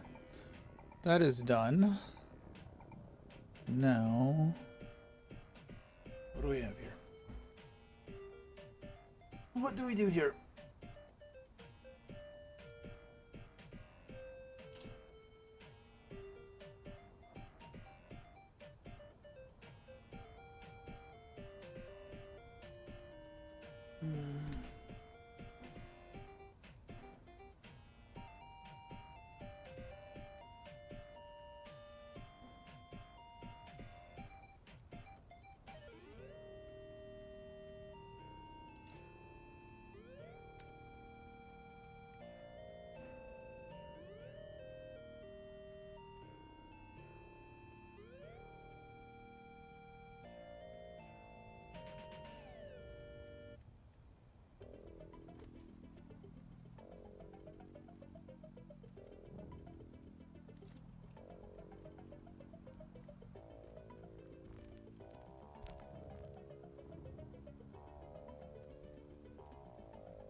Good night, sir. May your chip shatter blade or whatever the. I think that's a curse. May your blade chip and shatter. It's not a good saying.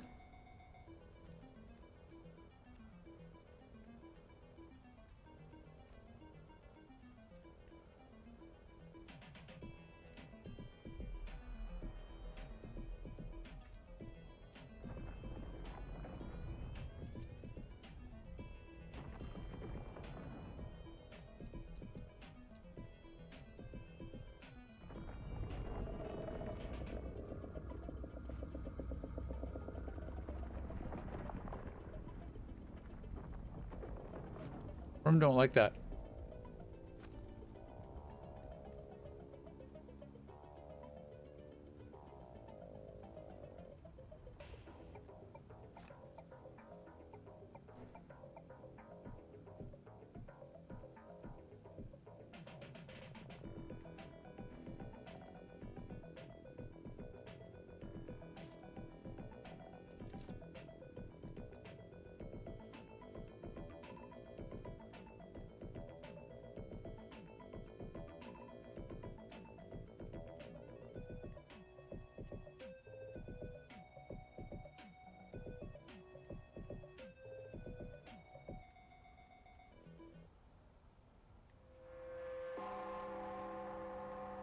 Combine-Hunted Communinet Theater presents an Arakin Playhouse production of 5 Days at Carthage.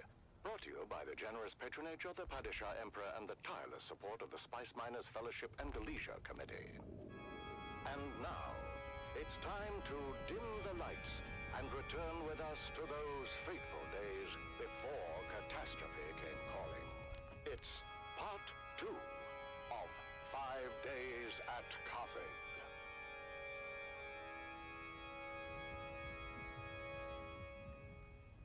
The Imperial Scenarist Guild has been provided unfettered access to the sealed records and testimonies of those who survived the Carthage incident.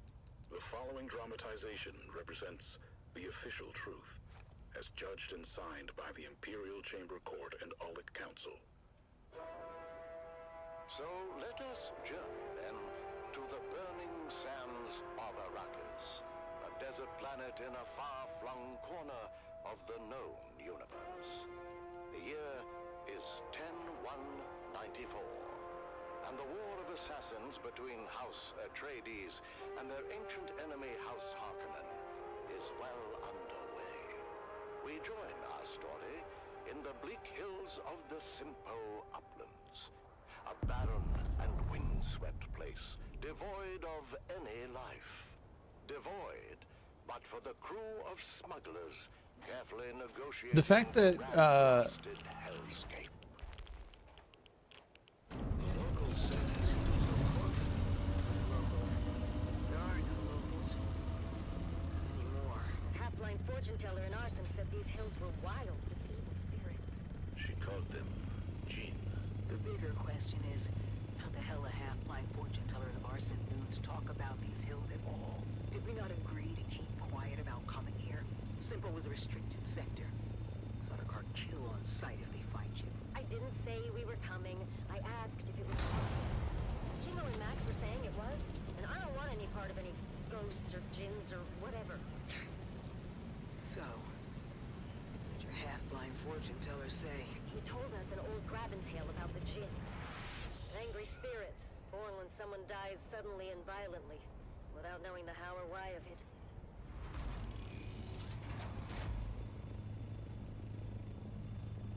I didn't see where that spice hit. Well said you had people in Simpo. Contact. Get ready. Around the next bend on my mark. Go!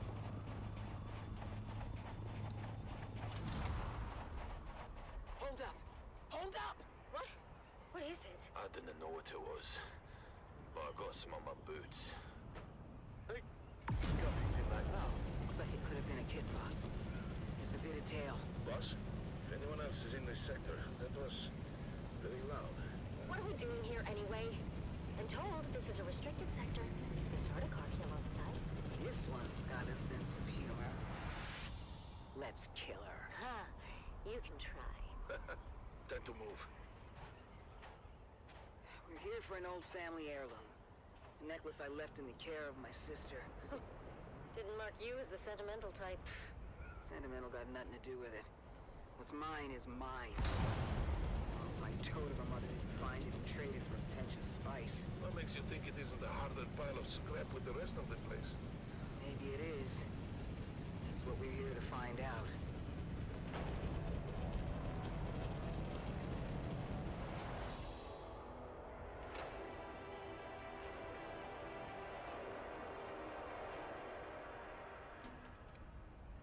What is this stuff? Regular old sand. Heated to 5,500 degrees. Who did this? Surprised you don't know. Your honorable duke was in the thick of it. It was before she arrived on Arrakis. And not a story either side wishes to tell. What story, Val?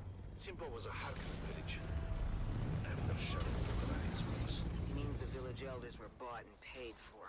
Anyway, it seems the town water system had a crack in it, or a deficiency of some kind. But no matter how many times the village petitioned us for help, they were met with typical Harkonnen indifference.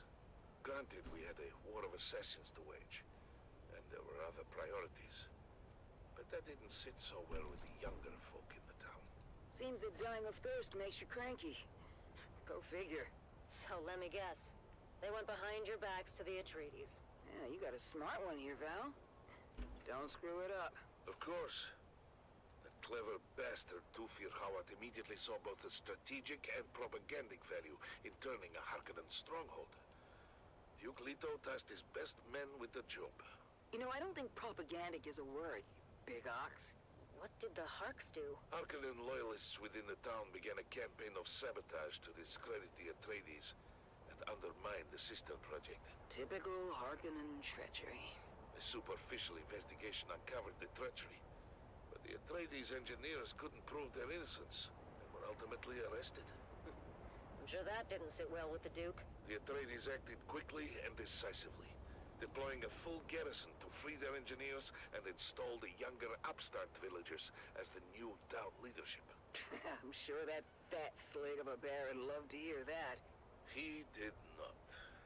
But he was spread too thin to do much about it. Even when the new town leadership formalized their fealty to House Atreides. Good for them. Sorry, Val, but your old crew were a band of snakes.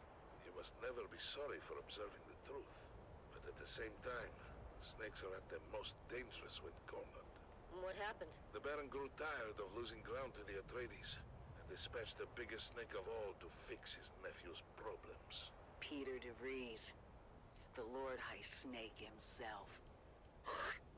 Upon returning to Arrakis, Peter de Vries's first order of business was to organize the destruction of Simpo. as a warning and message to those who contemplated disloyalty.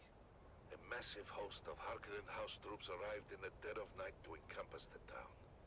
Outnumbered and surrounded, it was all the Atreides could do to fall back and await reinforcements. The Harkonnen went on to execute all 27 of the young villagers who collaborated with the Atreides.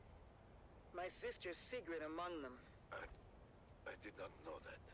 Of course you didn't, kid, but I don't hold that against you. I hold it against every other living and breathing Harkonnen and anyone who serves them. That still doesn't explain the melted sand. When the sun rose the next morning, the Atreides emerged from their bunker to find the Harkonnens were gone. Their relief was short-lived, though, when fire began to rain from the sky. The Baron kept a stockpile of ancient siege artillery from the old Empire. And did this? The Atreides force and most of the town were incinerated in their beds. Just in time for a massive Coriolis storm to come along and blow away anything left behind. Sorry to interrupt your Greek tragedy, but I think we're being followed. We are. For the last 2 clicks or so. Keep going, we're almost there. Almost where? The rubble pile that used to be my home. This way. Here it is. Not much to look at topside. Topside? Cover me. A trapdoor. Guess I was born a smuggler. Pull it shut behind you. Damn. It's all scorched and melted. I was worried about that. The heat from the bombardment must have cooked this place like an oven. So we came all this way for nothing? Not for nothing.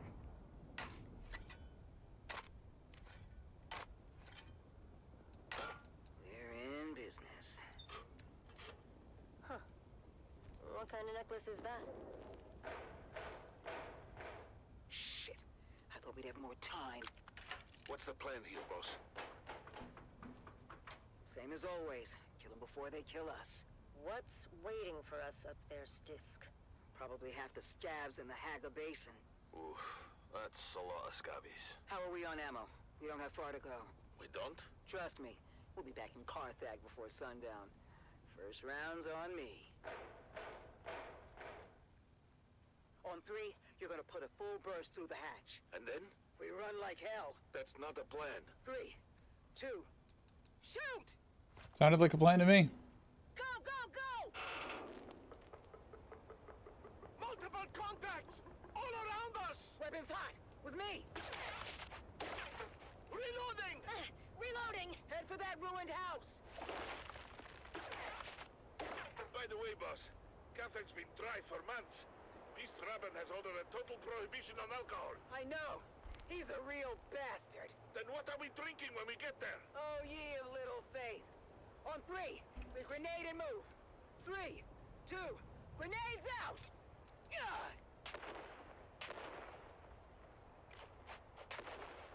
Almost there! Where? Box Canyon! Just down this grade! A box canyon? That doesn't sound good. Go, go, go! Keep going! All the way to the back! The end of what? The dead end? Here! Where? Oh, shit. The canyon wall is fading. It's a Solito hologram. That's a big door. Locked. Lucky we have the key. Haha. Your sentimental family heirloom. It is now. Inside, quick! Closing door! What now? There's got to be hundreds of them out there. Trying to get in here. We ride home in style. Val, get the lights. Nice. It's a Mark IV medium chum gunship. Can you fly it? Does a worm shit in the sand? A large sandstorm is approaching. You know this is overkill for a bunch of scabs. The gunship isn't for the scabs. Check the hold. Shy Halud. That's a lot of booze. Stisk, you crafty devil! Told you, Val. First round's on me. Buckle in. Next stop, Carthag.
Not an incline roof.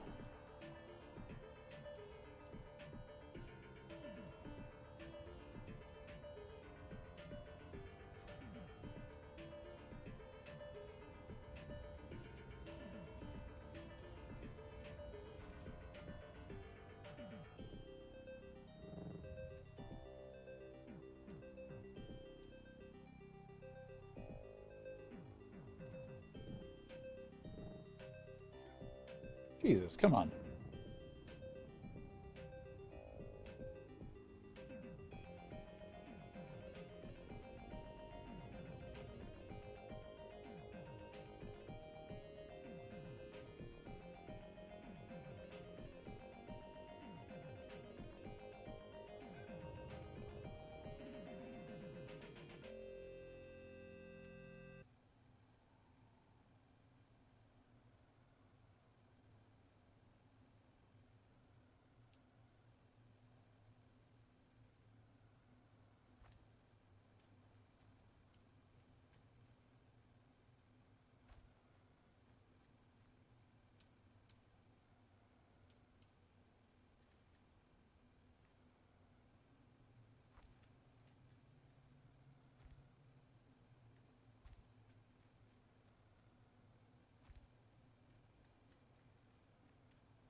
I really should be focusing on like the actual base part of this and not whatever the fuck this is.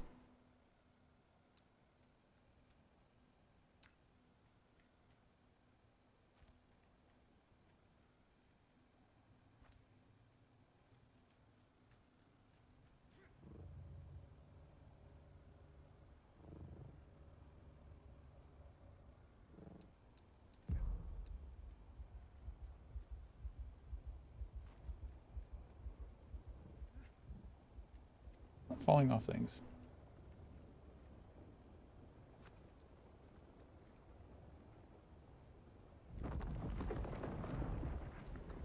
This is Dune man Keith Villari, reminding you to ground yourself and your equipment when a sandstorm is reported. My crew kept working through the first and second warnings until static electricity shorted out our transmitter. As a result, we missed the warning, telling us the storm was bearing down on our position. Aye. Many widows were made that day. Be profitable. Be safe.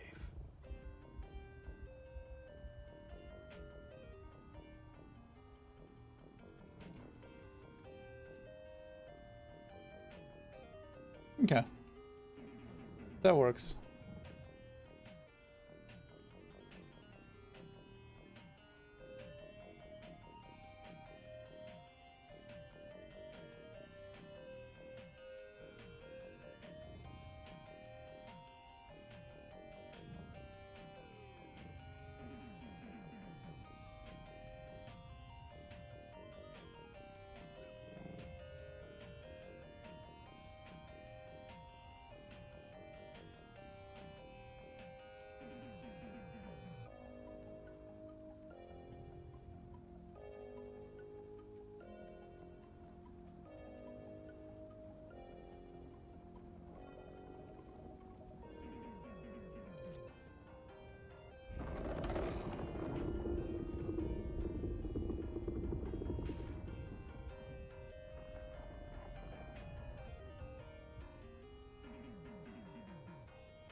Hmm.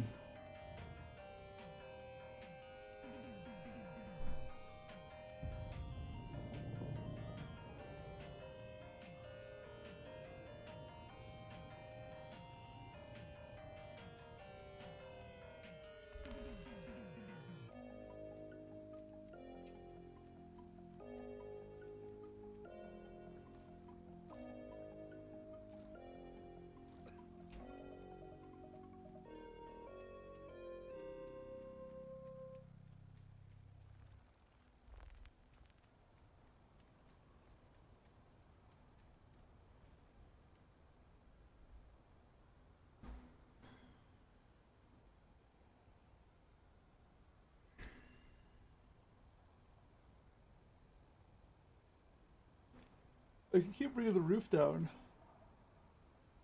There'll just be a big empty space right there.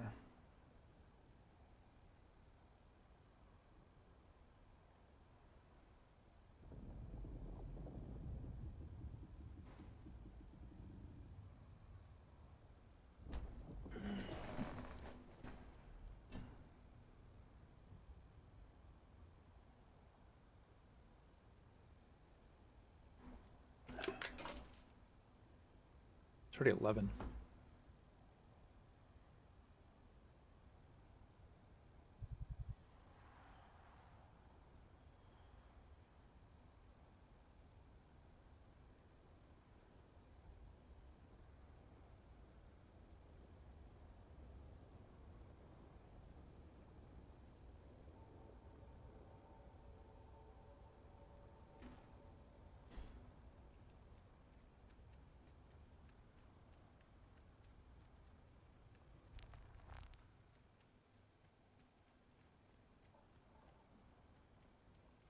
I'm a tad bit lost on where to go from here.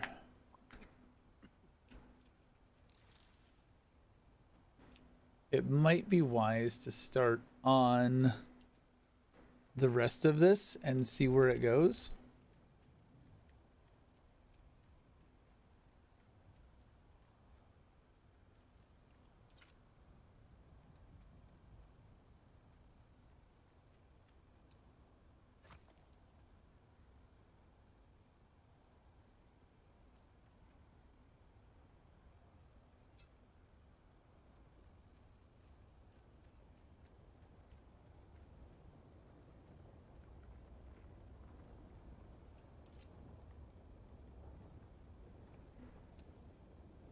Secrets and lies run deep in the crew of a legendary spice harvester.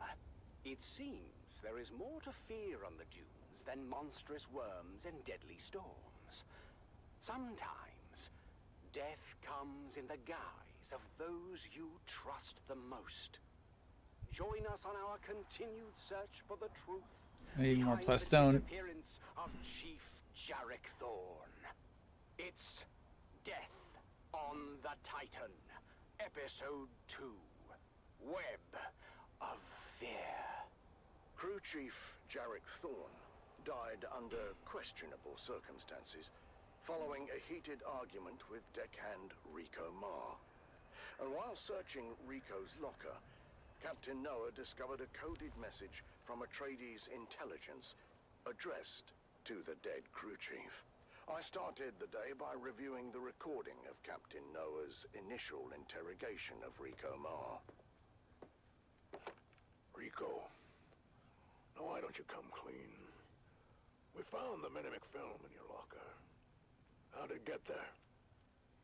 Look, you can tell me, or you can wait until whatever hatchet man the Spice Miners Guild is sending. And you know what his job is gonna be? To solve Chief Thorn's murder. No, you idiot. Chief Thorn's death is the least of it. The man the Guild sends is here to get the spice flowing again. And that won't happen until the crew settles. It won't? No, unfortunately for you. Chief Thorn was well liked, and the crew was out for blood. I suppose the easiest thing for me to do would be to hand you over. Let the crew tear you apart, throw the pieces overboard. I don't know anything about any Mnemic film or anything like that. Someone must have planted it. I need more from you, Rico. How did you know about the message, and who ordered you to steal it? No. Why would I risk everything for some stupid message? Yes, Thorn and I fought. But that doesn't mean I killed him. Rico was adamant that he spent the night of Thorn's murder alone, in his bunk. That is, until a witness came forward saying otherwise. Sorry, Captain, I didn't remember it first, but I did see Rico that night. You saw him? Where? Slipping into the sugar wire hut. Okay, I was there. I saw the message come in and I took it. But I didn't kill Thorn. It was at this point I arrived on the Titan and witnessed the following. Why did you take the message? I thought it might give me some dirt on Thorn. Something I could use against him. He was threatening to ruin my life. Give me your hand, Rico. Sir? Your hand, son. Place it flat on the table. Like this. That knife is clear through your hand. And if you ever want to have relations with it again, it's time to start talking. Or I could just twist. No further application of pressure was necessary, as Rico Ma finally confessed. Tessa put me up to it. It was her all along. She knew Thorn was getting those messages. She wanted to expose him, get him kicked out. It was all her idea. Tessa Lim, the engineer.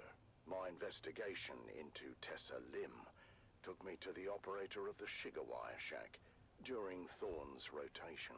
Conflict? You could say there was conflict between Thorn and Tessa. We couldn't decide if they hated each other or had some secret, twisted thing going on when no one was looking. I guess hate won out in the end. What was the source of conflict between Thorn and Tessa? Everything. From resource allocation to safety protocols. She was never happy with a single decision he made. What about the encrypted messages? Thorn received a few of them over the past months. I never decoded them. Thorn handled that himself. One by one, the pieces began to fall into place. Engineer Tessa Lim had a combative relationship with her crew chief and wanted him out of the way. But I knew there had to be more to it. And to discover what that was, I would have to go to the source. Thank you for cooperating, Tessa. Oh, what choice do I have? None. Tell me about Thorn. Thorn was a special kind of incompetent. The dangerous kind. In spite of what you think, it wasn't personal. His bad decisions put our lives at risk. He was well regarded by the crew. Big whoop. So he was popular. Doesn't mean he was good at his job. How does Rico fit into it? I never told Rico to steal anything. But I knew Thorn was receiving those messages on the down low. And when Rico came back with his face busted in, maybe I put the idea in his head. To steal the message? Yeah, but if anyone needs to be investigated here, it's Lena Orlov. Her and Thorn had something going on. Interesting. I've heard from others that you and Thorn had something going on. Don't make me throw up. Jarek Thorn makes the Harkonnen look attractive by comparison. Tell me about Orlov. To start with, Rico sleeps in a bunk. Thorn has a cabin with a door. So, unless Orlov can see through wood, how could she know that Rico was in Thorn's quarters that night? She must have been there, right? Inside Thorn's cabin. How else could she have such intimate knowledge of his thoughts and plans? The accusations were flying fast and loose, and tensions were running high. As I wrapped up the interview with Tessa, she dropped another bombshell.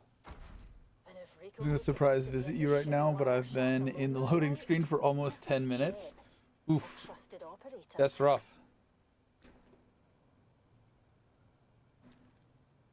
The mystery deepens on the Sand Titan as the web of deception grows. What is the truth about the relationship between Thorn and his shift supervisor? And what was Shigawire operator Jeb really up to at the time of the murder? The truth is out there, dear listener, buried in the sands of fate. Join us again next time as we uncover more secrets and lies on Death on the Titan.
Well then. Actually got some storage.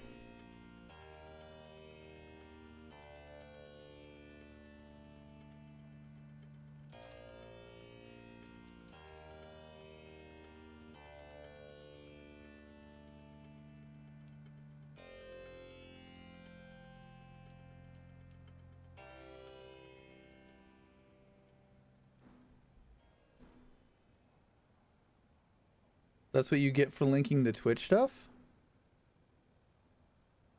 How does... what? How does the Twitch stuff do that?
This is Harvester Radio, the voice of the Spice Miners Guild, broadcasting from Hephaeston Depository at frequency 732.4 on your local Communinet dial.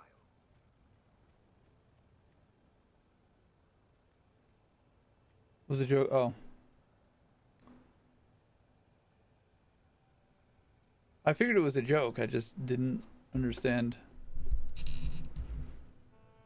I don't know what the fuck is happening. Yeah, so I don't love the outside. I don't love that. So I like the roof. So this Atreides like long segment is like a 4x2. But we don't have any 4x2 wedges. The only wedge we have is that one, and it's the wrong fucking way. It's not, there's no opposite wedge to that, where the slant goes down and it's got a flat bottom. It's only a flat top with a slant this way for left and right.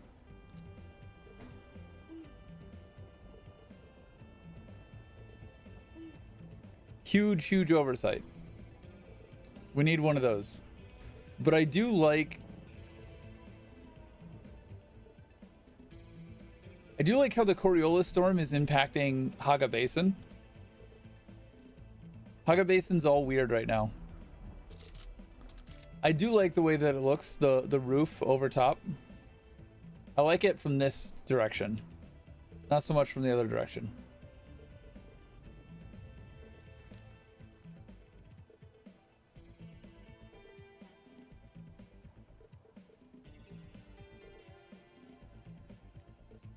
I figure if I come in from this way, I've got a fuckload of storage, and I've got a recycler and a repair, just in case. We've got this exit for water and shit, just because I had a back door here. So I put a back door in there. Got the Atreides wall. Not obstructing people. They can get through. Didn't break this node. Didn't break those nodes.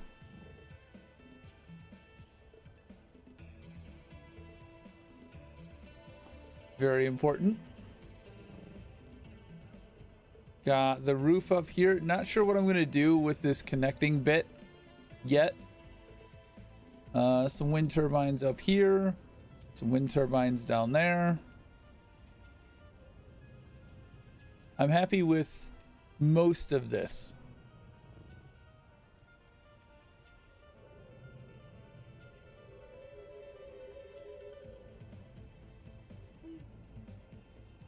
Just needs a mouth under those eyes in the back, please and thank you. A mouth under those eyes in the back.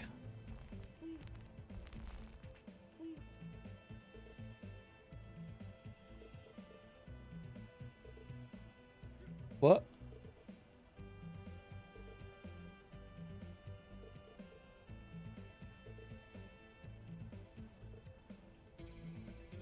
What eyes?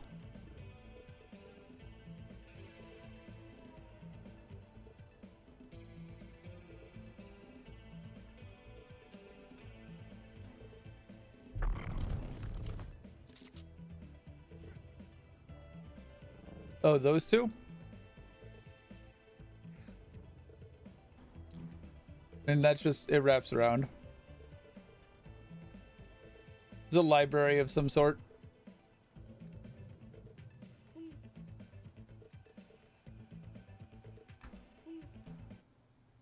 It's the Graven King, presented by the Imperial Scenarist Guild. I don't know. Just something to do with that space. Wake up with Linder and Gold. Small little, I don't know, guard post. In it for you. Decorate later. I need more shale though, or basalt, not shale. Was recorded before a live studio audience. Another day.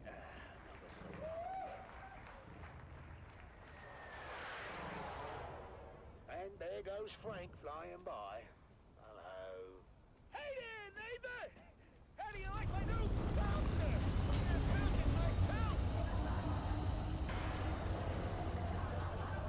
Boy, you okay, Frank?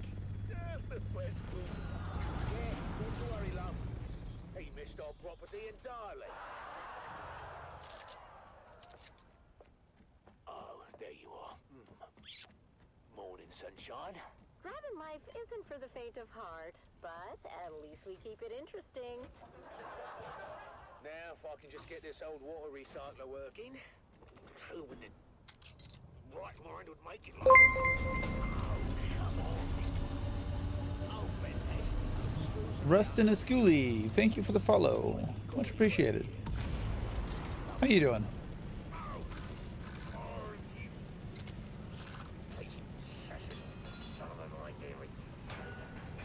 That thing's older than your jokes. Give it up already. Don't you listen to her, Betty. Betty.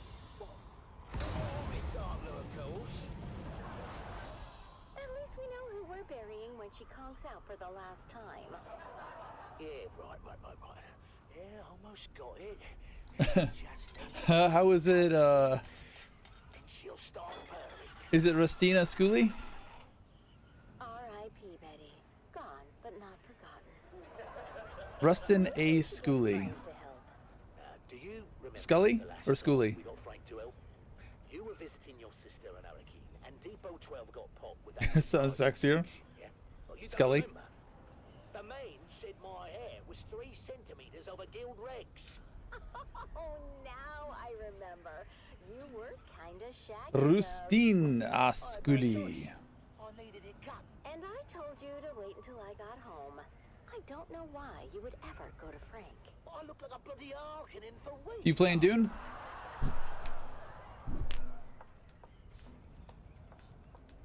Mom, Dad, can you guys keep it down? I'm trying to hear my Communinet shows. Hey, Junie. Nice. hon, maybe you can do that outside. It's pretty fun. I like what's going on in Haga Basin right now with the Coriolis storm.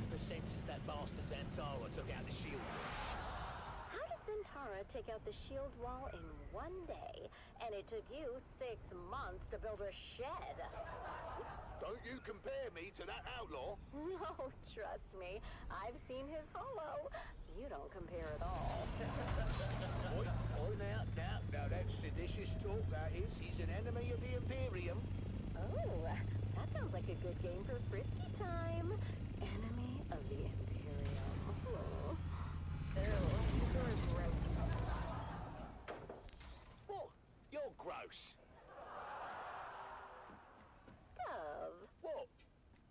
you seen her bedroom? Or, and I dare you, have you smelled it? Speaking of which, where's your mother? Get out of my cabin, you overgrown rotten sucker!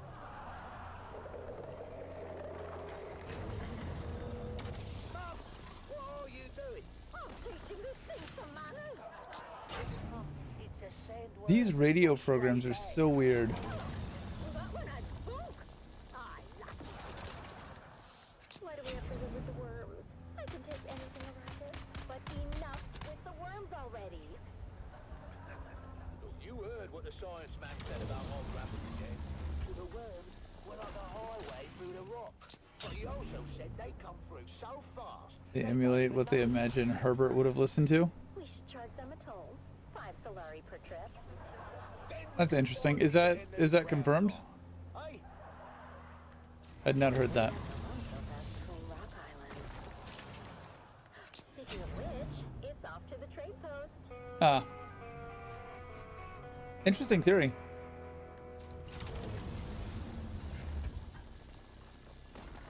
The big news from Guild Authority. They're sending a new security inspector to check on Depot 12. Another one? Well, didn't we have a security inspection last month? We did, but that one needed some time off after his visit. Time off? Must be nice. I'm not sure how nice it is. The Guild Medicant gave him 3 weeks in a tranquility pod. Tranquility pod? Isn't that where they put the crazies? Sounds perfect for you two. Be worse than visiting your sister in Winsay. Anyhow, this new inspector is supposed to be a real hard-nosed. A lot of this is rooted in that 60s retro sci-fi, like the fact that aluminum is considered a space-age metal. Yeah. Duraluminum. Oh, you know what I mean, right? Yes, Mother, we all know. It rhymes with Rick's. We get it, Mum. Face it, Depot 12 isn't exactly known for having the... I don't know much about the Dune universe at all. I know worms, I know spice. The end. And he is just fine as long as he, doesn't drink hot Coulon milk. What happens when he drinks hot Coulon milk? Same thing that happens to anyone who drinks hot Coulon milk. He locked himself in the toilet for 30 minutes? No, he falls asleep, of course. That's much better. Depot 12... You recommend the books, the original ones? The Spice Miners Guild is going to shut us down. Not if I can help it. Me and Frank are gonna Maybe. come up with a plan to make Depot Brody's been trying to get me to watch the movies. I downloaded them. I have not taken the time to watch them, much to his dismay. He's got us covered. Yeah, that's what I'm afraid of. Hey, don't knock until you hear the plan, buddy boy. I put together a special security apparatus. Frank, my dear, you are still picking bits of your last apparatus from your arse. Don't remind me. Trust me, buddy. This one is foolproof. My best invention yet. And that is what I'm afraid of. Why does this guy sound like Jason Statham? Is that just me? Conduct a thorough inspection of your current security initiatives. This sector is one of the worst in the Imperial Basin. You can blame the Kirab for that, Inspector. I'll decide where the blame goes, Dune man. Now, show me your security. Very good, Inspector. Thank you. Oh, that's my cue. Sorry. Automaton awaken! What am I looking at? My new sentry automaton. I named him Gary.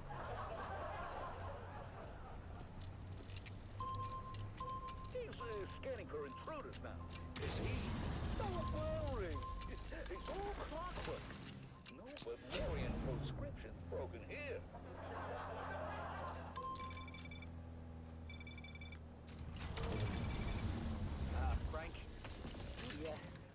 We are the intruders, eh?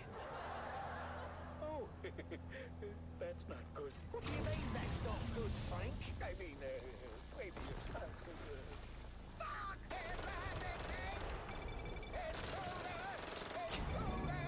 And now we have Daleks. Uh-oh. Looks like we're gonna need another inspector. I got this one in my hair. Did Daleks really just show up? Another Solari.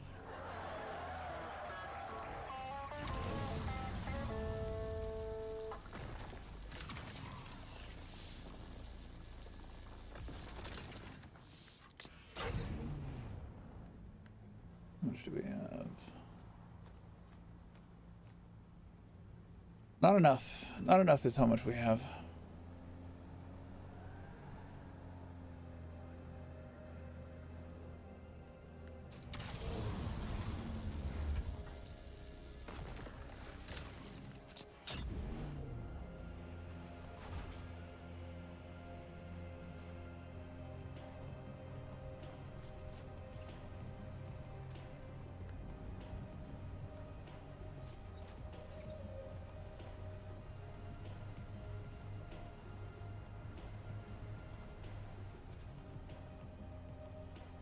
So which server do you call home?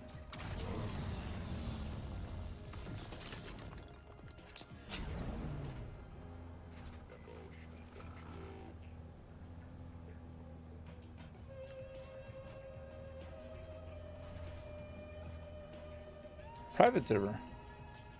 I considered that, but since they're not, the private servers aren't private servers, I wasn't interested in paying for them.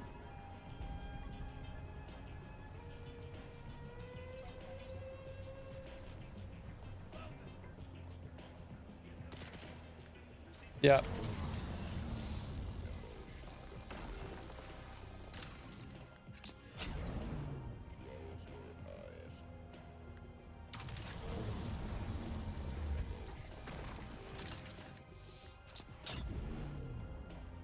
Yeah, if I'm going to be paying for a private server, I want all of it to be private. So I wasn't thrilled with that.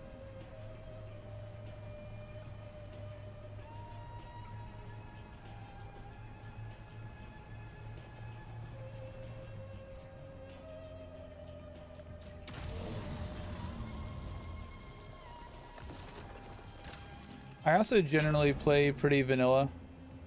I don't mod a lot. I don't go in and like change the resource gathering. Like I don't need all that nitty-gritty control. I've played on like 10x Arc servers and it just kind of gets out of hand. It's nice to get to a certain level quickly, but don't need all that.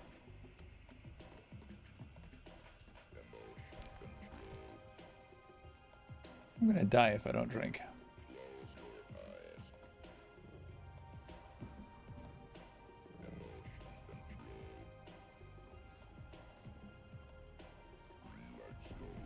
Yeah.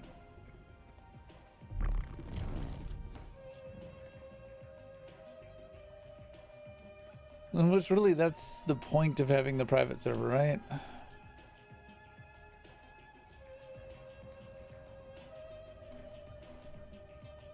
Because there's really not enough people on here to bother you in any meaningful way.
This is Dune man Keith Villari.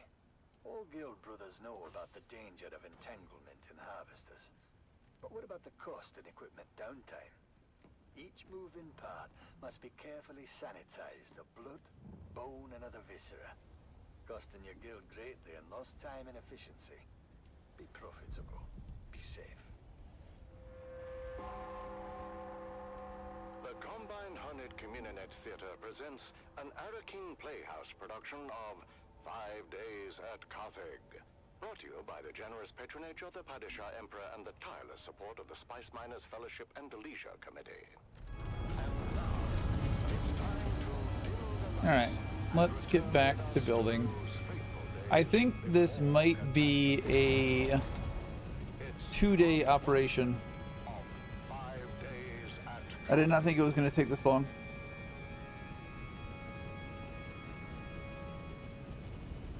The Imperial Scenarist Guild has been provided unfettered access to the sealed records and testimonies of those who survived the Carthage incident. I need a drink. The following dramatization represents the official truth, as judged and signed by the Imperial Chamber Court and Audit Council. So let us journey then to the burning sands of Arrakis, a desert planet in a far-flung corner of the known universe.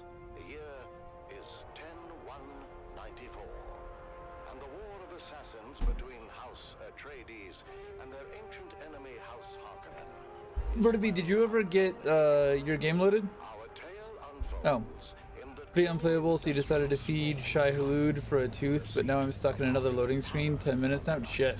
It's early morning in the Peon Quarter, as the workers Don't feed the worm. but a long day of toil in their baron's name.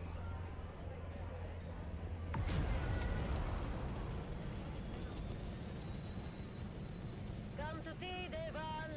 You'll be late again. Only tea? Is there no more bread? What bread remains I'm keeping for dinner? You've had your fill. I told you before, Mother. I won't be home for dinner tonight. Oh, if you do get in there, decline the bike. There's an achievement for declining the bike. No say in the matter. And they are cracking down on anyone who gives even the slightest trouble. Ulfheim's cousin. I have not been eaten by the worm in live, and I am not going to voluntarily get eaten by the worm in live. Your father said this day would come, when peons would be no better than mon. Yep. That's crazy, Mother. We have the peons compact. To hell with the compact. Do they expect you to work as a machine, never resting? Mother, watch what you say. You know they listen. Please. It's looking good. Say the words and have our tea. The words. Can't. I'm too angry. But, Mother, we happily say the words every morning. Fine. We live by our Baron's leave. The roof above our heads belongs to him. Permits us to dwell in his domain, and in return, we pledge our eternal loyalty, obedience, and maximal effort, with an eye towards efficiency. Long live... Not hating it. I'm sorry, Mother, but if you must blame someone, blame Zantara. His most recent attack destroyed our last phased ion refinery in the northern precinct. Fremen bastard. Hey, your father had Fremen blood on his mother's side. It's a blessing he didn't live to see what happened to them. I say good riddance. It said they practiced cannibalism. Don't be a fool, Devon. Those are old Imperial lies. It's well known that the Ikwan Bedouin remove the blood of their dead to make water. Mother. Open your eyes, my son! I wasn't going to tell you, but thanks to your Fremen hero, we're test firing a long-throw cutter-ray auger today with an ungraded barrel. Is that dangerous? Only if the phase differential is off by more than 0.0003. Devon, you can't. I forbid it. Why are they making you do this? Because, Mother, Zantara destroyed the last facility that made and tested precision las barrels. No. No. I've got to go. Be careful, Devon. I feel something very bad is coming. Its shadow is already upon us.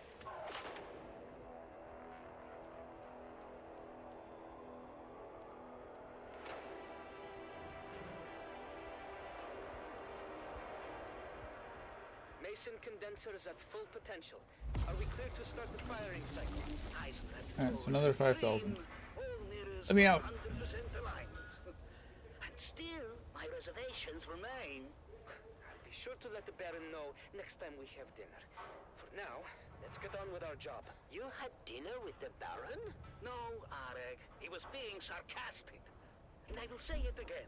The long throw cutaway auger is a precision tool and requires equal precision in its maintenance. Never in my 97 years as a peon have I test-fired an ungraded barrel. The game medium is different. We have no idea how it's going to react. It is insanity, Davon. No one here disagrees with you, Ufin. But we have written orders from the House Munitions Master, co-signed by Peter de Vries. They need this laser auger online yesterday. Ah, because there is no risk to them. Let Peter de Vries test-fire the laser. There's too many eyes on us to mess this up. Alt F4, you'll find out what happens tomorrow. But I'm so done with this fucking loading screen. I'm sorry, dude. Spooling up Mason condensers. Mason condensers at full potential. Are we clear to start the firing cycle? Eisendrache control is in the green. All meters, 100% alignment. Signal wave guide, in range. Arek, how's the mesh? Phased ion is in the mesh. Optical pump is engaged and the coils are hot. Okay then, let's take it slow. Engaging throttle. Shut it down! Shut it down! Arek! Venting big tanks! Submerging coils in 3, 2, coil submerge! What have we done?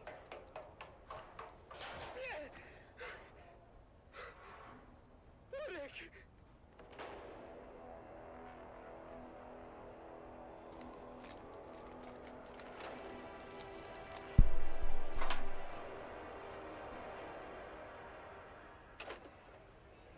Devan, come, have some food. Do you hear me? Devan? Devan? What is it? Arek is dead. What? He's dead. They took him away. I saw him die. What happened? The laser auger went out of phase. The beam splitter vaporized almost instantly. The whole charge vented onto Arek. He was literally cooked alive. I'll never forget the smell. And the screaming. Oh, he suffered. Badly, I think. And you are just home now. How could you work after this? Did they not shut down the shop? No, they just moved us back to munitions repair and we finished our shifts. Oh, what is that now? August Spear! Droba, what's happening? It's August Spear. He's coming! The Gladiator? What do you mean? Lord Ravan just announced it. A festival with music, food, and August Spear is going to fight! For the first time in 7 years! Right here on Arrakis! Oh, I've got to go. Hey, wait for me! Did you hear that, Mother? The Gladiator, Argus Vir, is coming to Carthage, all the way from Grumman. Bread and circuses. Imagine it. Right here in Carthage, the greatest gladiator in the known universe. Ah, and what about your friend? Which friend? The dead boy, Arek. Oh, yes. Poor Arek. Yes, poor Arek. He would have loved to see Argus Vir.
So there's corner and then there's triangle.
You're listening to Harvester Radio, home of the Daily Motivational, with Master Inspirator Jovian Huss. This is your Master Inspirator with the Daily Motivational.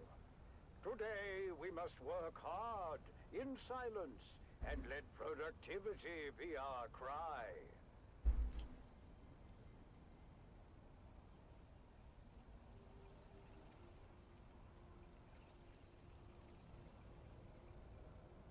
Nah.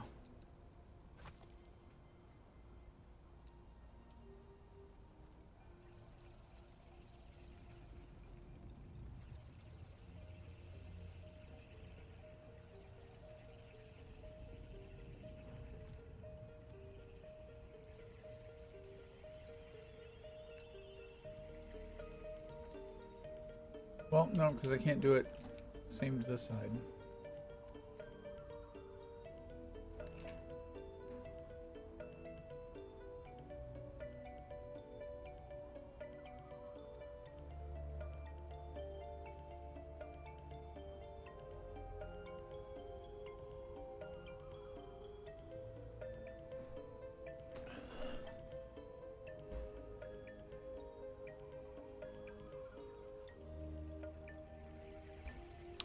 Trying to think of how this is going to work.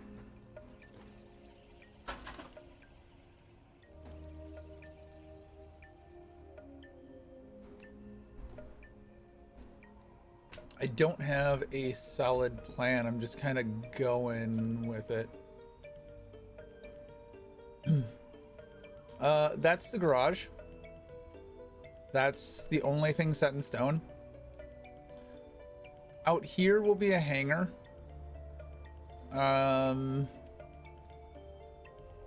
I kind of want to have the Atreides like jutting out landing areas, but I also want it behind cover, so I don't know how that's going to work. This is going to be like the main production zone, so it probably needs to be at least 3 stories tall. In the roof somewhere on this, I will have like a water altar where I've got the statue of the worm like I had before with the death stills. I liked how that was. I'm gonna repeat that. Inconvenient to get to. Probably try to fix that. I just don't know where to start at the moment.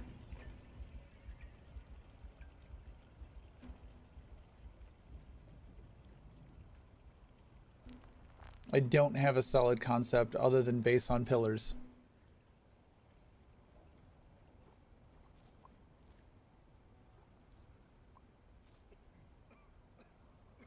Yeah, I'm usually severely dehydrated. I'm not worried about it.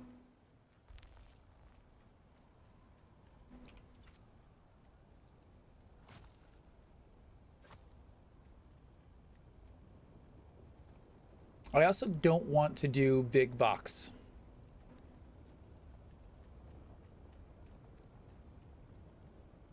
I'm trying to not do big box.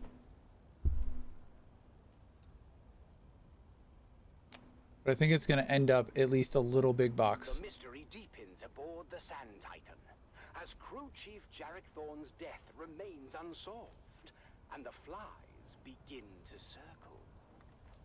It's Death on the Titan, Episode 3, The Visitor. We need to talk about where you were, Jeb, the night Crew Chief Thorne died. I don't remember exactly. I might have stepped out for some air. I just needed a break. The work gets stressful, you know. You were running dark that night, but the weather hooks were engaged on Pad 1. Why do you think that is? I don't know. Malfunction? What do we know about weather hooks? They're used to secure ornithopters in bad weather. But isn't it true that weather hooks can only be engaged from the cockpit of a thopter? I don't know. I'm a comms guy. Do you recall seeing an ornithopter? No. I don't recall seeing a thopter or anything, really. You sure about that? A thopter's hard to miss, even in a storm. Especially if it engaged the weather hooks. Alright, this is as far as I want to go out. Anything like that. Maybe the hooks malfunctioned. I'm sure it's happened. Everything else malfunctions before long on this tub. Of course, we could find no evidence of any unscheduled thopter landing on the Titan. But maybe someone else knows something. Maybe someone knows exactly who landed on the flight deck that night. I told you already. I don't know anything. Am I free to go? With Jeb's memory failing to provide any clarity, I turn my attention to Shift Supervisor Lena Orlov. Several things she let slip hinted at a closer relationship with Crew Chief Thorne. There had to be more to their connection than she was letting on. There was nothing going on between us. We were just colleagues. Tessa mentioned that you and Thorne had a close relationship. Well, Tessa's wrong. There was nothing romantic between us. Why would she lie about something like that? Maybe she's trying to deflect suspicion from herself. You know Sector what? weather alert. That's Large exactly what I sandstorm is thought approaching. too. But then she played me this. I'm glad we've had these moments together, Lena. Me too, Jarek. I don't think I could survive another day in this barren wasteland without you. What a bitch. Who goes around recording the conversations of their crewmates? She was keeping tabs on Thorne, documenting his lack of leadership skills. Oh, she wouldn't shut up about that. I should have just transferred her to another rotation. Insufficient stability. What do you mean? Stability right there. We were involved, but we were happy. I had no reason to harm him. If you had nothing to hide, why keep it a secret? Because it's personal. It had nothing to do with his death. Did anyone else know about your relationship? No, we kept it private. It was nobody's business. Tessa has always had it out for Thorne. She's just trying to stir up trouble. Tell me about Jeb. Not about him. His alibi is weak. As is his assertion that he received Thorne's secret messages, but had no interest or capacity to decode them. He had the capacity, if he wanted to. We both had the same signals training. Does that mean you could decode the message too? Ooh, you fucked up. I could. Then tell me, what did the secret messages say? Stay tuned for our next exciting episode, where secrets unravel and the truth comes to light on... So this out here is going to be the hangar.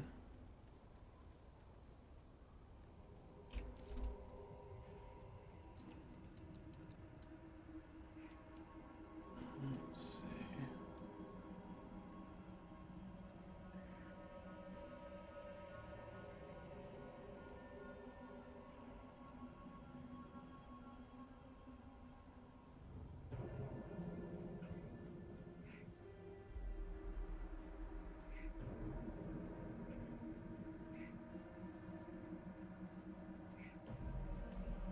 Does not work.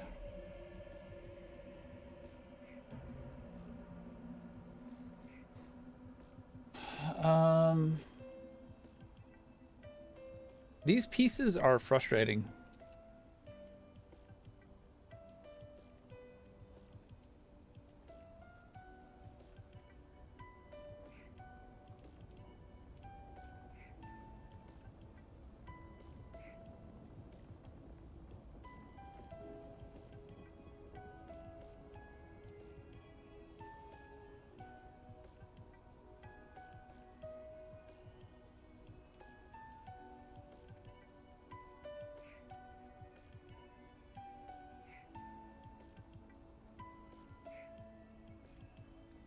I don't see why I would need that. This is your master inspirator with the Doesn't really do anything. Today we must remember, difficult doesn't mean impossible. It simply means we must work harder. Apex for you is in 60 minutes?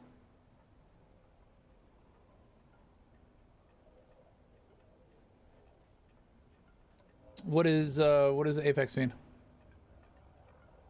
I think it said 9 hours earlier. I wasn't on for the last Coriolis storm. Yeah, I know this is Coriolis, but I don't know what that means for Haga Basin.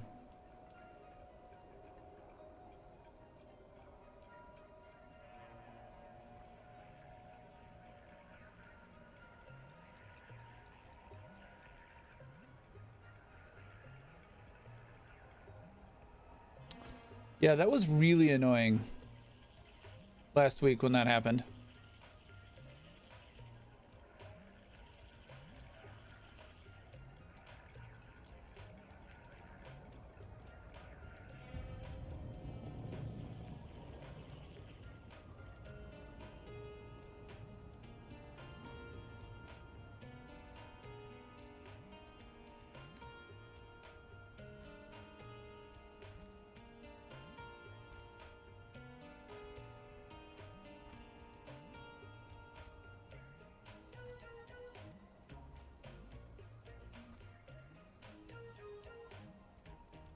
That'll do.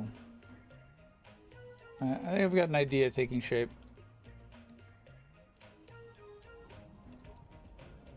That idea should be get more water, but it won't be. So 1, 2, well, 1, 2, 3. 1, 1, 2, 3. This one.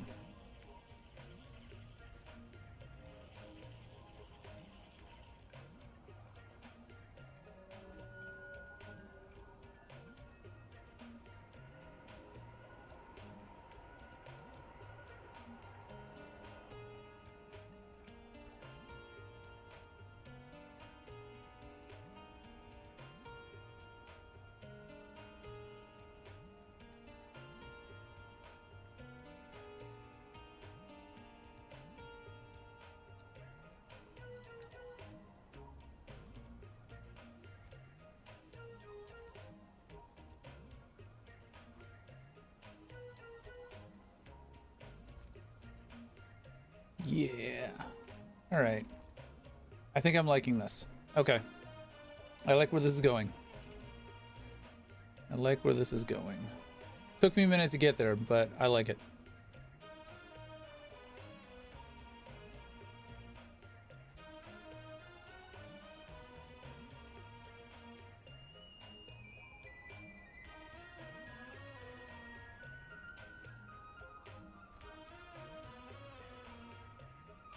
Inside or outside?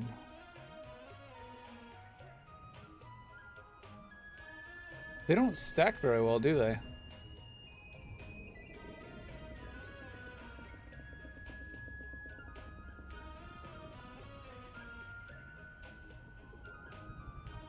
Like I can see through them.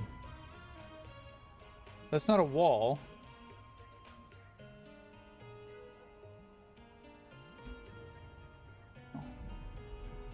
They have a fun design.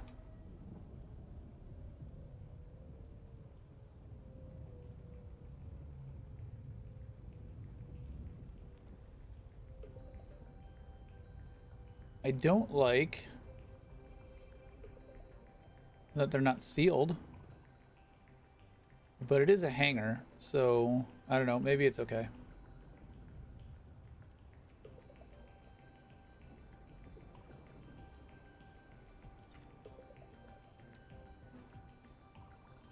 Jasmium. There's jasmium all over Shield.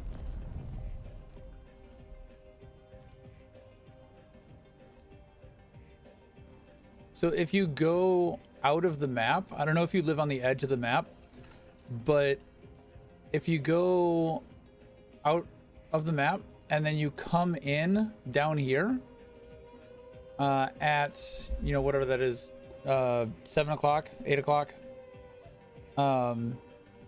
you can go straight to like this area right here. This area will have some, then this area will have some, and then here, and then here, here, here, and then you can just exit out and go back to wherever your base is. With the daily motivational. Today we must remember, no matter how hard we work, So have you not found jasmium yet? Any of these like little calderas right here have jasmium. They're like little craters.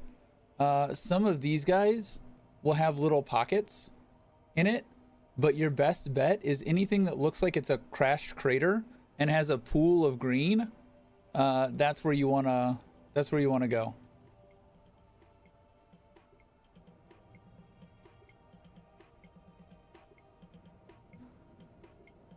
I had a base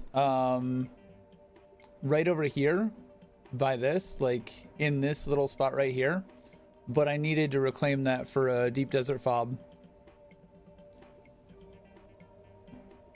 Disappointed in that.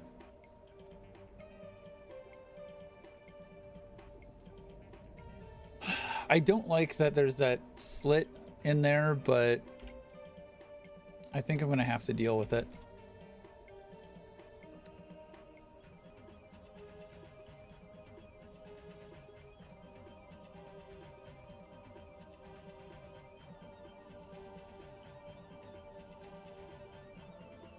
Oh, that's the outside. Which do I like better? The Combined Hunted Community Pipes on the inside. presents an Arakin Playhouse production of 5 Days at Carthage. Brought to you by the generous patronage of the Padishah Emperor and the tireless support of the Spice Miners Fellowship and the Leisure Committee. And now, it's time to dim the lights and return with us to those fateful days before catastrophe came calling. It's part 3 of 5 Days at Carthage.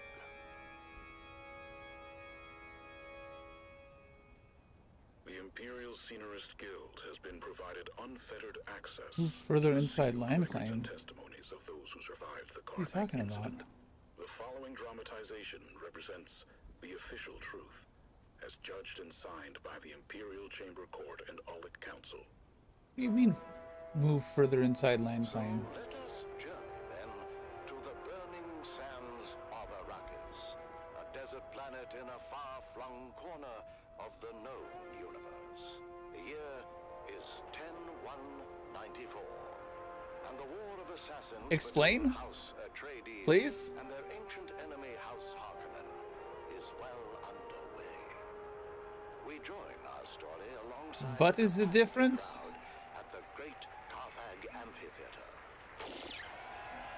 As the Battle of Windsec is reenacted for the enthusiastic crowd, I can throw this one down that sticks out a hell of a lot more. to build for the main event.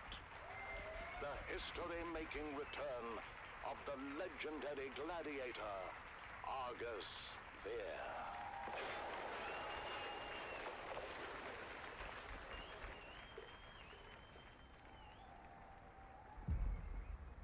Do you hear them, Argus? All of that for you. Do not overfill my ears with honey, old dog. I hear the crowd well enough. I'll those who hear the sound and fury of Laskan fire. The Battle of Windsack, I believe. You know how the Harkonnen love their reenactments. Never heard of any bloody Windsack. A local engagement of some import. The exact details elude me, but I gather it didn't end well for the Harkonnens. Why celebrate it then? I'm told there is some disagreement on the specifics of how the battle concluded, and who, in fact, was responsible for the rather costly destruction of a Spice Guild facility situated there. The Harkonnens, no doubt. I believe the Baron would claim otherwise. He would, wouldn't he? Where is my damned spice? The skin on my legs feel as if it's both swelling and tightening at the same time. The pressure is building. Well, where's my damned spice? That Harkonnen bootlick should be here by now. There he is. Control yourself, Argus.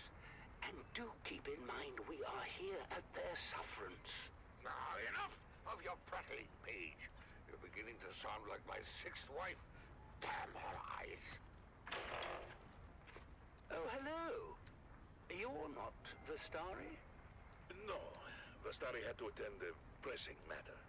I am here in his stead. What could be more pressing than my bloody spice? My legs feel as if they're about to burst and shower the room with gore.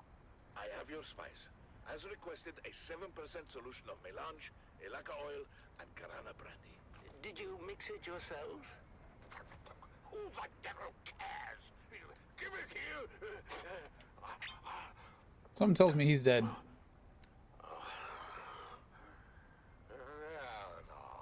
Polish. Go easy on the lad. I'm in no rush to be anywhere, and I wish to enjoy a nice day in the country. He'll sleep for a while now.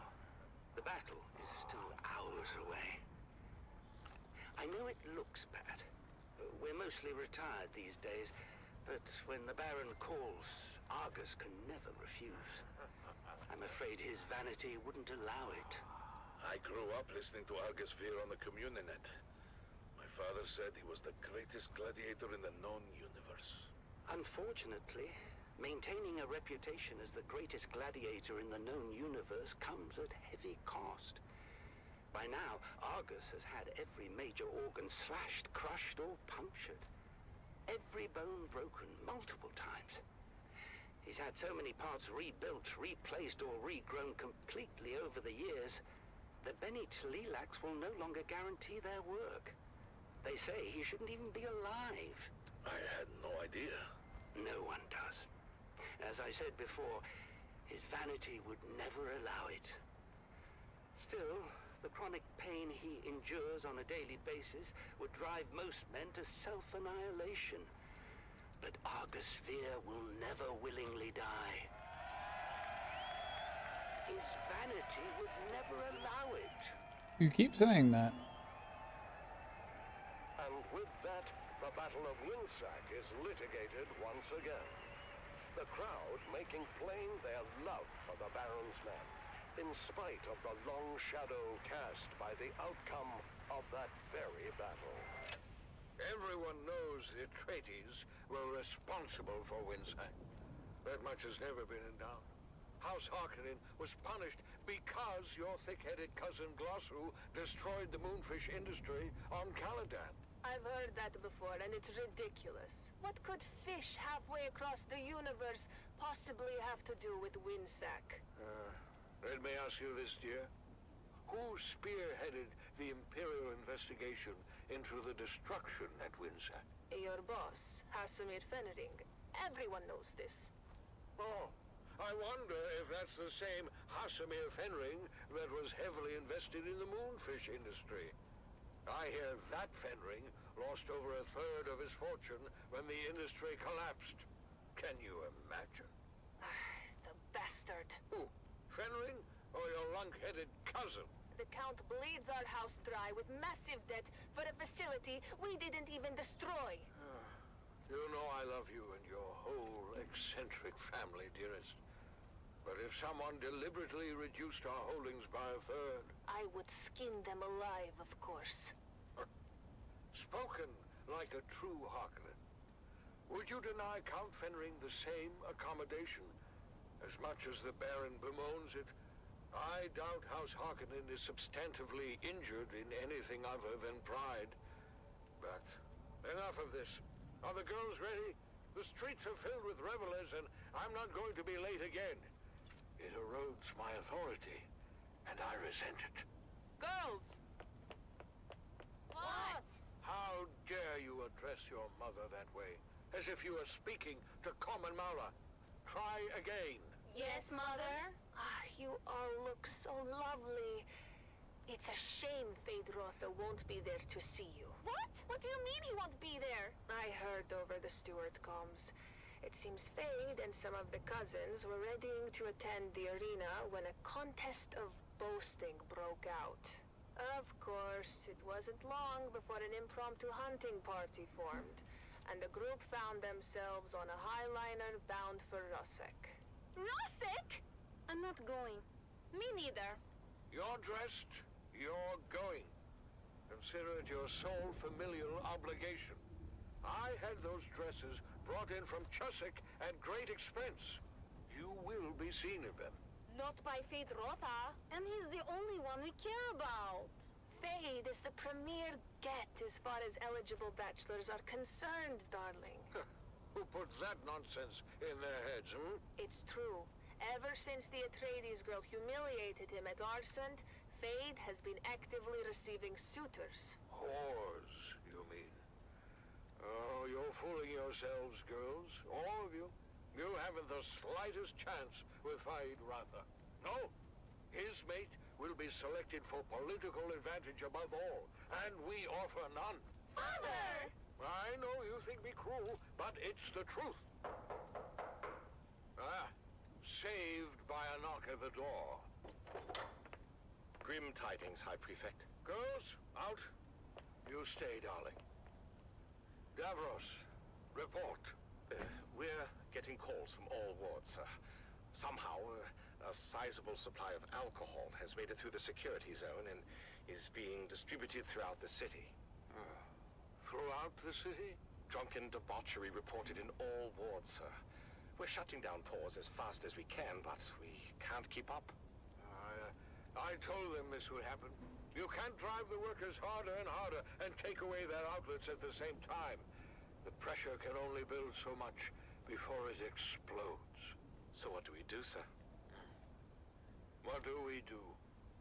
We do nothing. Perhaps the alcohol is a gift. Perhaps the crowds will have a riotous good time and wear themselves out before we see any proper unrest.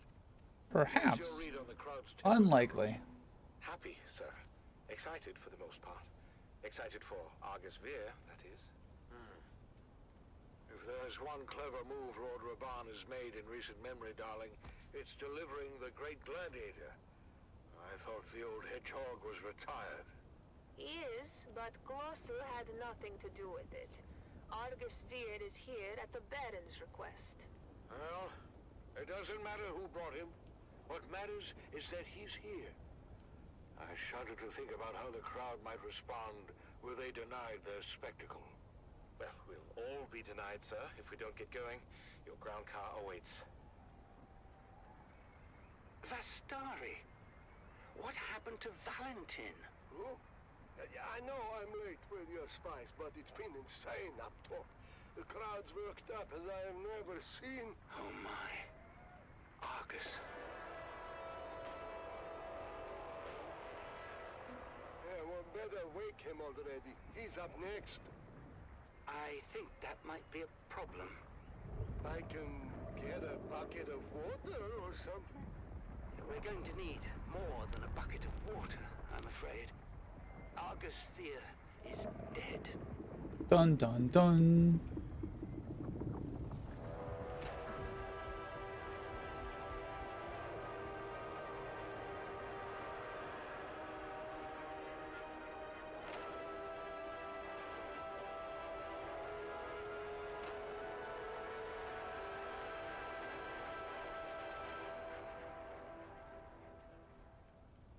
your Wait, tune to does this not Harvester count as a Radio, wall? a Dune man source for bulletins, weather, and matters of import to the Spice Miners Guild.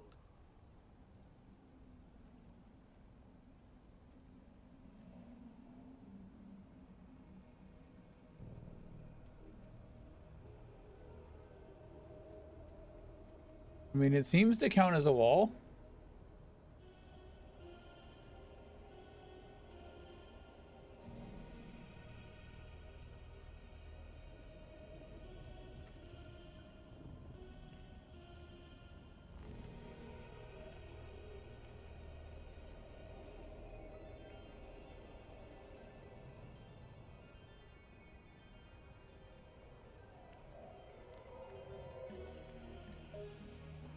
Well, shit.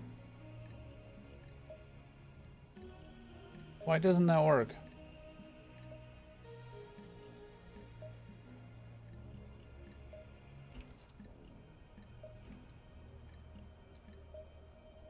Any ideas?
Game does not want me to have nice things.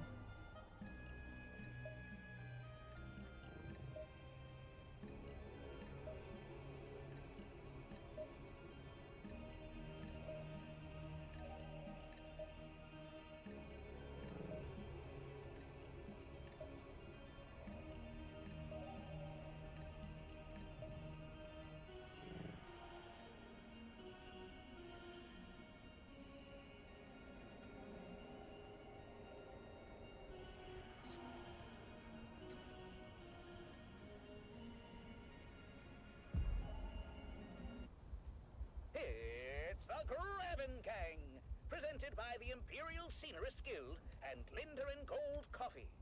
Wake up with Linder and Gold. We put the spice in it for you.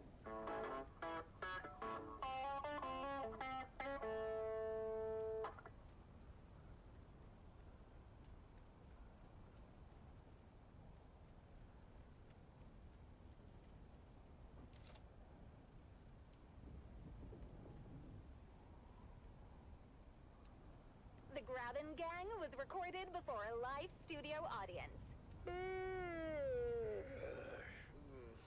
Another day, another Solari. Breakfast is ready. Well, then, so am I. Good morning, love. It's a great morning, sunshine, especially since we're starting the day with Lindarin Gold Coffee. You know, they put the spice in it for us. Thank you, Lindarin Gold. Morning, Mom and Dad.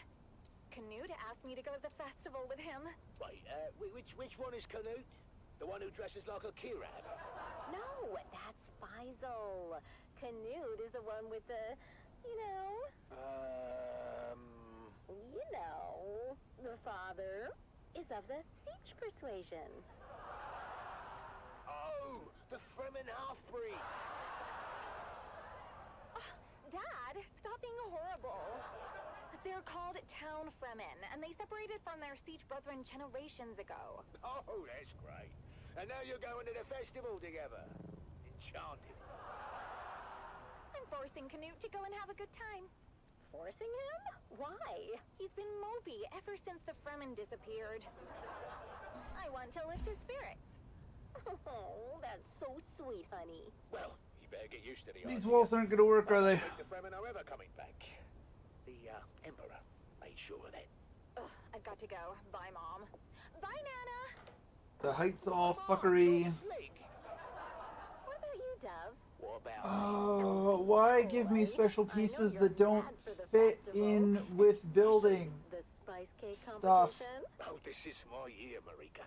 The golden hat will be mine. Working on a secret recipe? See, that would be incorrect, my dear, because I am not working on a secret recipe. I am working on the secret recipe. Oh, come on, Dove. I mean, there's no pillar here. And every year, Old Man Rashad's spice cake takes the hat. Well, not this year, lovely. I've got a secret. There's no pillar here. There's just the wall. Blow the judge's mind. Is it more spice? Because if it isn't more spice, you're wasting your damn time. Shut up, Mum! What's your secret ingredient, Dove? Oh, you know, just a little something I picked up from Frank. He calls it Flavor Enhancer 3000. Frank? Are we talking about the Frank that built I'm not quite sure what you're saying. There's no pillar here. Look, don't be insensitive. He has gastrointestinal issues, and it's not a joking matter. But the ceilings are mismatched. Then you must be talking about the These are not being considered walls for the sake of... I'll have you know that was genius and worked as intended. I mean, unless you stayed around listening too long. So I can set it here, but it won't snap here at all. Maybe you're right. Maybe I should give The fact that these things have a gap in them was concerning to begin with. But then the ceilings were also mismatched. Like this one being on one level and then 3 stacking walls being on a different level. I just think that I am not going to be able to use these the way that I want to use these. And I wish the game would just let me do the shit that I want to do. Because these look pretty fucking cool. Not yet. Where's Junie? I don't see why they are like this. It seems buggy. Look at that line. I mean, these connect. Free samples again. Well, that's not fair. But the rest of it doesn't quite work. Buy and size up the competition? You just want to try his cake, don't you? Is that so wrong? What about me? Oh, I'll get you a piece too. Well, that is not what I meant. I know, but I will get you a piece. Yeah, all right, fine. Hey there, neighbor. Frank, I didn't think you'd show. I mean, well, you know, because I wouldn't use your invention. Come on, Dove. Have you ever known old Frankie boy to be a quitter? No, but I'm still hopeful, you know. Come on, buddy. Have you scoped out the competition? No, but my old family deserted me for Old Man Rashad's sample line, so I can take that to bed with me. Oh, I've been through his line twice. That cake is better than ever. Oh, thanks for the morale boost, mate. Yeah, yeah. I'm not too dry, not too moist, just right, is it? So, what do you say we make this a little more interesting? Wait, is that what I think it is? Well, that depends. Do you think it's the Flavor Enhancer 3000? Isn't it? Ooh, right on the money. Let's sprinkle some on. I'm not sure about this, Frank. That's why you got me around, Dove. I'm sure for the both of us. Oh, come on. It also isn't going to let me...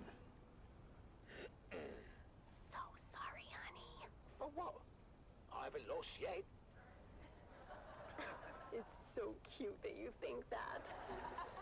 Ladies and gentlemen, it's time to announce the Golden Hat winner for this year's Spice Cake competition. And the winner is Dom Denick of Depot 12. Did he just say Dove Denick of Depot 12? He said Dove Denick of Depot 12. Oh, we did it! We actually bloody did it! Dad, you won! Congratulations, Dove. We're just as shocked as you are. Come around, all. There's enough for everyone to have a taste. The line starts behind my wife right there. And here's some for you, and you, Governor, and a big piece for you because I like the look of your face. One Yeah, for well, you, wedge little rolls are boy, not and your what I mum. need. Tell me, Dove, And they you don't. know your secret? I don't think it's an overstatement to say your cake achieves new dimensions in flavor. Did you put anything special in the mix this year? Well, it's a lot. Why, yes, your judgeship, he did. In fact, the winning cake was baked with real spice and the Flavor Enhancer 3000. Flavor what now? Flavor Enhancer 3000. A new dimension in flavor, discovered and refined by yours truly, Franklin Munt. I can't believe I'm saying this, Frank, but one of your harebrained inventions finally paid off. Oh my! What was that? You okay, Mr. Judge? Sorry, I don't know what came over me. It has to be a special.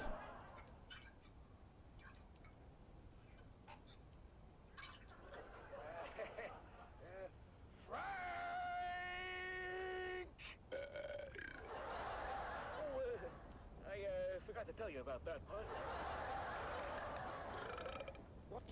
What part, Frank? In certain rare cases, it seems that the Flavor Enhancer 3000 may cause some gastrointestinal distress. Certain rare cases, eh? Almost all the time. In light of this new information, Dove, I'm afraid we cannot award you the Golden Hat.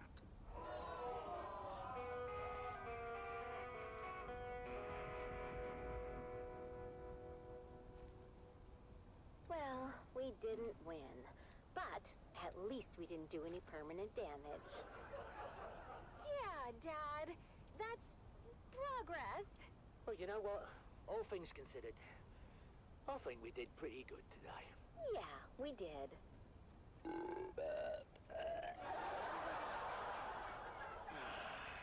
Another day, another Solari. Doesn't attach. Oh, you know what?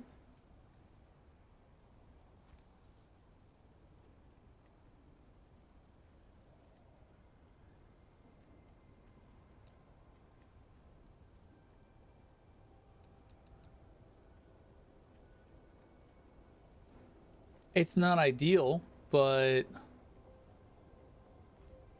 sure. Sure. Why not? Not exactly what I wanted. The electronics might look better on the outside anyways.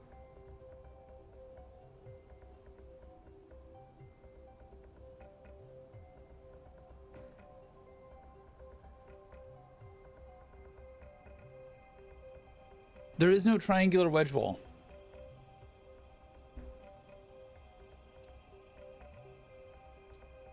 The wedge walls here are not for this, they're for slopes. They're these. These are what all the wedge walls are.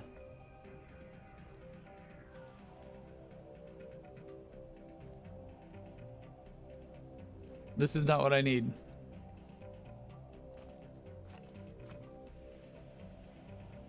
They don't go on this slanted bit here. They still don't align.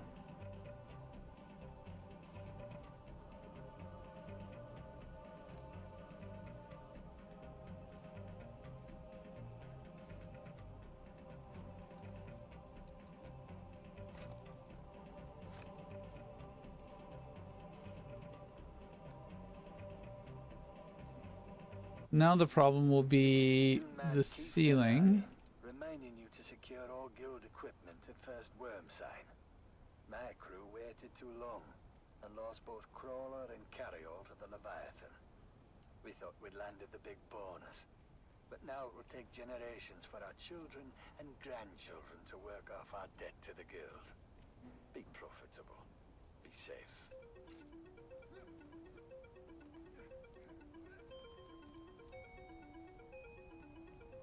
Yeah, see, this is the other problem. Is because of the gap.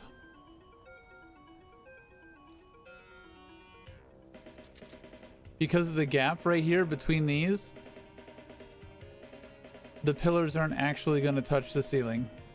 Which, Dune, the battle for Arrakis. I mean, really, no one's going to see it, so who cares? But I'll know it's there.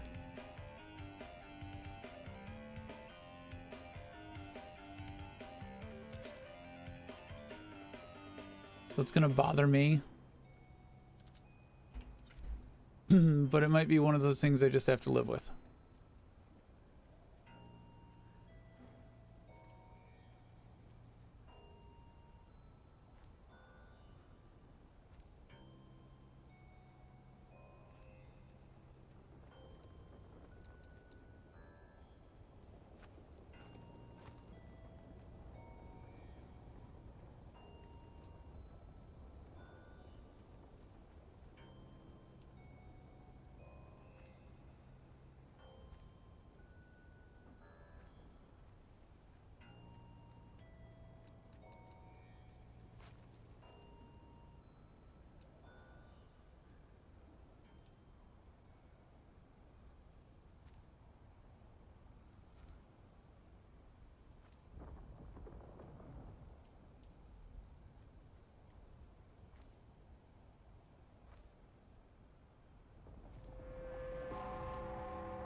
Communinet Theatre presents an Arakeen Playhouse production of 5 Days at Carthage.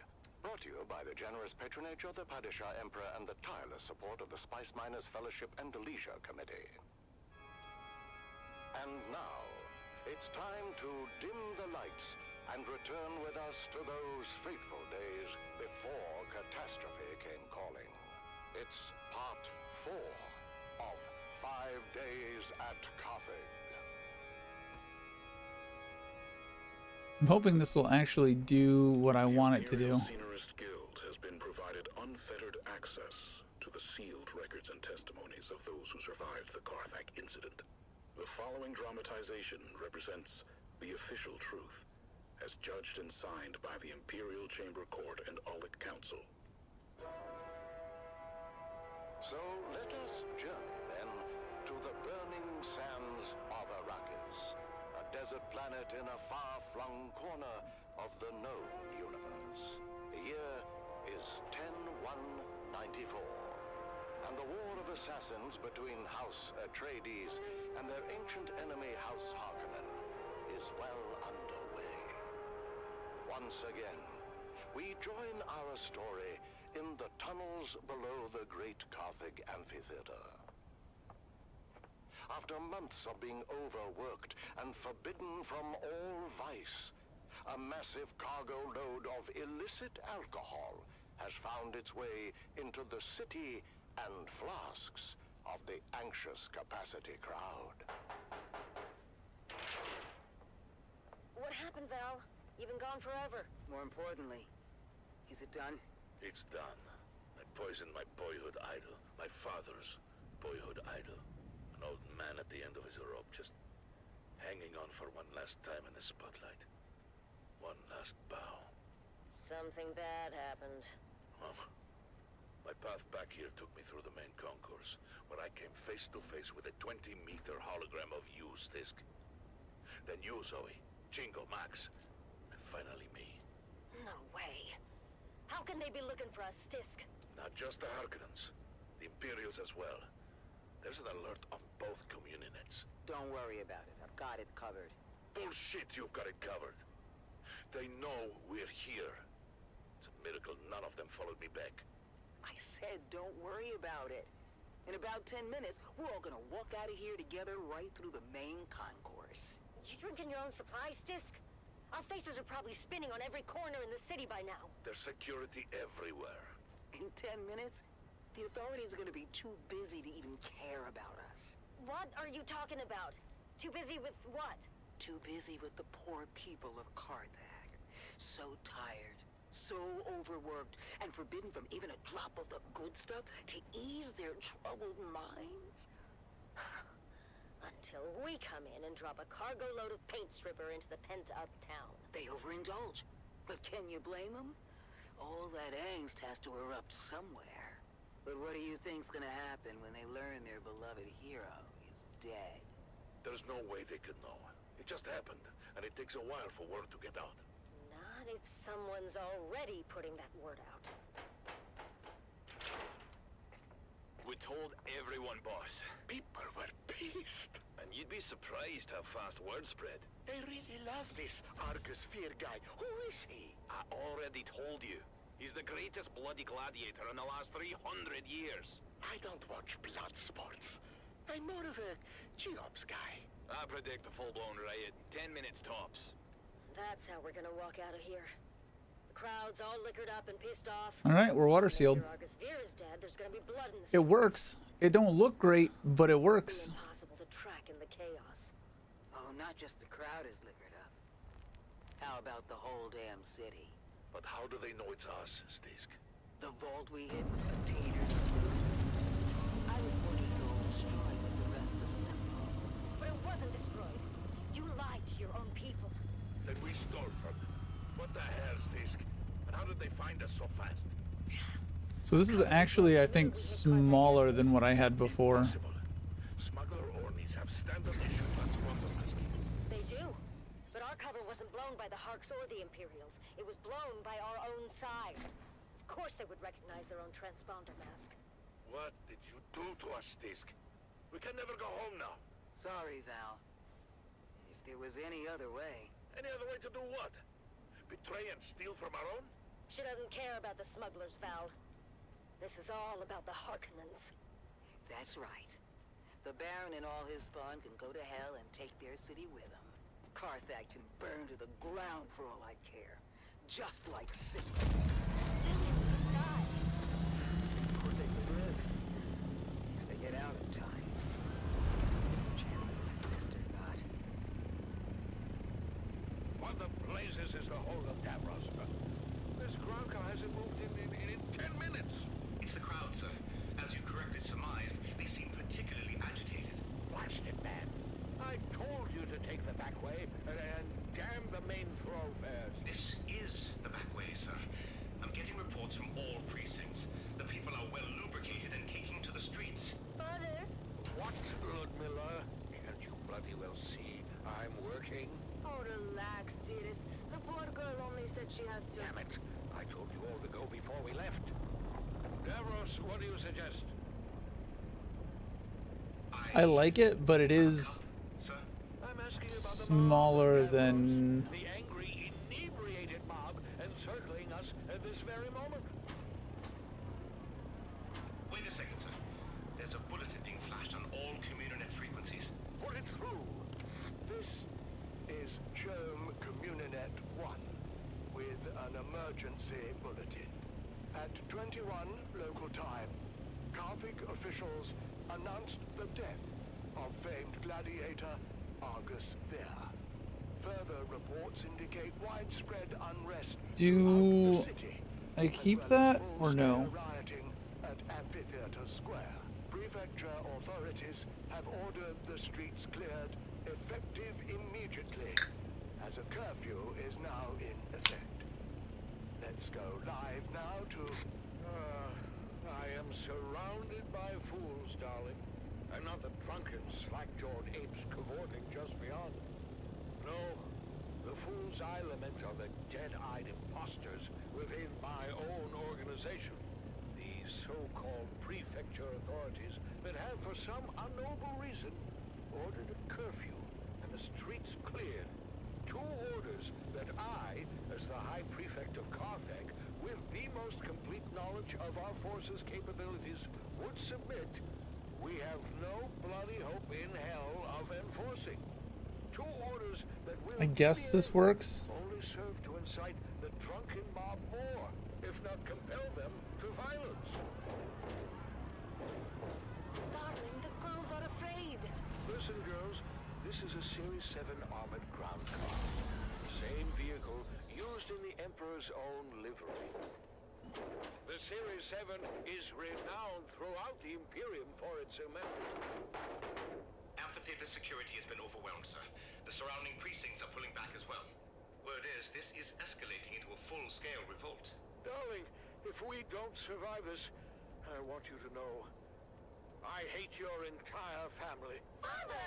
Whatever happened to set this off? Oh, you can be sure there's a Harkonnen at the bottom of it. Actually, All right. coming in attributing both the alcohol and death of Argus Fear to a rogue smuggler and her crew. Still, I suggest we withdraw to the residence until the situation is secure.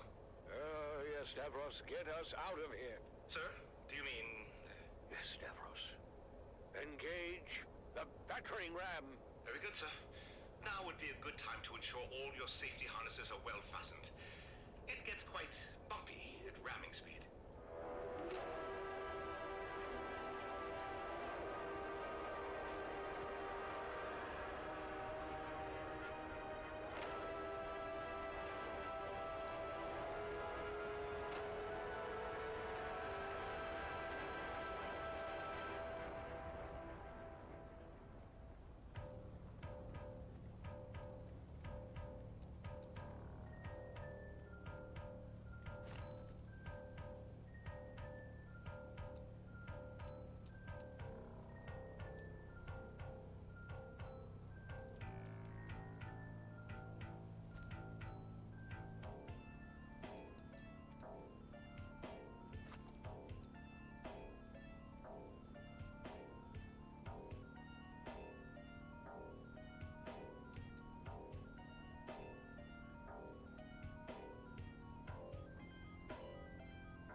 Oh, it won't let me do it.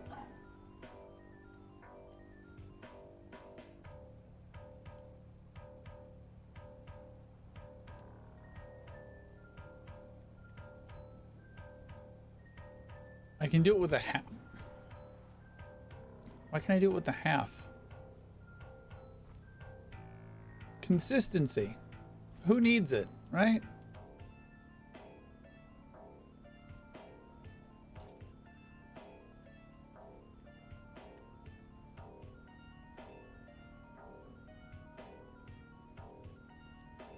Sure. Okay. I mean, I get to do what I want. I would have rather had the other rounded wall, but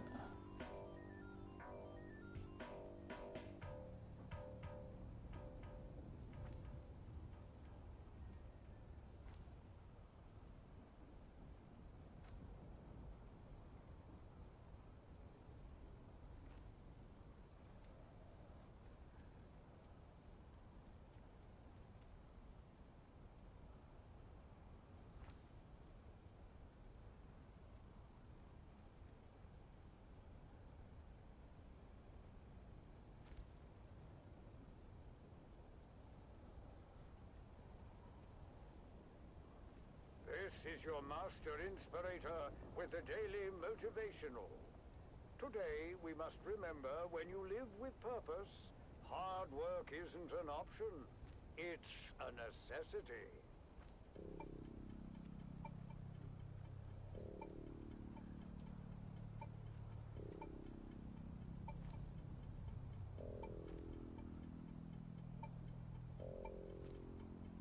I like that.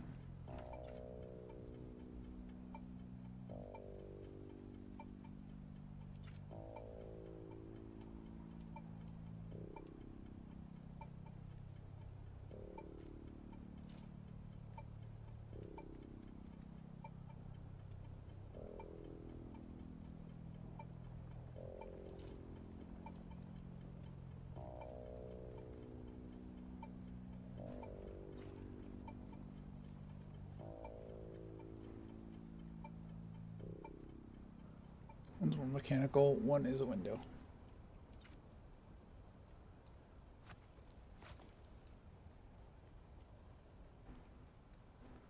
One, 2, 3, 4, 5, 6, 7.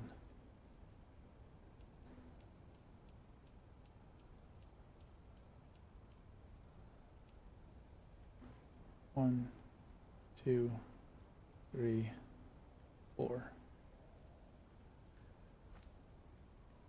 5, 6, 7. Okay.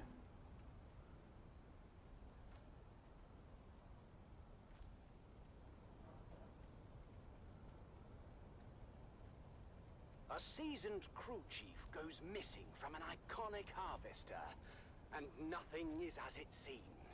In this tale of intrigue, betrayal, and deadly ambition, the sands of Arrakis hide many secrets.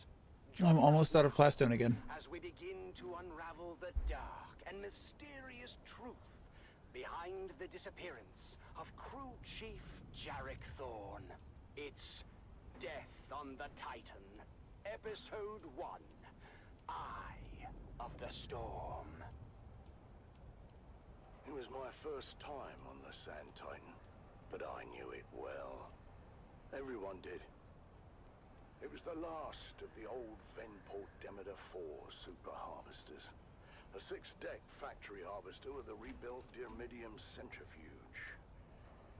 A rust-hued colossus that had become more than its well-worn constituent parts. The Sand Titan had become a symbol of the Spice Miners Guild itself. Its silhouette was a well-known and comforting sight upon the dunes. But I wasn't there for the tour.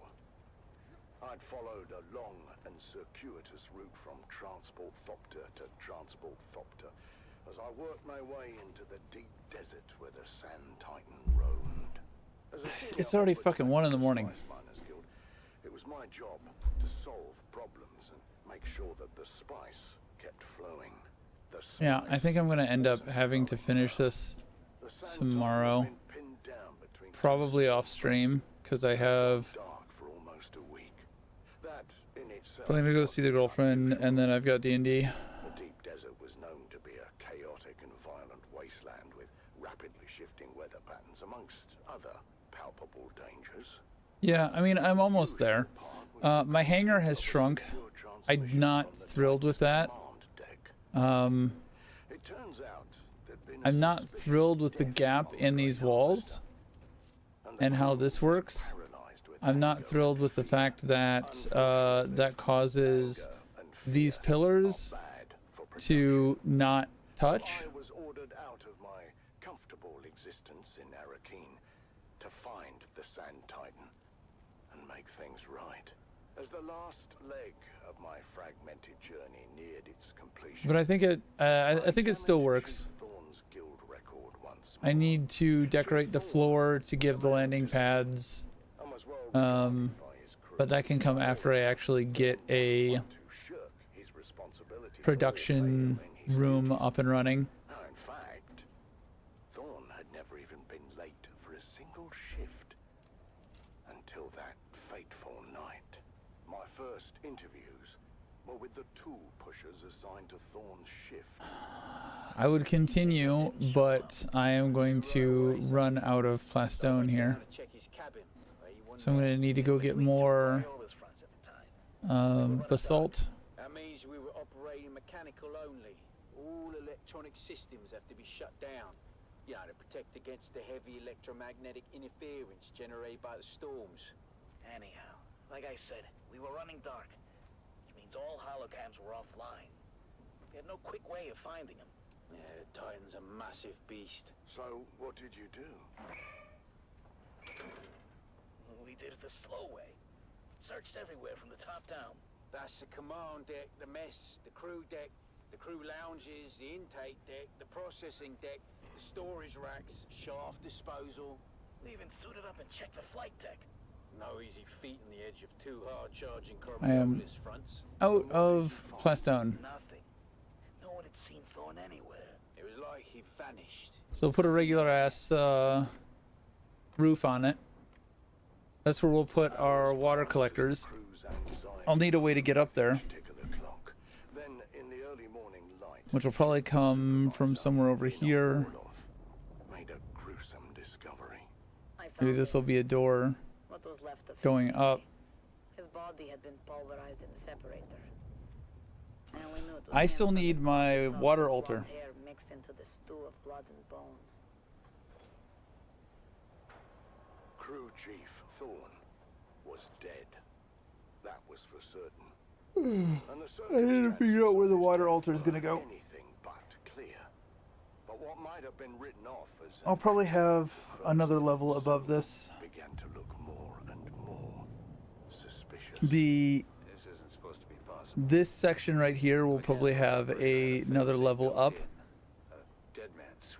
This will continue the roof here. That way it's got some variance in height. Multiple other safety features to cause Still don't know what I'm going to do with this over here. point, Captain Andahar Noah, the Sand Titan's capable leader, sent his call for help before launching his own investigation. And among the crew, one name quickly rose to the surface. But it's coming together. Rico Marr. After an anonymous report, Rico had been investigated for skimming unprocessed spice, an offense that led to a heated confrontation with Crew Chief Thorne. Tell me, Tessa, come to be in the crew lounge when Thorne and Rico came to blows. The apex of the Coriolis storm will hit Arrakis in 5 hours. I was passing through the lounge on my way to pick up the cake. And what did you see when you got there? Thorne and I think that might mean server reset in 5 hours. Rico was a big guy, but Thorne knew how to fight and laid a beating on Rico. We separated them before it got too bad, but you can see for yourself. The holocam caught the last part. Think you can humiliate me like this? Hopefully. Count yourself lucky, thief. In the old days, they would have fed you to the mechanical separator. I have no bloody idea how that got there. I've never seen that before. The incident had been diffused, for the time being.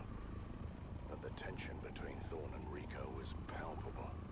Was it enough to drive Rico Marr to murder? That's what I was working to find out. I was shift supervisor on Chief Thorne's next rotation. And how would you characterize Thorne's state of mind? Thorne was worried. He didn't report the fight with Rico straight away, which is weird for such a straight arrow. What happened next? We don't know all the details, but holocam coverage tracked Rico to Thorne's cabin later the same night. There was some kind of second altercation. Did Rico have an alibi for the time of Thorne's disappearance? No, he didn't. He claimed he was in his quarters the whole time. But the storm front was closed in. I'll do the same thing. I'll make some of these a different color.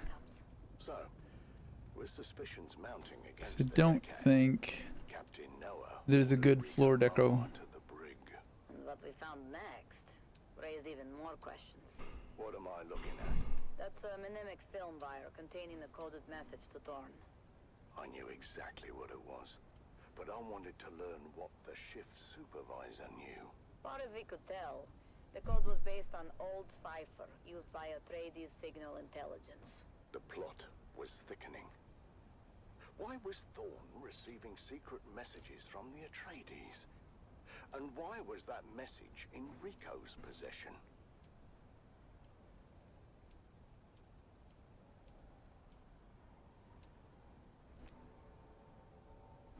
I hadn't decided yet whether Rico was lying or not, but it seemed the crew had made up their minds.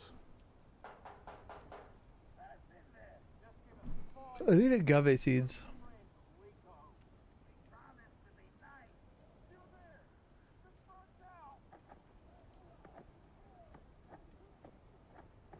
Communications specialist Jeb Dolan was tasked with deciphering the secret message, and I tried to impress upon him the importance of doing a quick but thorough job. All right, I think I'm falling asleep. I'm gonna think about this. Bottom of it quickly. The Spice Miners Guild had a mandate to remain neutral to the operations, and had successfully done so thus far, or had we?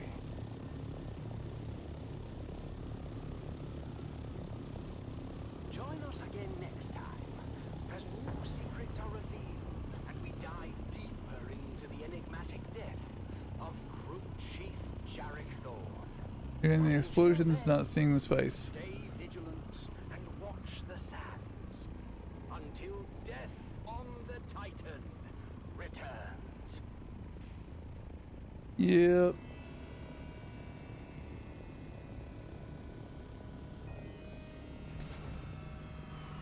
Let's go raid out.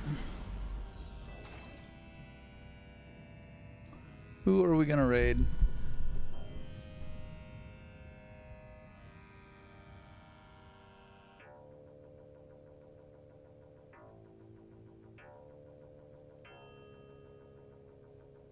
Well, the page seems slow as fuck.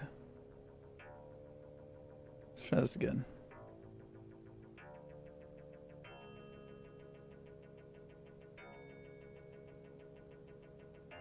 Dune Goblin.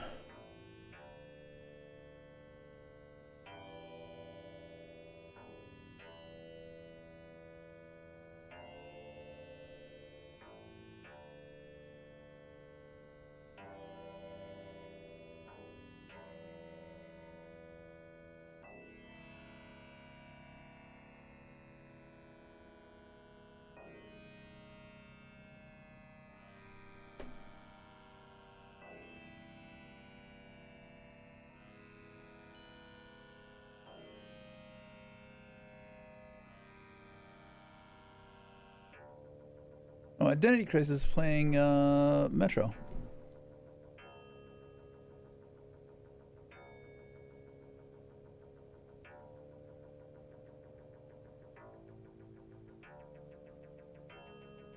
Oh shit, I know who we're raiding.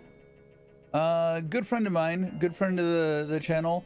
One of my players. She has not been streaming in a long time. Haven't been able to raid her in a long time. We're gonna go say hi to Cheshire Smoke. Please say hi and show some love. I'll catch you guys later. Thanks for hanging out. I'll see you guys either tomorrow or maybe Wednesday. I don't know. We'll see.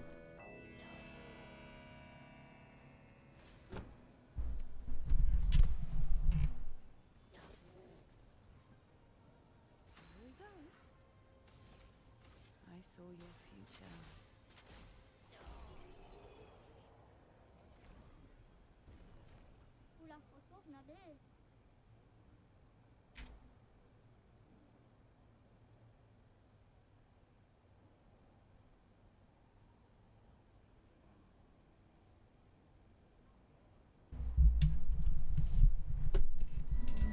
They're here.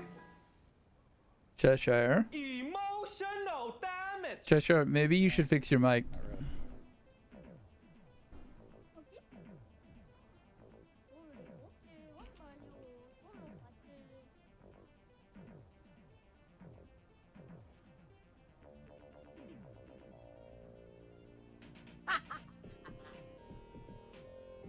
Well, nobody's in chat, so I didn't realize I was still muted because I went to go and make food. I've been sitting here chatting away and I thought you knew how to stream. I'm a little out of practice. You can